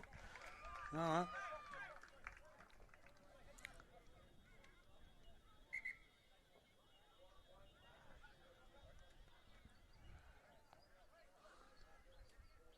Not sure going back to that, but it was just a bit of a head clash there in the breakdown.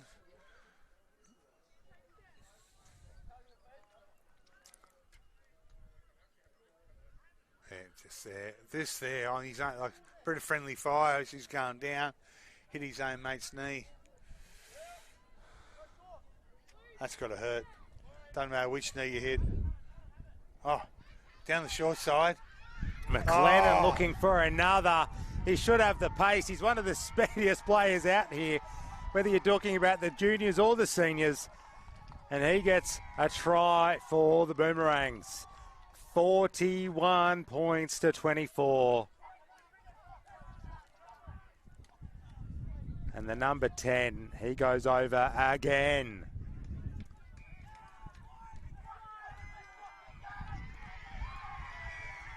Well, they're quite happy about it, Dan. It's a long day. Don't care what you're playing for. Like, it's a great effort. They brought along the girls' side. They brought along the under-17s boys' side. And, they've had a real red-hot go. They set up early with their tents and got organised and had a good group of support people behind them. And Lapa were the same, mate. They got here early. They had a good group, good support, and that's why they're in the final. Both sides are in the final because they're well organised, good group of support people behind them, and yeah, Lapa should hold their heads up high, mate. They're always in this, and they've had a great carnival. Just that Boomerang's a little bit better on the day. Nothing more than that. 2 quality sides, but you love to see how much they're enjoying the win out there. Yeah, it's nice, right? They are loving it. Let's have a look at some of the action out there. The number 11 for the Boomerangs. It's just another little just show and go on the outside, right? He's celebrating well out. Darren Vags. He was confident that he was going to make it. He did in the end. He knew his own petrol tank, and this is the one where he gets caught short in the line, and then turns around, pops a lovely ball up to support play, and that's a great little try there. Yeah, that's going to be 100 metres before the night's out, that try for the scorer. And then the answer back from La Perouse. He gets caught really close to the edge, and then the momentum, and he's got placed it in one direction and places it over the line. Look, rugby league, double movement, rugby union, try. The fight back from Lapa was great to see. Yeah, they had 2 quick tries. This was another good one. And probably rushed the conversion a bit. Didn't need to do that. And then this another one on the sideline for the number 5 for the Rangs, and just speed, right? The speed that the Rangs had in their side was right. A nice little photo here at the end with both sides together. That's good, right? That's what it's all about.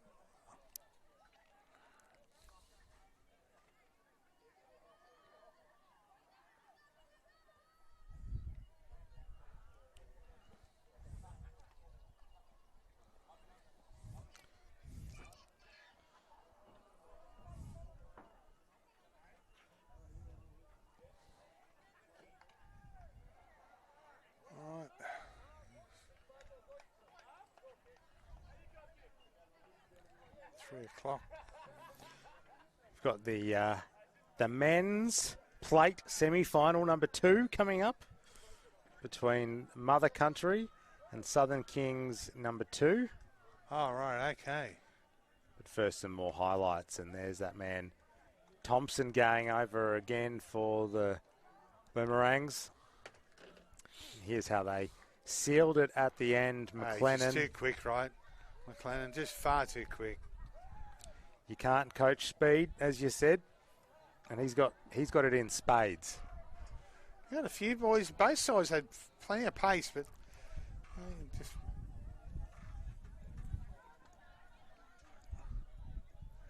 Right, so we've got Sydney Sea Turtles and Southern Kings number 2. Is that right?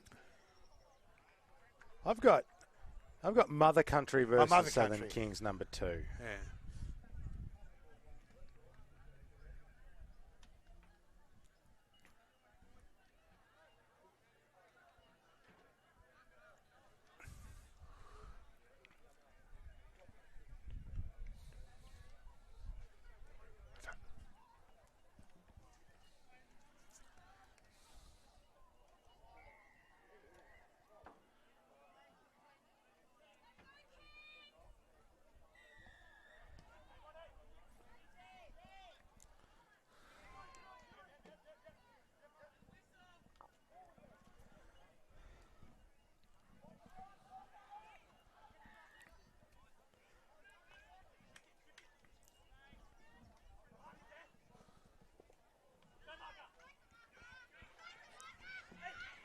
Now it's a speed contest here. Both of them pretty evenly matched. And he gets over the line, does the number 11. And we are getting the scoreboard ticking over early here in this men's plate semi-final. Mother Country taking on the Southern Kings number 2 side. Southern Kings, I think, are in the blue side, mate, and Mother Country are in the.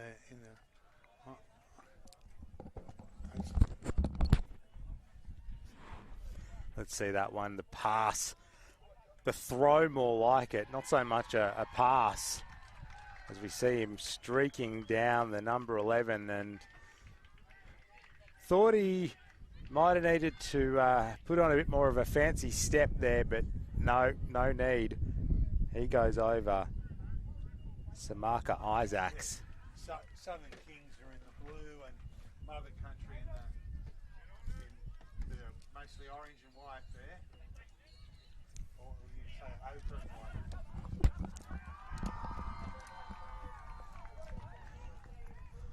Southern Kings. They're no strangers to the Ella7s competition. So they'll certainly be putting up a strong fight here to try and go through to the plate grand final. But let's see with the creative passing technique again of this centre. And he puts away the number 11, who again has to fight to score the try, but he's got a double. He's got a double. And they are 2 to the good via the hard work of Samaka Isaacs.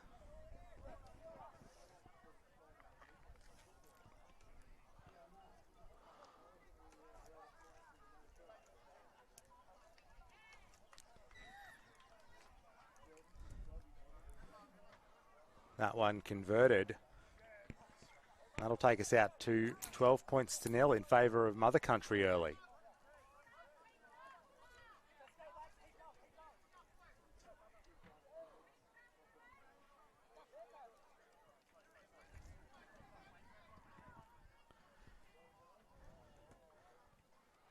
And looking very dangerous down this right attacking edge.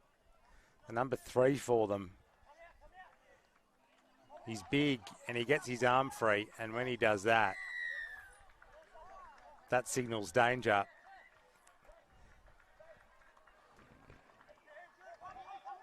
Southern Kings 2 get over the 10. A few looks to the referee, but play on. Don't know why you're looking at me, he says. And there he is. He's on the other side of the field now, causing havoc. Oh, good tackle. Can he get the offload away? He can, He's but it's chopped not him, secured. and that's hurt him. He's come down hard, the big fellow there. That's a really good tackle by Southern Kings on that guy there.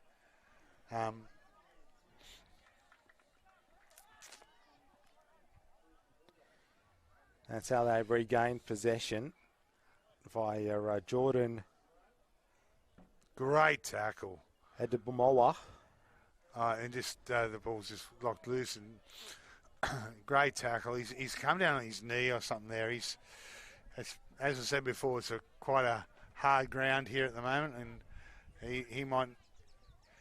He's fairly decent hit. You'd be concerned if you're your mother country, given he's quite obviously one of your key players. Well, he's done a lot so far to dominate this first section of play.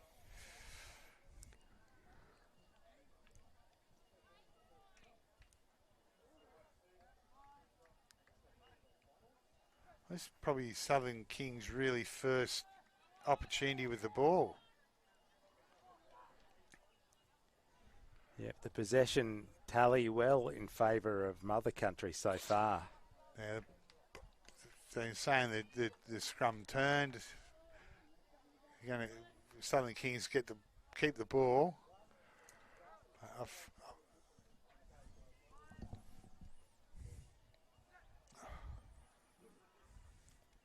Oh, nice pass. Oh, that's quick. Has he got enough?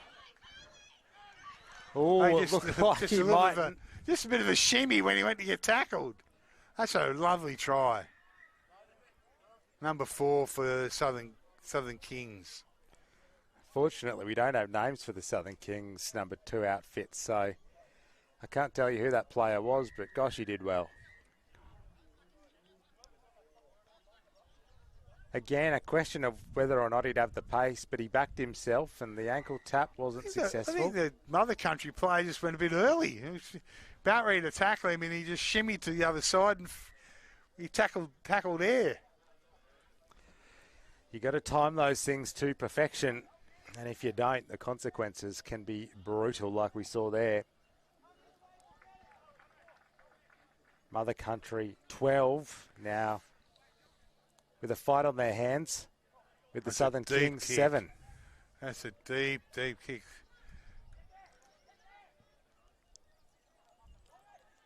Nice tackle. No, not a nice tackle. Not releasing the tackle player.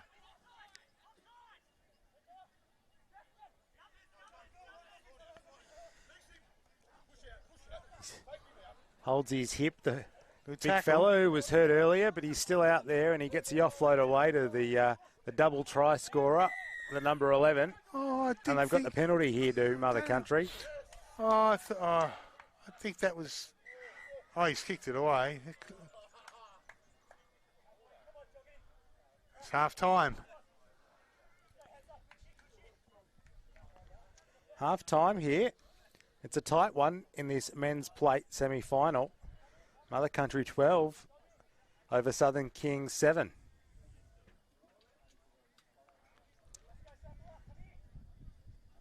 And let's see those Mother Country tries first.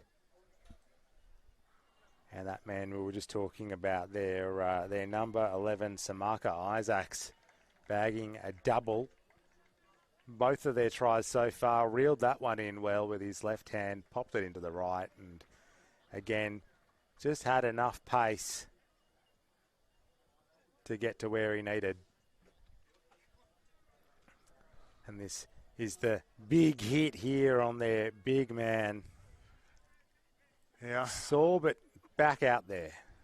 I thought he had an opportunity to finish the half off, and he still looked like he was carrying an injury. But this try to Southern Kings, number 4, was very well timed for them, and for half time. So the score check, Dan, is what?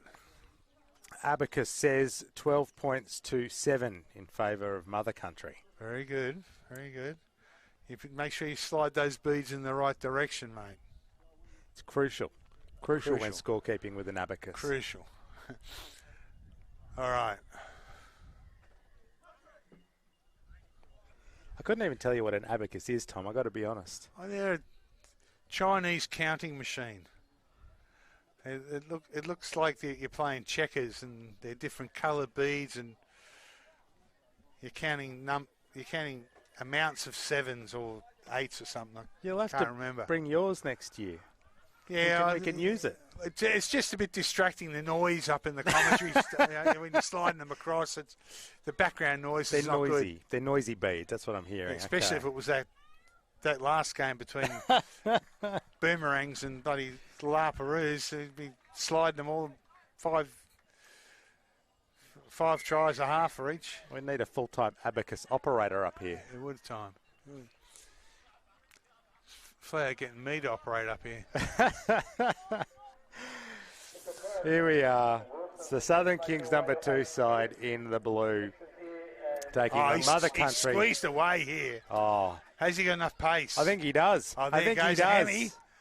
I think the poor #3 for the mother country side has done a hamstring and isn't going to come back in this one. We'll come back to that. But the Southern Kings, they're in. Yep. He was. I think that's an effect of the tackle that was put on him before. It jarred him up and couldn't run freely, and that's the end result. Well, that's going to be a painful next 6 weeks for him. Oh, that is rough. That is rough as guts for that fella over there. But for the Southern Kings, they're back level pegging. He's just missed that conversion. Good attempt. So it's 12 all. Well, got a game. Don't we just?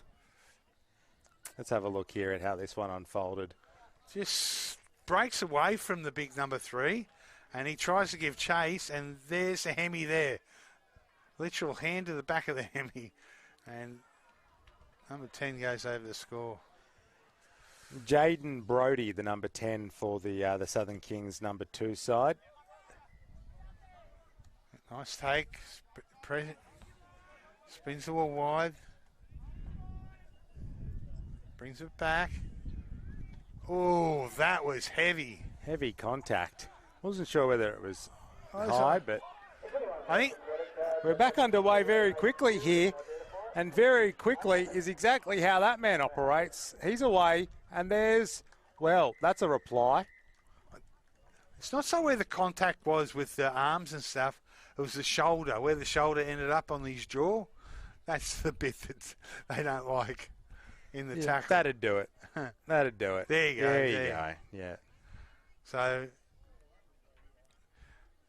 good response from Mother Country. Get the ball back in hand, take the quick penalty, and it's pace, mate. Oh, unsuccessful from right in front. So we will stay at 17 points to 12. Mother Country ahead. Thanks to that very quick reply.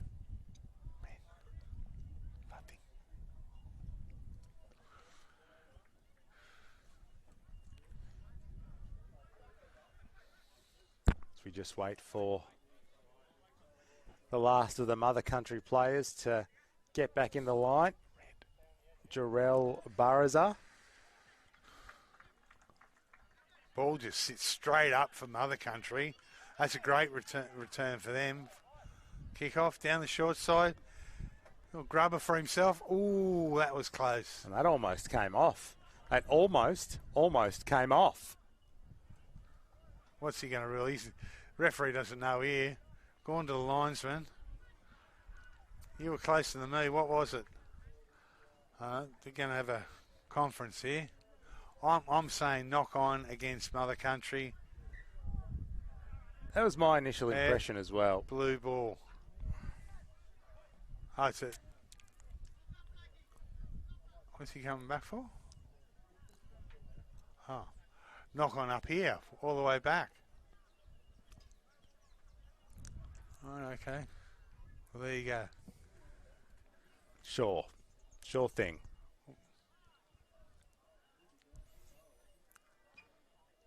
Same result, just a bit further upfield for the Southern Kings. He's caught. That's rough. Another scrum. Yep, couldn't hang on to the ball there, the number 2.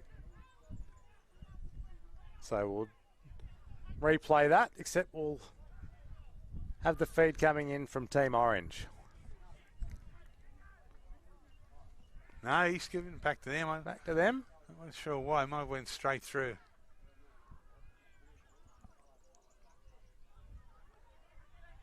That one squirted straight out the back. Tackle without the ball.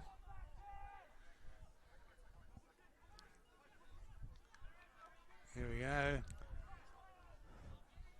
Not a straight run. No support. Got to get to and help him. Oh, it's stolen. Clever play there from Mother Country, but yeah, clever up until the point of throwing it away.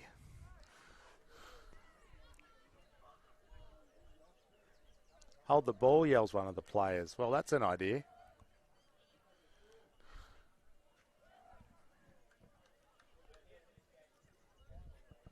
Bit of a stilted few minutes of play here at Tuggerah. Most of this clash has gone. We've got the Mother Country in the lead, 17 points to 12. Not long here for the Southern Kings number 2 side in this plate semi-final. But they've got the numbers here after that breakdown in play. Did well there at the breakdown, did Mother Country. And they get the offload, but he can't hold on to it. Blake Gurney couldn't hold on to it. They regain possession here. And now, finally, they score. Through their number 9 for Mother Country, Jarrell Baraza.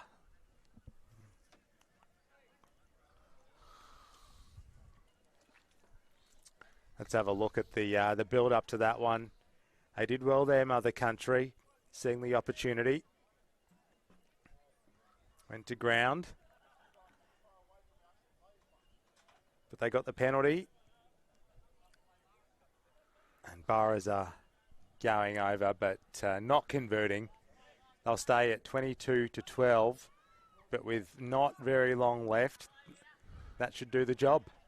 That should see them through to a plate grand final.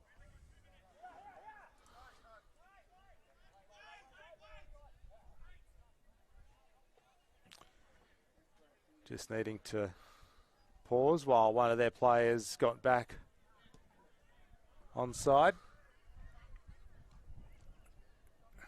Off hands, went back, play on. Oh, good play. Throwing it around now like their life and the plate competition depends on it. But that'll do us. That will do us. Mother Country too good with a 22 points to 12 victory in the men's plate semi-final. There's a few tired boys out there.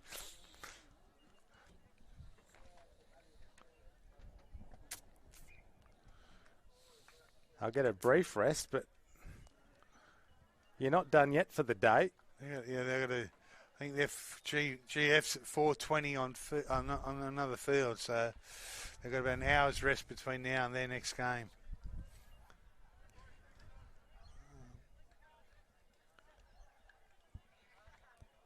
All right, sorry.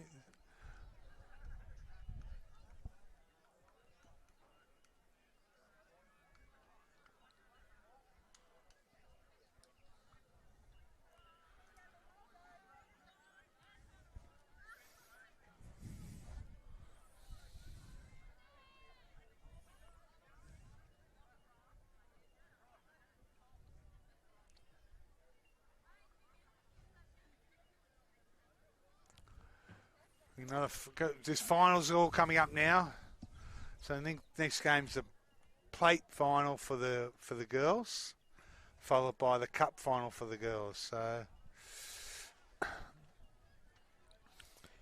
yep.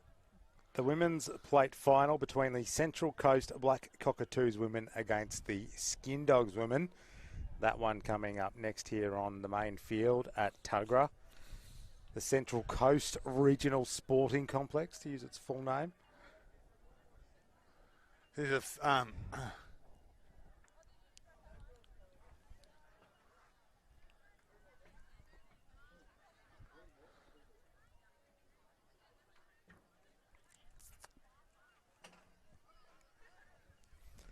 and plenty more rugby still to come.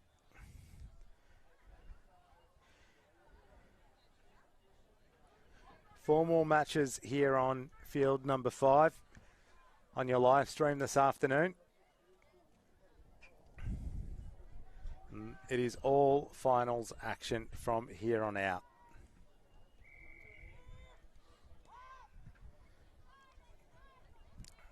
This is the Central Coast Black Cockatoos women taking on the Skin Dogs women.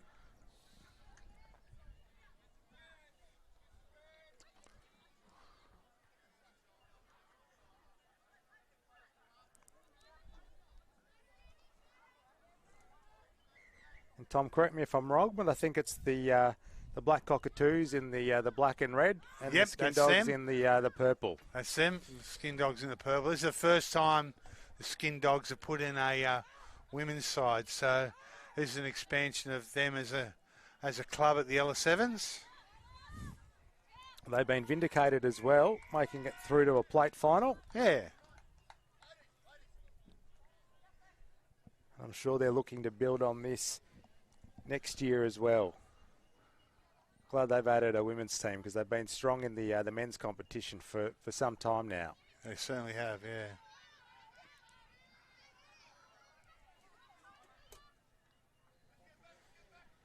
Central Coast securing possession on the western side.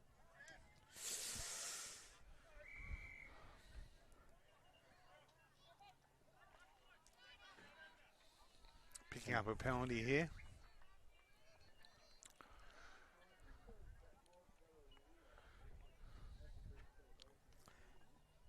Tapping it to get us back underway. Tamara Clay, the captain of this Central Coast side.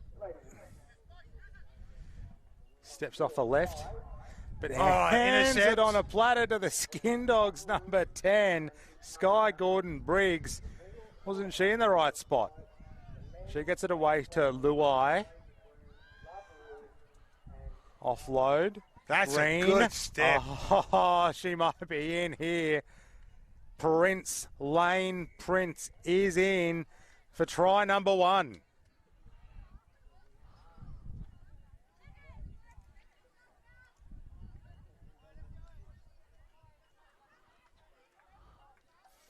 Some good interplay here as well from the Skin Dogs. That was good. And Lane obviously seen the space and ran to it, right, and had the pace to go on with it.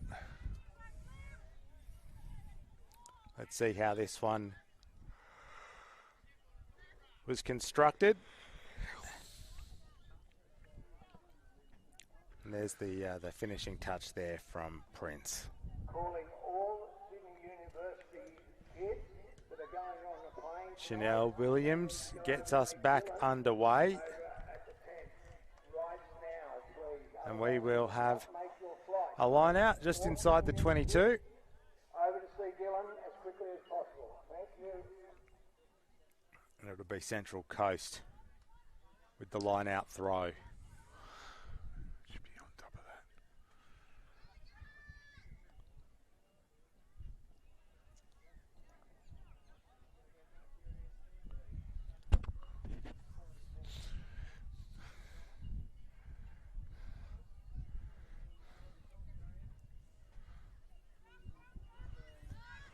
Short arm penalty here for the Skin Dogs women. 7-0 advantage to them so far. Good stepping, getting around to the edge, and the pace again. Too good. That was a try built on stepping. Yeah, and just pace and stepping and getting to an edge.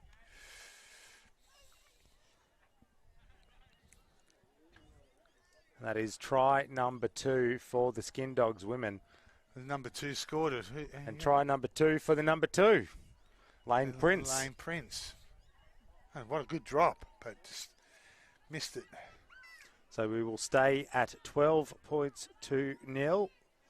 But Skin Dogs, well, they're out of the blocks quickly here.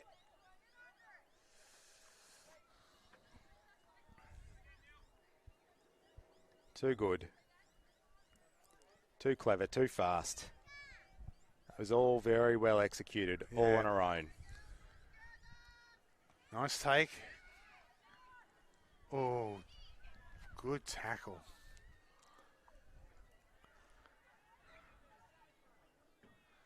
Yeah, good work from Central Coast. Ah! Oh, almost the intercept. Could. Chanel Williams thought she had it, and then she didn't. Yeah, she's doing all right at the moment, Chanel. She's in the New South Wales Next Gen Sevens program, so yeah, she's been doing really well. That's Brennan Williams' daughter, and yeah, she's doing quite well. And Brendan and Chanel's daughter.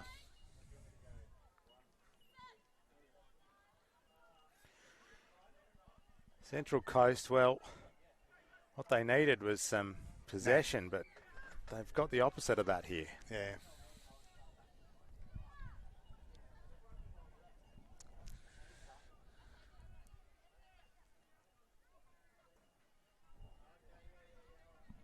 So Chanel in the next gen side, Tom? Yeah, for New South Wales Waratahs, she's doing quite well.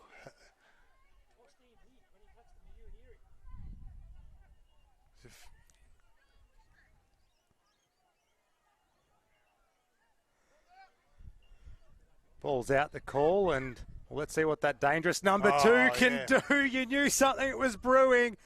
Can she do what she did last time? No. Gets the offload away to Ava Moran. Couldn't control it. She couldn't control it. Gosh, every time Lane Prince gets the ball, I'm looking forward to what she's going to do with it.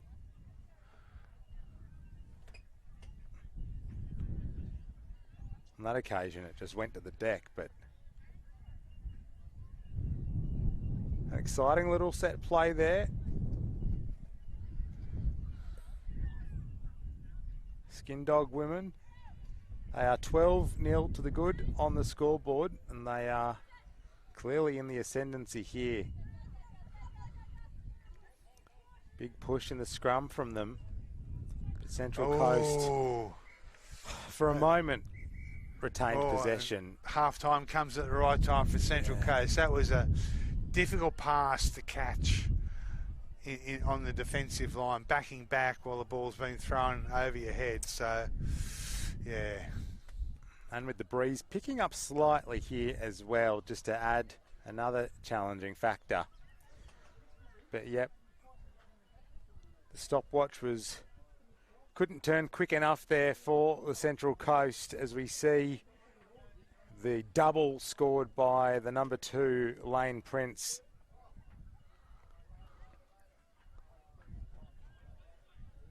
And here is try number 2 from her.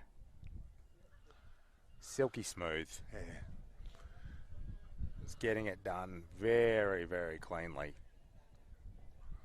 And what are the Central Coast, Tom, you think, saying as to how they get back in this one?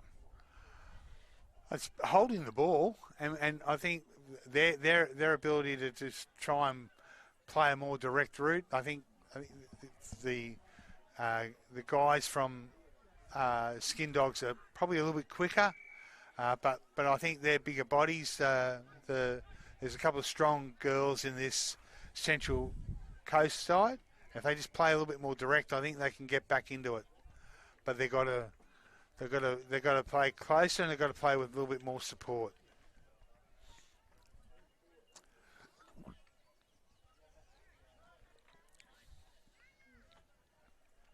They're playing a little bit wide on, like, asking for long passes to be made instead of playing a little bit closer, direct and support play. they play closer, direct and support, then I think they'll find holes up the middle. And after a long day of footy, those holes may well open up in any side that's still out here. So that's a good kick.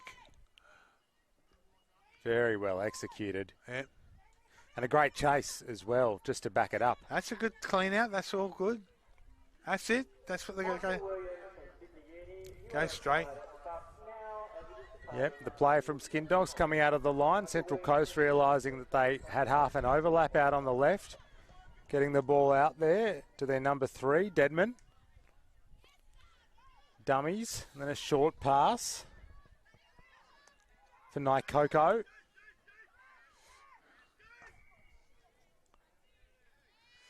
They earn the penalty here as well. They've just got to get more support to their breakdown.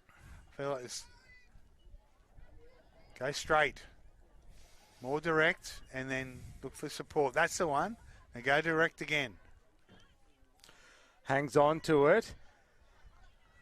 And just confuses the defensive line there for a second as well. Pops it back, but collected by the Skin Dogs. Alert to that prospect. Whee! Over the top. And there's space out here for the Skin Dogs. That's good skill from the 6 to catch that overhead. That's it. Ava Moran in the 6 for the Skin Dogs. Plants it down and, well, they withstood the pressure from the Central Coast and then took full advantage. I did what I thought they should do and go a little bit more direct up the centre, but they couldn't get the support play right.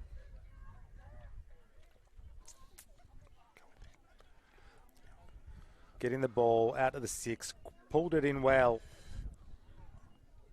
And then it was just a matter of getting to the line. She did that on her haunches, a bit tired. But with a try here in this women's plate final.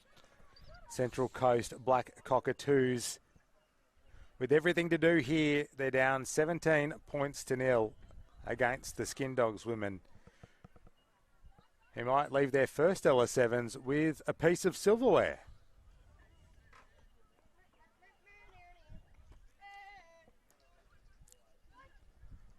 Line out throw goes deep, and Central Coast there into the field. Oh, good tackle.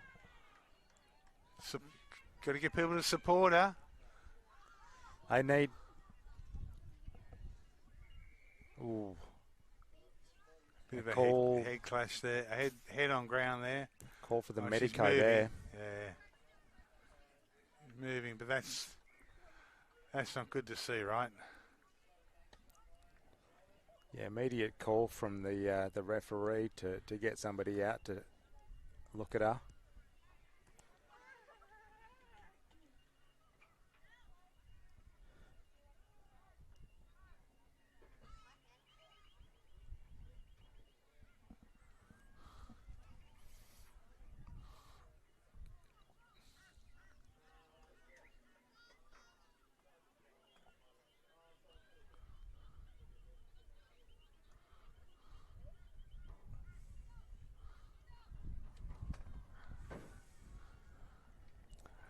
So first responders on the field, we've got most of them are paramedics and surf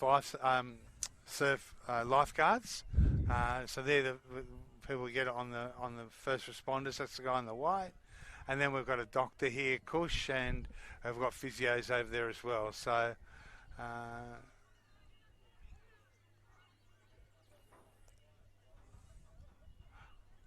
Hopefully it's only a head clash. This is the first try we're seeing in a replay here in the first half. Here's the second try. Pretty much a carbon copy of the first try, just getting around the outside of the defender. And then, yeah, so this is the lead up to the try in the second half.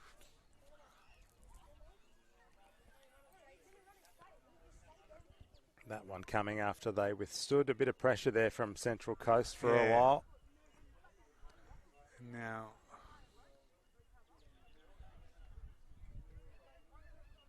they're still dealing with this young lady at the moment.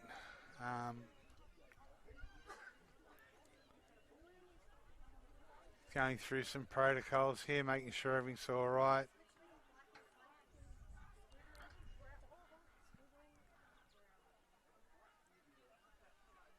All right, so that's the doctor with her at the moment, Kush. And there's all right. He's checking her range. Yeah. That might be it for that young lady for the day, I would imagine.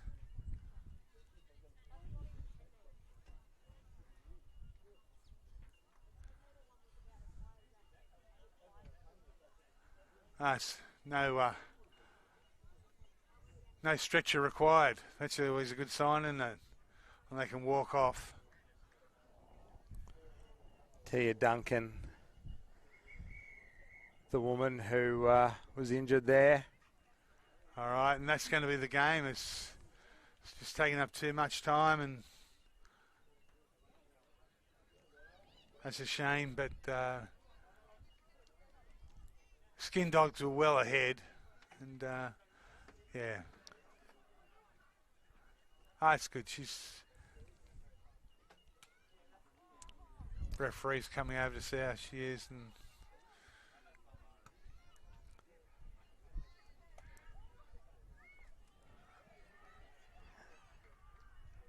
Bit of a different end to that game, but yeah, well, it's it happens, right? Like in these one-day tournaments, and you're on the main field, and like there's stoppages for time, and we've got yep.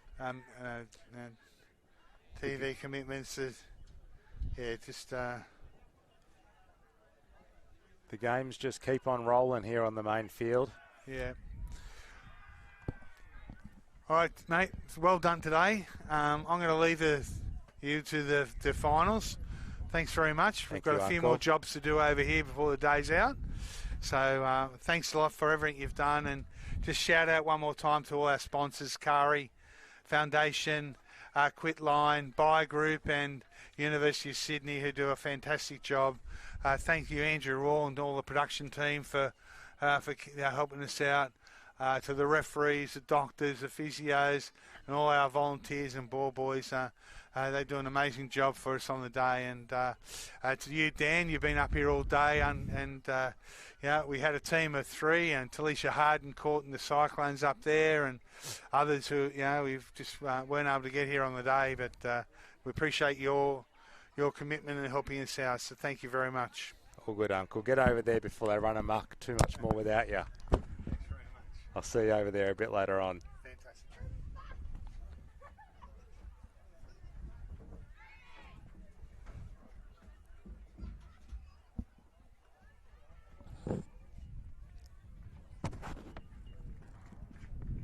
And there it is, the plate final.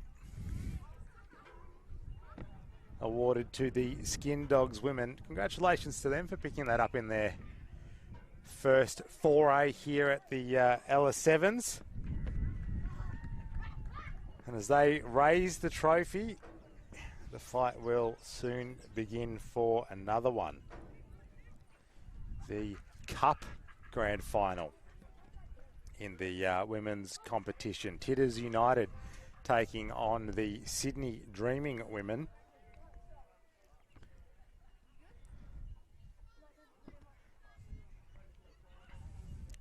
Titters United in the light blue and white on the left of your screen.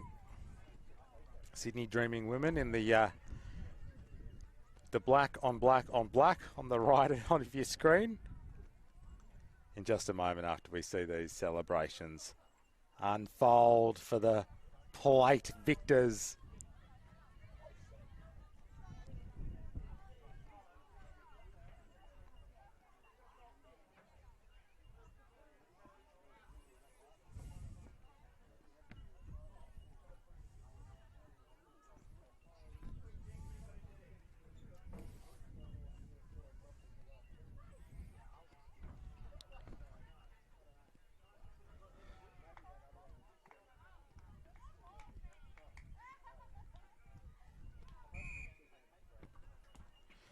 And just in the nick of time, the team sheet for the Sydney Dreaming women pops in.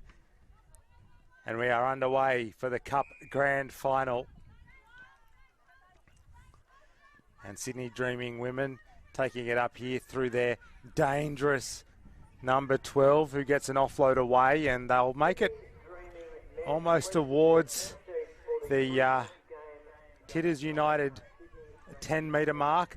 And they get over it, spinning over it, and going all the way here for Sydney Dreaming women. Oh, wow. Majeda Darcy, she picks up points, and what a solo effort.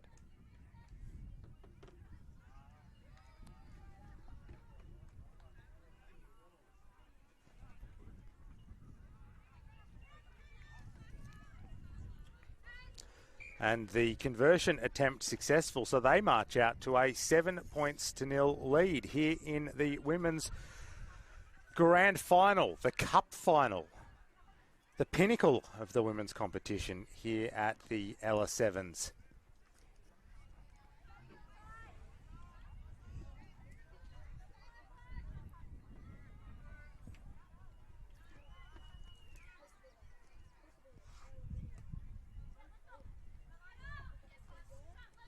Now let's see what they can do with the ball, Titters United.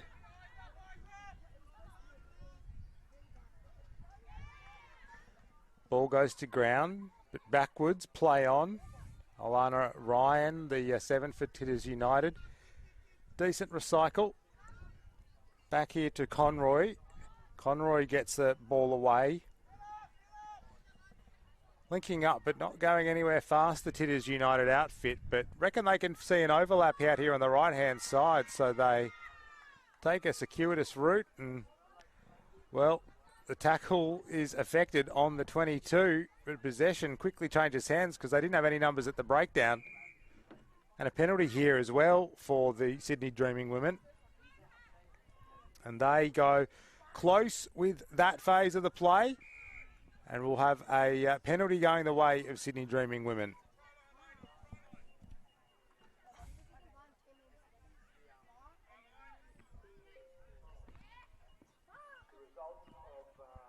Ingigneri tapping it, and the ball quickly makes its way out to the right-hand side, and they have try number 2 for the Sydney Dreaming women, and they have a 12-0 lead.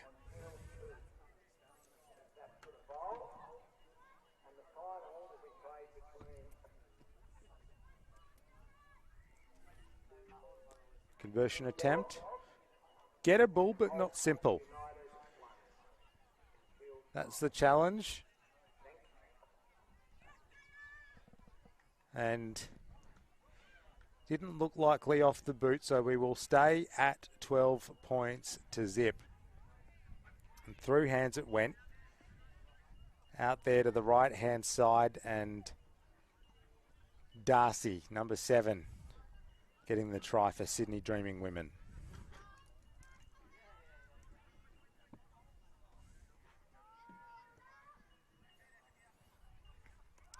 And charging onto it, but unable to hold onto it. The number 6 there for the Titters. So a golden opportunity here. Steps off her left, back on the inside. Look for support. Wasn't there for Riley McKay. Taken and, yep, struggled at the breakdown there, the Sydney Dreaming player. So had a trouble, the Titters.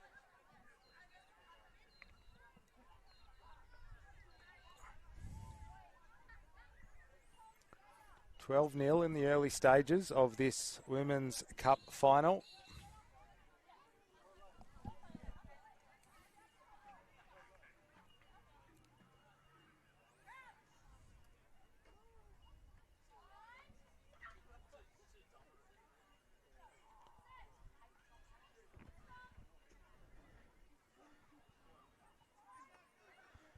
What can the Titters do with a bit of possession here through their number 7, Ryan? She goes up towards their 10, but, well, possession, it doesn't last long for them. And we will have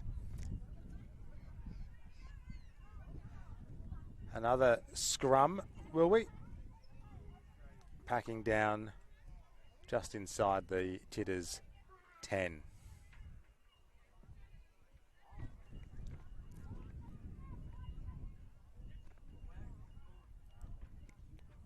Ingagneri will eventually feed it.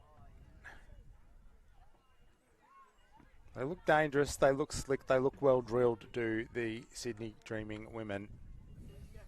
And a set piece like this could yield results. Charging back up towards the centre of the field there is Nielsen. She's been handy for them this tournament. McKay gets it to almost the 22. And through hands they go here. This could be dangerous. Goes to ground though and will bobble over that western touchline. But again, opportunity for the Sydney Dreaming women.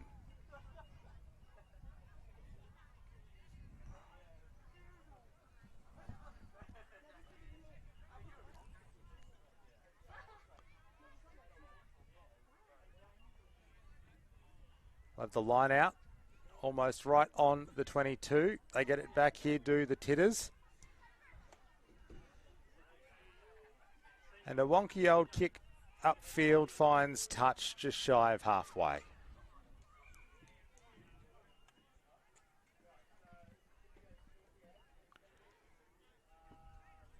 We'll have the Sydney Dreaming women with the line out throw.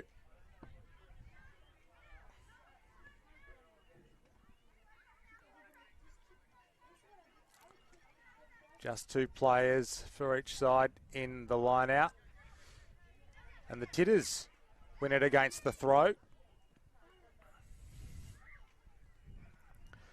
Let's see what they can do with a little bit of possession. Strong tackle there on Lakeisha Hull.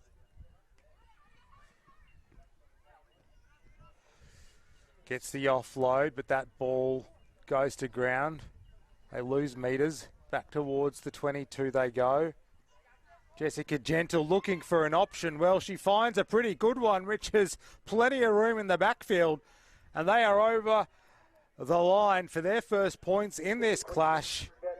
The Titters women, Jessica Gentle doing it all herself.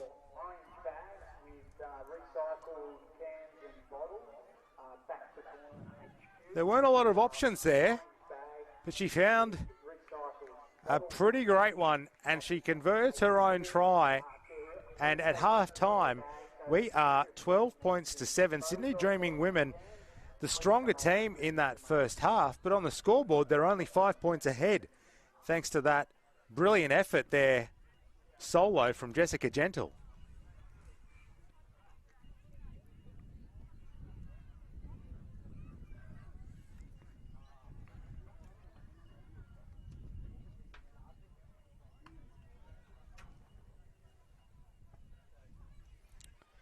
Teams get a slightly longer break for half-time in the finals. It was a minute. A minute is all you get in the earlier games. You get a bit more of a breather at this end of the tournament, which you need after a long, hot day full of rugby here at Tuggerah on the central coast of New South Wales, Darkinjung country. Thankfully, it's a bit... Well, it's not a bit overcast, it's very overcast here on the main field, taking the temperature down a few notches. And thankfully as well, for now, the Weather Bureau's predictions of rain or even storms haven't yet eventuated. With cloud cover surrounding the field here at Tuggerah. There's Jessica Gentle's try just on the eve of half-time as we prepare to get back underway for the final 7 minutes of the women's competition at this year's Ella Sevens. Sydney Dreaming women with their noses in front.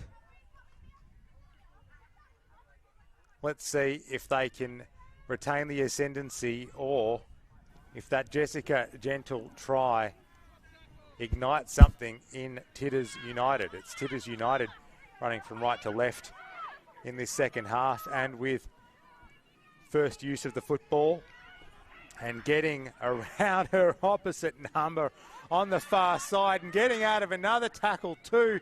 The Titters United might be going for try number 2, but the defence is strong. It meets the challenge. But they pick up a penalty here, do Titters United. That was a very strong run from Hull. And they've got numbers out here to the left. They just have to keep coming to the left. They eventually do and get the try through their number 12, Leilani Andrews. And Andrews goes over under the posts. We are 2 tries apiece.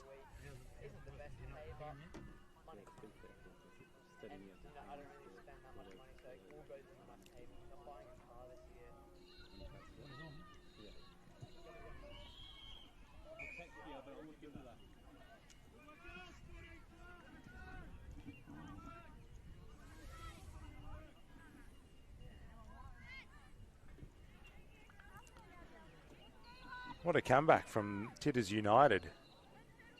Nothing was falling their way for most of that first half. And now, well, they are right in this ball game.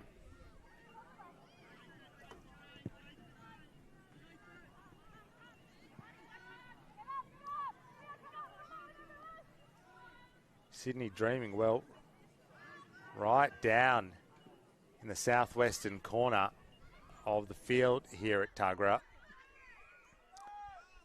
But that'll help them out of their own end. And a quick tap and a quick run. And it could be quick points here as well for Sydney Dreaming. Needs support. Gets the ball away. All a bit rough and ready. But they'll retain possession here. And we'll have one of the Titters United players sent to the bin for a couple of minutes.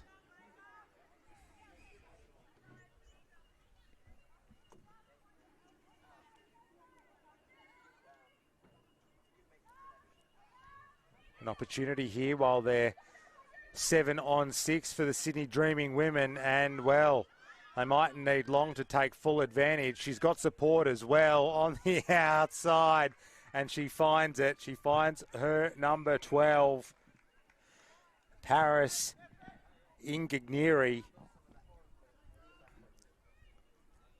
and they regain control with their third try of this clash.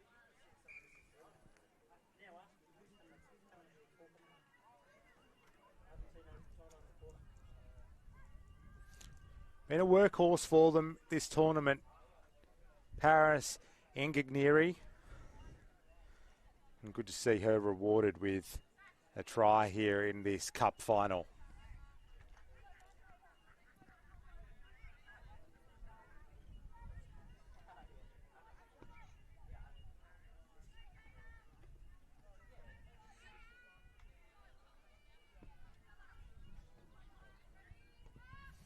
Coming up after this, we'll have the men's plate grand final in under 10 minutes time, and then the men's cup grand final to see who will reign supreme in the men's competition here at the Ella Sevens 2026 edition. Charging up out of the line though for Titters United. That's a strong tackle while they're down a woman. Only 6 in the defensive line. You need big moments like that. But trying to skip away, and she might get back-to-back tries here. Indeed she does. Ingigneri pushes them further ahead, the Sydney Dreaming women.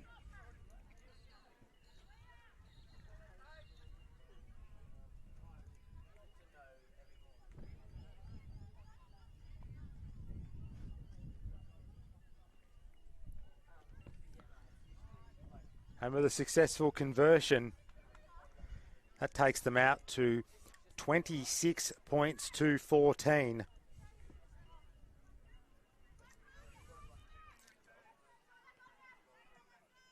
To win, they need to score 2 tries and convert both of them, the Titters United women.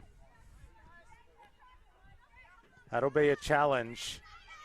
They'll need something.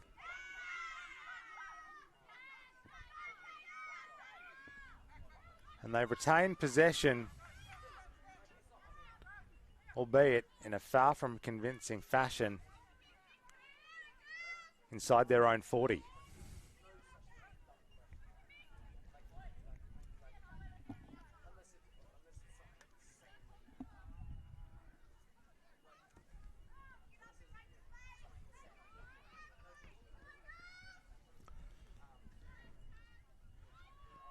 Jana Lee Conroy feeding it. They send it out here to this far left side. The try scorer for them, stepping off the left. Gentle, looking for some space, just like she did when she scored earlier in this clash. And Gentle is going to go all the way. She is a star. Jessica Gentle. And she'll look to convert her own try as well. Once again, she's created something out of nothing. And the conversion is successful. 26 points to 21. Still in favour of the Sydney Dreaming women.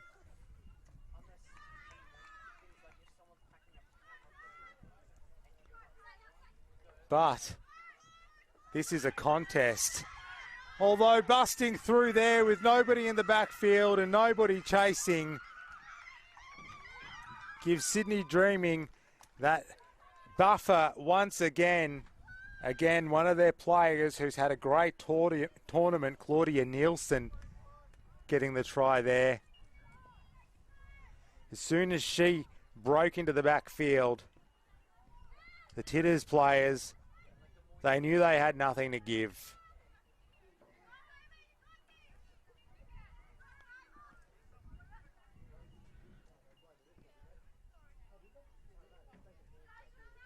Exhausted or cramping or injured, I'm not quite sure. I think just exhausted if I had to hazard a guess.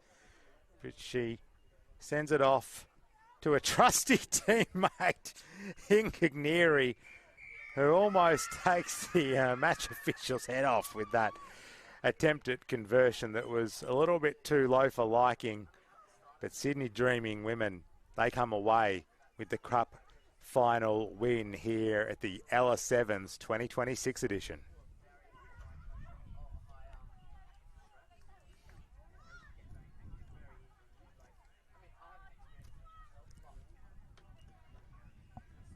They're a class act, the Sydney Dreaming women. And they've come away with Tuggerah with the top trophy, the Cup final. Oh, made to fight for it there. And fight they did. Right to the end, scoring right on the siren and taking home the spoils.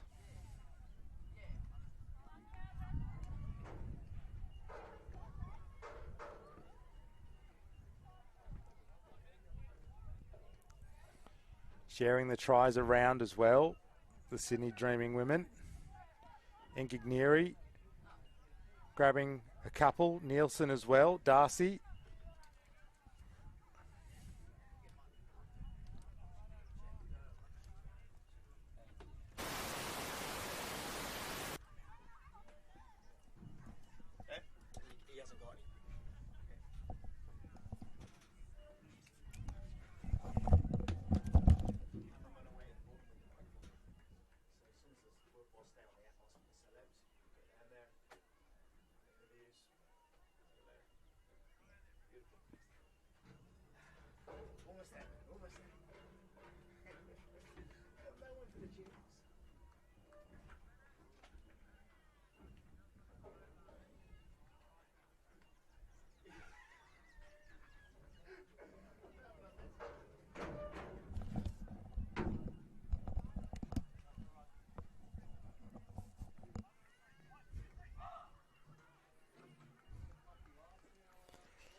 Let's have a look at some of those highlights from the Women's Cup Grand Final.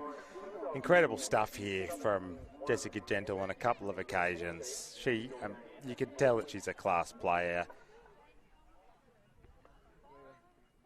And she showed that again and again and again out there this afternoon, albeit in a losing side. But just some really consistent, strong players for Sydney Dreaming, like these two, the 11 and 12, who've quite obviously got a connection out in the rugby field. All day, it's a long day. Probably tired bodies, sore bodies, but you all did well. The standard of rugby was awesome again, as always. Now, let's get underway. This is the men's plate grand final. So, not the main grand final, but the plate grand final. The second last game of the tournament here from Tuggerah this year. Just see a bit more of the highlights from the women's first before we cut to the men's action. And then we've got, do you want to say something quickly? No. I just want to say thank you to my girls. We've got La Perouse taking on Mother Country in the men's plate grand final. But I really appreciate this in this tournament. And it is Mother Country in the orange and La Perouse in the blue. Mother Country edging up towards halfway. Through their 9, Russell Davidson. Planting it back. Collecting it here is Marsh.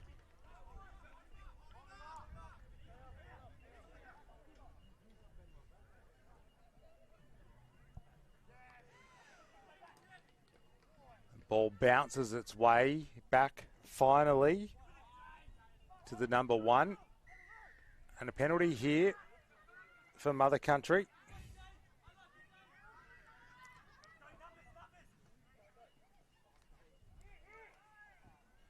Strong hit, but bouncing it away from it is Charlie Martin.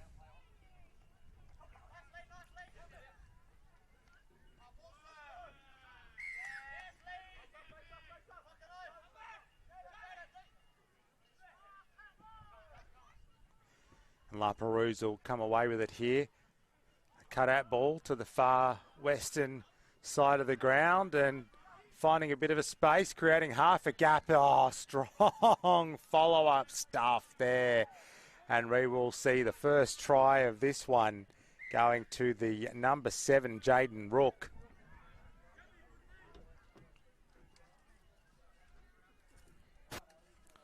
Jaden Rook for La Perouse.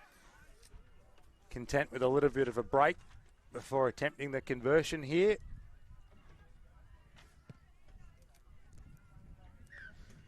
And a successful conversion at that.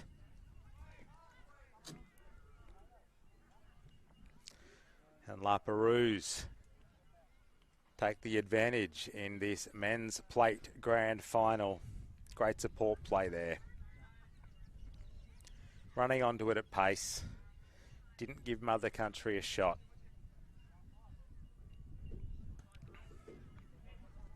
And Lapa will get us back underway.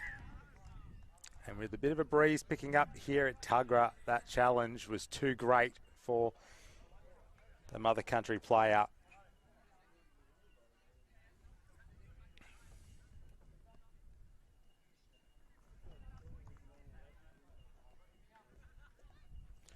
We'll have the scrum packing down just outside the Mother Country 22.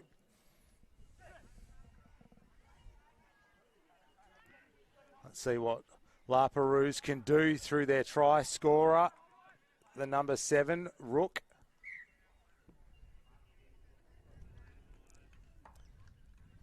But the play breaks down and Mother Country given a reprieve right down their end of the field.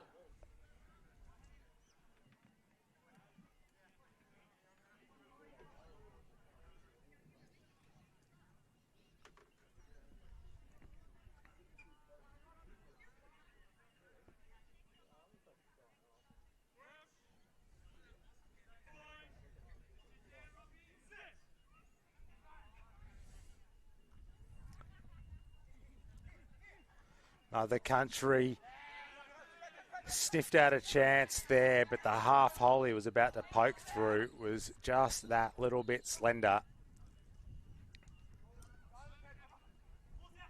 Prince goes to the turf.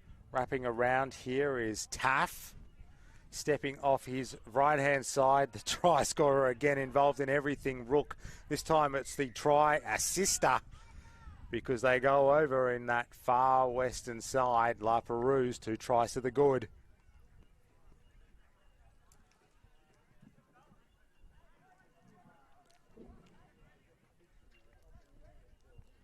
Good interplay there from La Perouse. Working very well together. Jaden Rook heavily involved again as we see that conversion attempt thoroughly unsuccessful. So we will stay at 12 points to 0.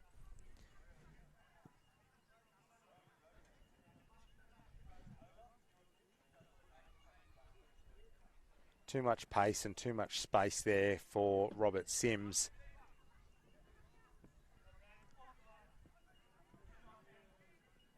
This one isn't going to go 10.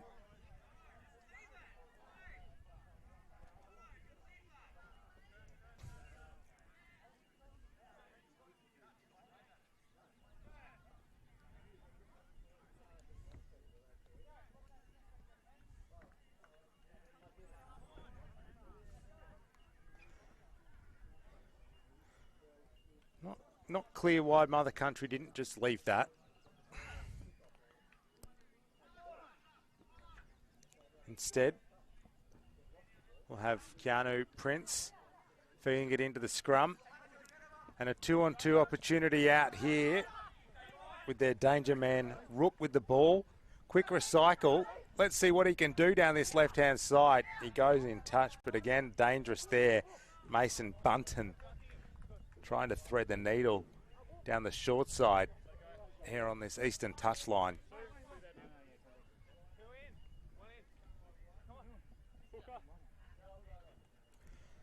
First half here in the men's plate grand final. Mother Country taking on La Perouse. And it's Mother Country with the line out. And a couple of fends before he goes to ground, about 10 out from his own line. And a nice offload back to Baraza, and now down this left-hand side with plenty of pace, but it was a pace man versus a pace man. And La Perouse, their player, having to concede the penalty to cut him down. Play continues over halfway. Bit of space out here on the right-hand side for Mother Country, and getting the offload away is Charlie Martin. And it's Lachlan Earp who'll go and post first points in this plate final for Mother Country. And with the quick conversion attempt as well, we have a 12-7 ball game.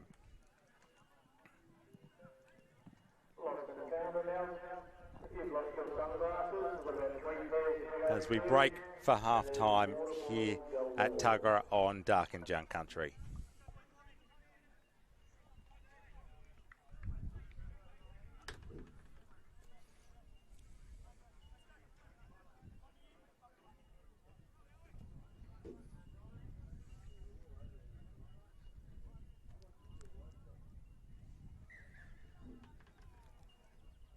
Charging onto it at a blistering pace there. The number 7 for La Perouse. He's been a standout in this first half, Jaden Rook. And setting up that one there for Robert Sims. And they're just on the cusp of half-time. Lachlan Earp, they needed that try. They desperately needed that try. And not mucking around either with the conversion. Brought them to within 5 points of La Perouse. for this final 7 minutes of play here in the Plate Grand Final.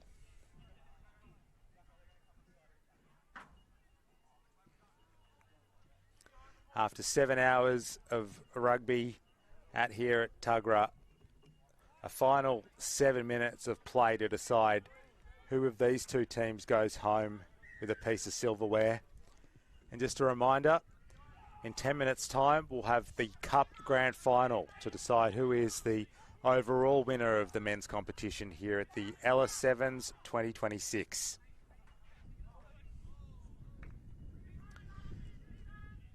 But we've got this decider to finish off first, and La Perouse taking the advantage early in this second stanza, going down that far touchline, looking menacing and looking threatening. Oh, it's that man again. Rook kicking ahead for himself, collecting. Will he be able to pick himself up and go over? Yes, he can. An incredible individual effort, but if there's an individual on the field that could do it, it's that man. Jaden Rook bags a double here in the final.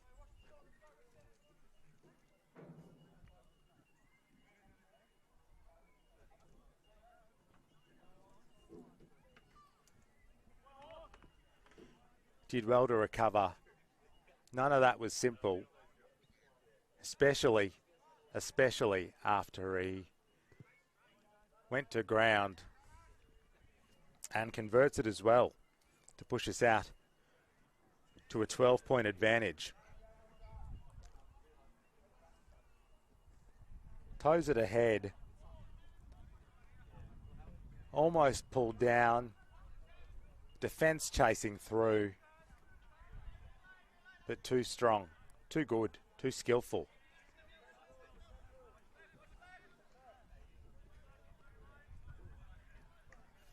And he'll also get us back underway.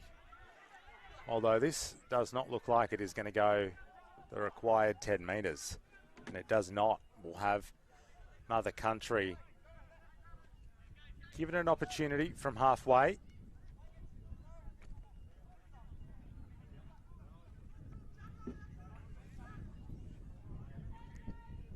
A fair chunk of this second half still to play.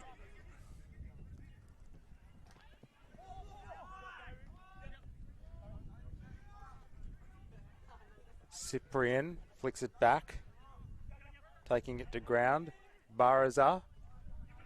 Oh, and now with the ball for them is Hyam. He flings it back to Morrison, the captain. They get a couple more passes through the try scorer Earp. And now they're on the far western side of the field here, Mother Country. Cyprian again. The ball goes to the deck. And some connections that look promising there for Mother Country come to an end.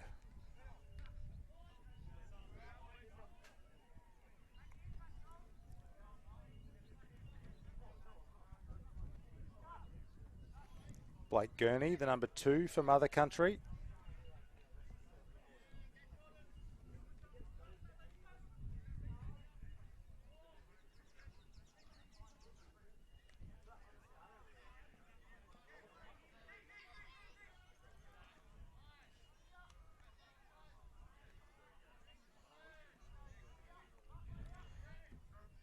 Rook prepares to put the ball in.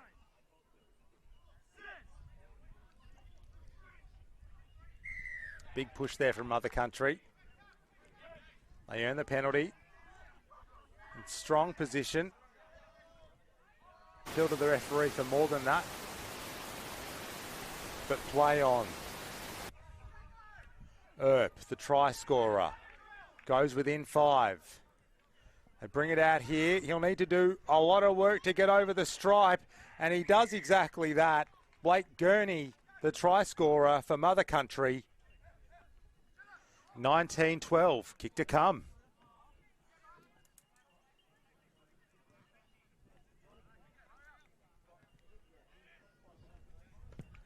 Difficult assignment and unsuccessful. We will stay at 1 converted tries the difference in this men's plate grand final.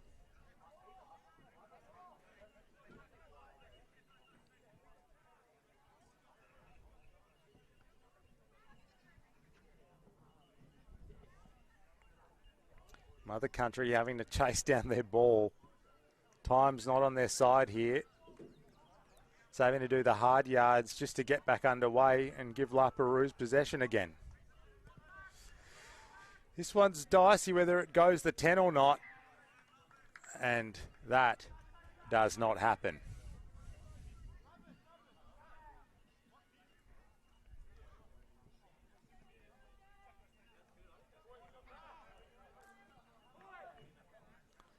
Rook taps us back underway.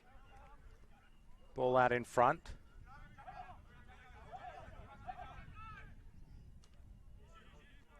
A few passes linking up here for La Perouse, and they make it over the 10.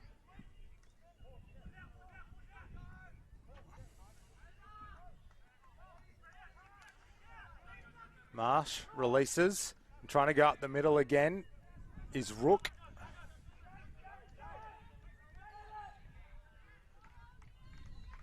And the kick goes through, but it's reeled in well there by Mother Country. But instead, they pass it straight back to La Perouse. Rook with the footy. Russell Davidson. He gets it over to Johnston. Johnson. He pops a pass back to Russell Davidson. He cuts back up the middle. There's plenty of open space here. He just needs to run into it or find somebody who can. There's opportunities aplenty. But the defence scrambles for Mother Country. They come away with possession. Blake Gurney for Mother Country coming up with it. And they boot it downfield, but there's nobody really chasing. And La Perouse, they're not in any rush for much at all here. They get over halfway. Link up a couple of passes. Throw one that could have been intercepted. Rook with it now. Rook with open space. Rook with speed. And Rook's going to bag another try here for La Perouse. Players are on their haunches. The game has opened right up in the dying stages. And La Perouse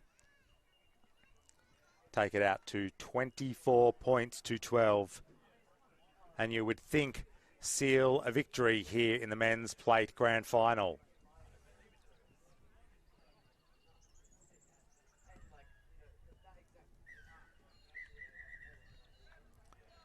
And that's exactly what happened. Rook, what an incredible performance from him. 3 tries in the winning La Perouse lineup.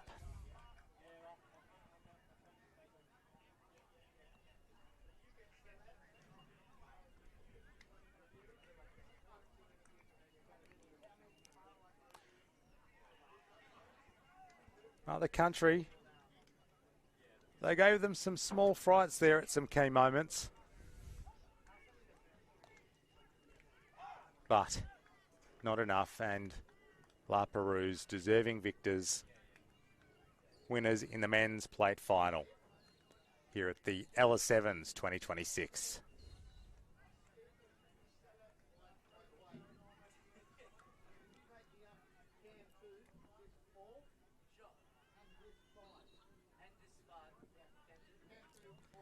There he went under the posts for one of his several tries. Sets one up on that occasion to Robert Sims. Lachlan Earp for Mother Country, just on the stroke of half time. Injecting them with hope, heading into the second stanza.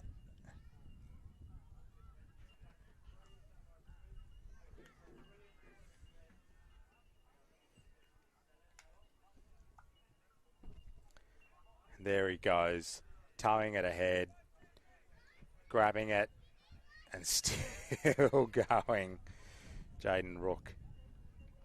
And of course he had one at the end there as well.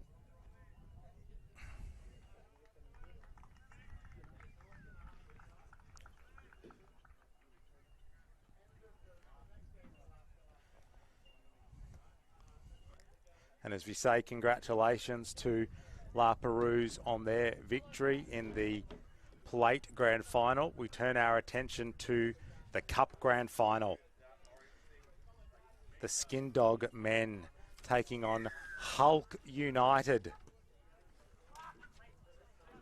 for the overall spoils here at the Ella Sevens competition.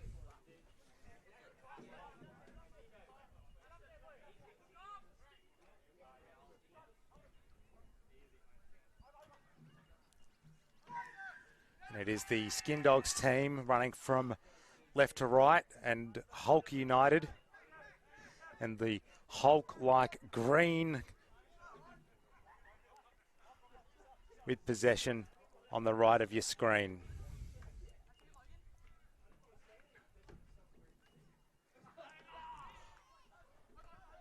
Haraima goes to the deck.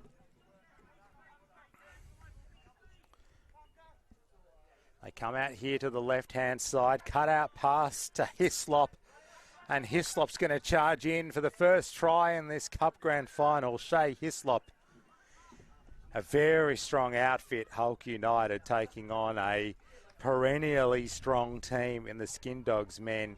This should be a cracking Grand Final, and it is advantage Hulk United.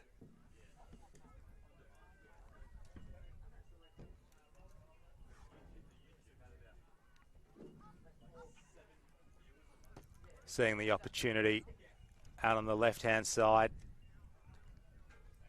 The pass needed to be pinpoint. It was.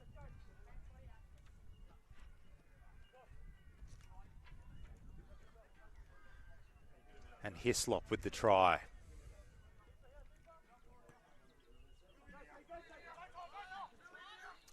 It's a high one. Challenge for the Skin Dogs, but they meet that well. Now seeing if they can counter upfield. They get the penalty. Williams earning that for the Skin Dogs outfit. They get over the 10 here through Aldridge. Aldridge almost breaks through one. Looks like they've got advantage here to the Skin Dogs. Garang, he gets the offload away, and they're going to be in here, the Skin Dogs, right under the black dot. We are one try apiece. And that was some classy rugby sevens play. Just a reminder to all team managers if they could return their orange bags with cans and bottles for recycling. And if we can take all rubbish with us when we go, place them in the green bins or if The conversion attempt successful, and the Skin Dogs, they are ahead with that conversion, pushing out to 7 points to 5.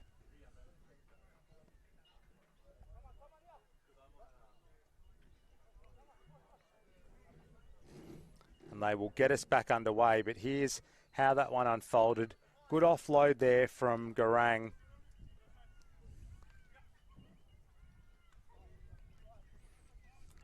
Putting his man over. Hulk United with possession, seeing what might be on offer.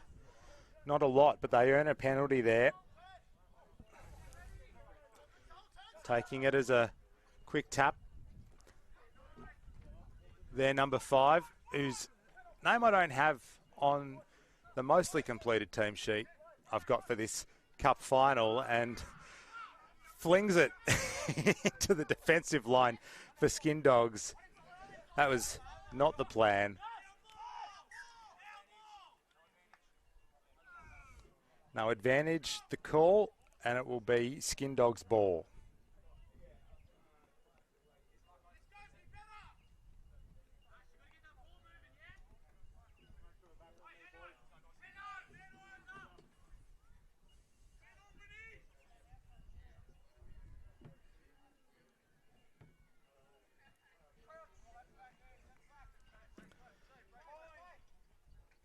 Skin Dogs with the feed here.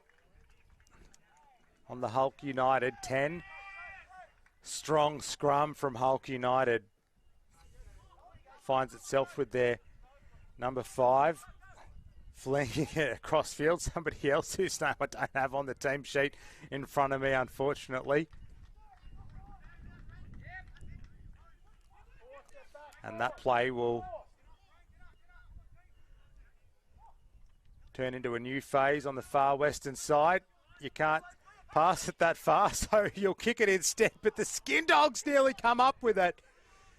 That was dangerous stuff there with Logan Aldridge bearing down on the ball.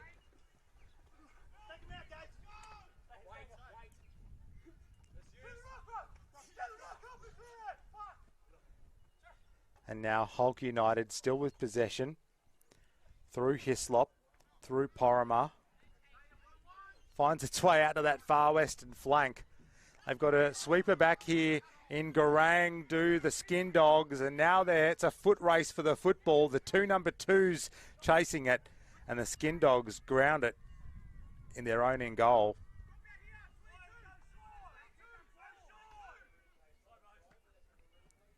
Seven points to 5 in favour of the Skin Dogs men in this first half in the Men's Cup Final.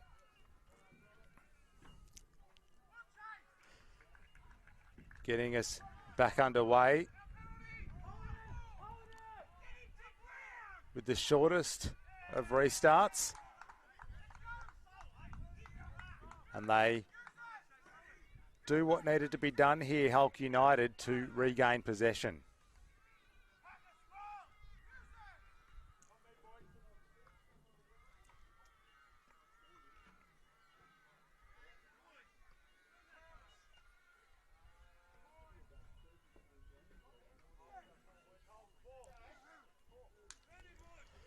Lions got plenty of defenders in his path, but does very well to get the ball out wide.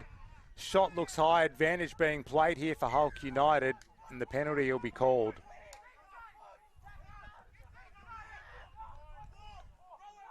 Lions trying to get over himself, and he does. He does, Michael Lyons. It was going to be tough to stop at close range like that. And he couldn't be stopped.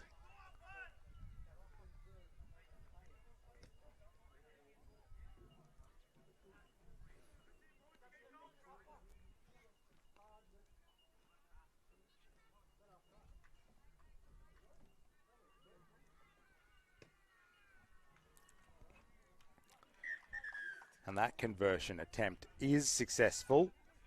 And that'll push him out to a 12 points to 7 advantage at half time. Thanks to that try there just before the bell from Michael Lyons.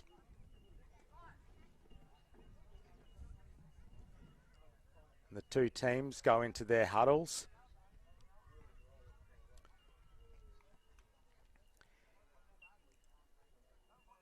Here's their early try to Shea Hislop, their vice captain. Was hit back pretty quickly though. Garang getting the offload away. And then just a moment ago, the second Hulk United try, giving them the advantage going into the second half. The final 7 minutes of the Ella Sevens 2026 competition.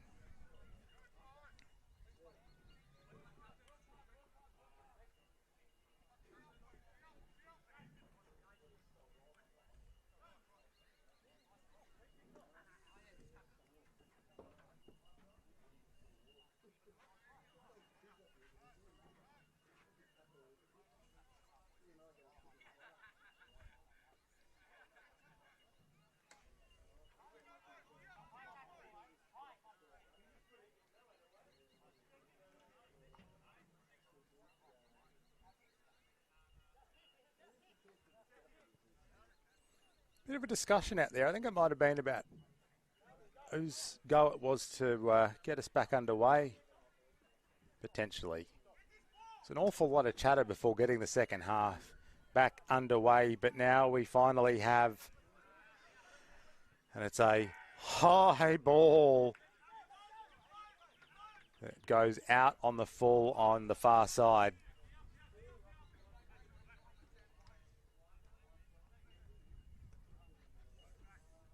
So we'll have Hulk United getting us back underway right in the middle of the field here in Tuggerah.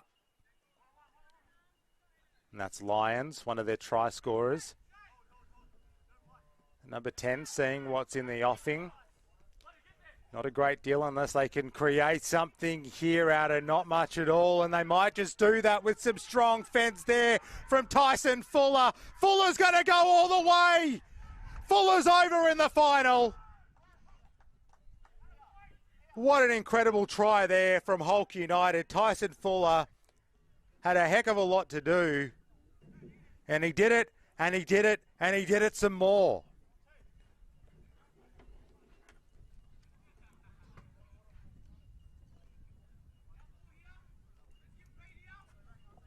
Conversion attempt from out wide was always going to be a challenge.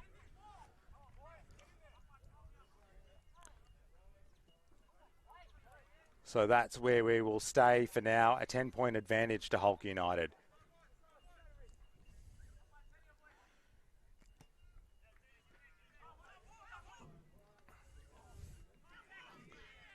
But Skin Dogs, they hit back quickly after that first try from Hulk United in the first half. What can they muster here as a reply?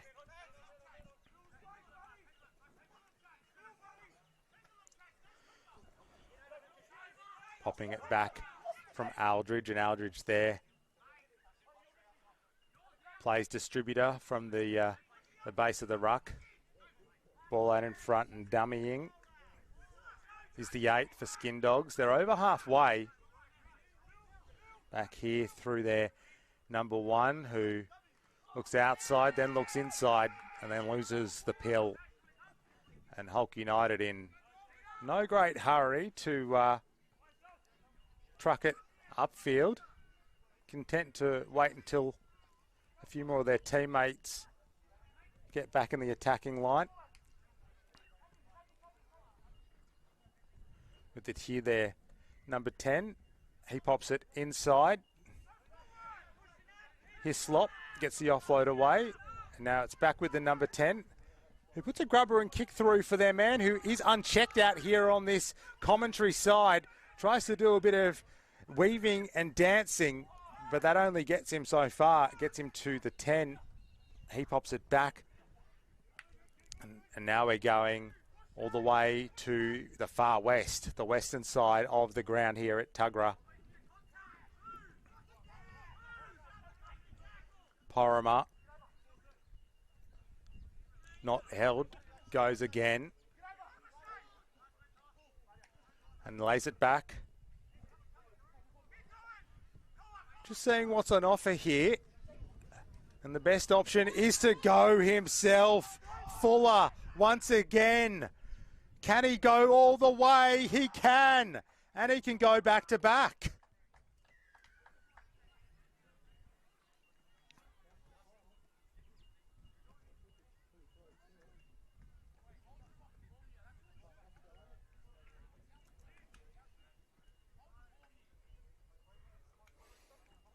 Tyson Fuller. What a performance from him.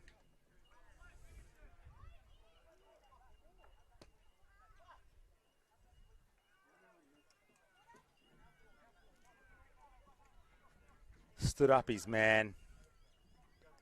Had to fight off another.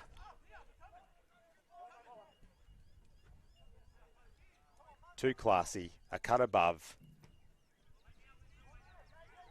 One of their stars in what at this stage looks like will be a winning Ella 7 side, but not if the Skin Dogs have got something to do with it, with these players down the left flank for them. Trying to start that comeback is their number 2. And he brings it round as well under the posts. That is a hit back. And converted. 22 points to 14.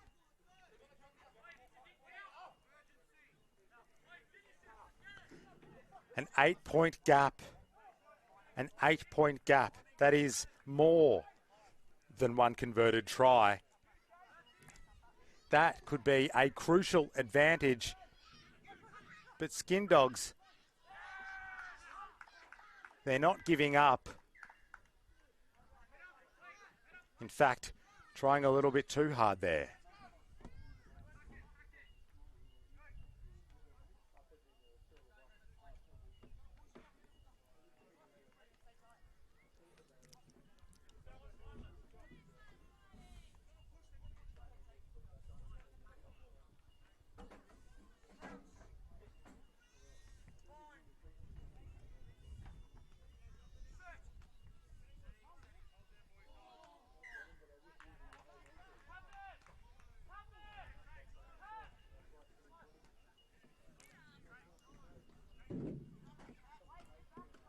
Bit of concern for one of the Hulk United players down there.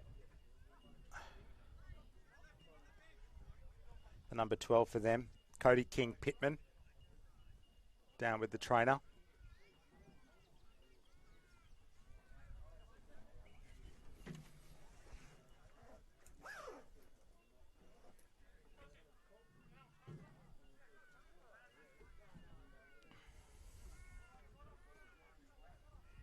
He makes his way off the field and is replaced. And we'll get back underway.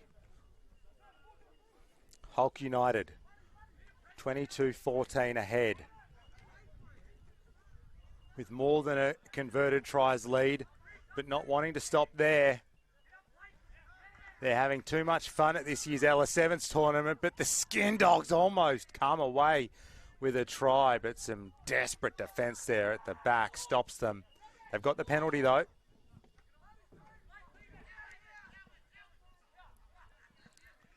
They've got the scrum feed though, I should say.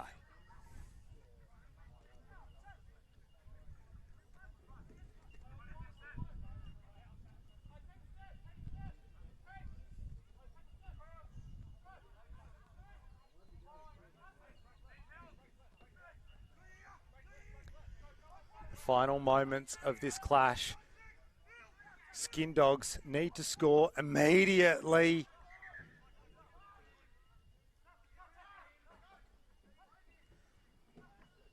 The referee consulting with his touch judge.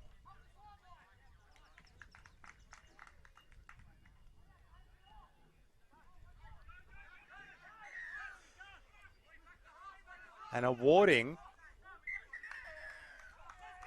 a penalty try. But all too late. Because the Hulk United side have won this year's Ella Sevens.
First year for you guys? Yeah, first year, Yeah, but we've thought played so. before.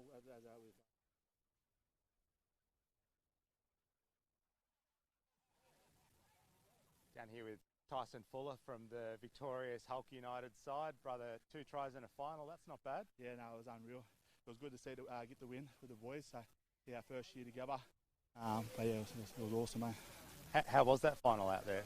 It was tough. They're always tough skin dogs. They've won about 3 years in a row. So yeah, it was good to beat them our first year with the boys. So yeah, no, it was unreal. Yeah. First year together. Tell us a bit about the side. Yeah. So it's first year together. All the boys from Sydney, and a bit regional as well, WAs, and then. But yeah, we played before under another team, Lapa, but yeah, we thought we just put our mates team in this year, and yeah, so we got the win, which was good. How'd you just come up with the name? We just thought let's just do something random, and we've had a couple of people say, "Oh, where's Hulk from? What crew is that from?" We said, "No, we just made the name up." Oh, well, congratulations! Yeah. How much does this mean to you? Do you reckon to win first year out? Yeah, no, it was unreal. It's definitely we're building the foundations here with these guys, and we'll be back again next year. Great. We'll see you next year. Yeah, appreciate it, congratulations, Cheers. brother. Cheers. Thanks, Luke.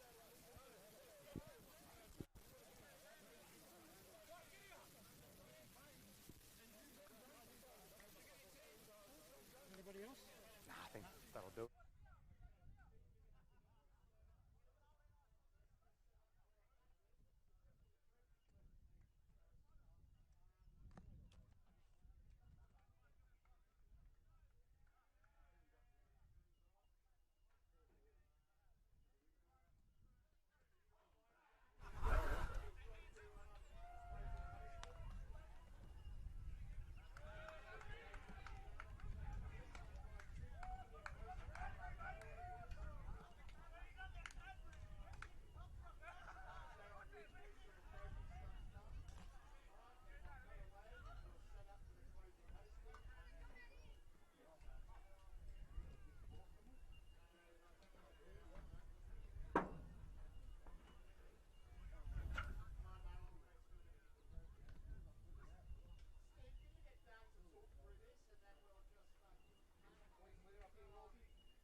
Do the closer.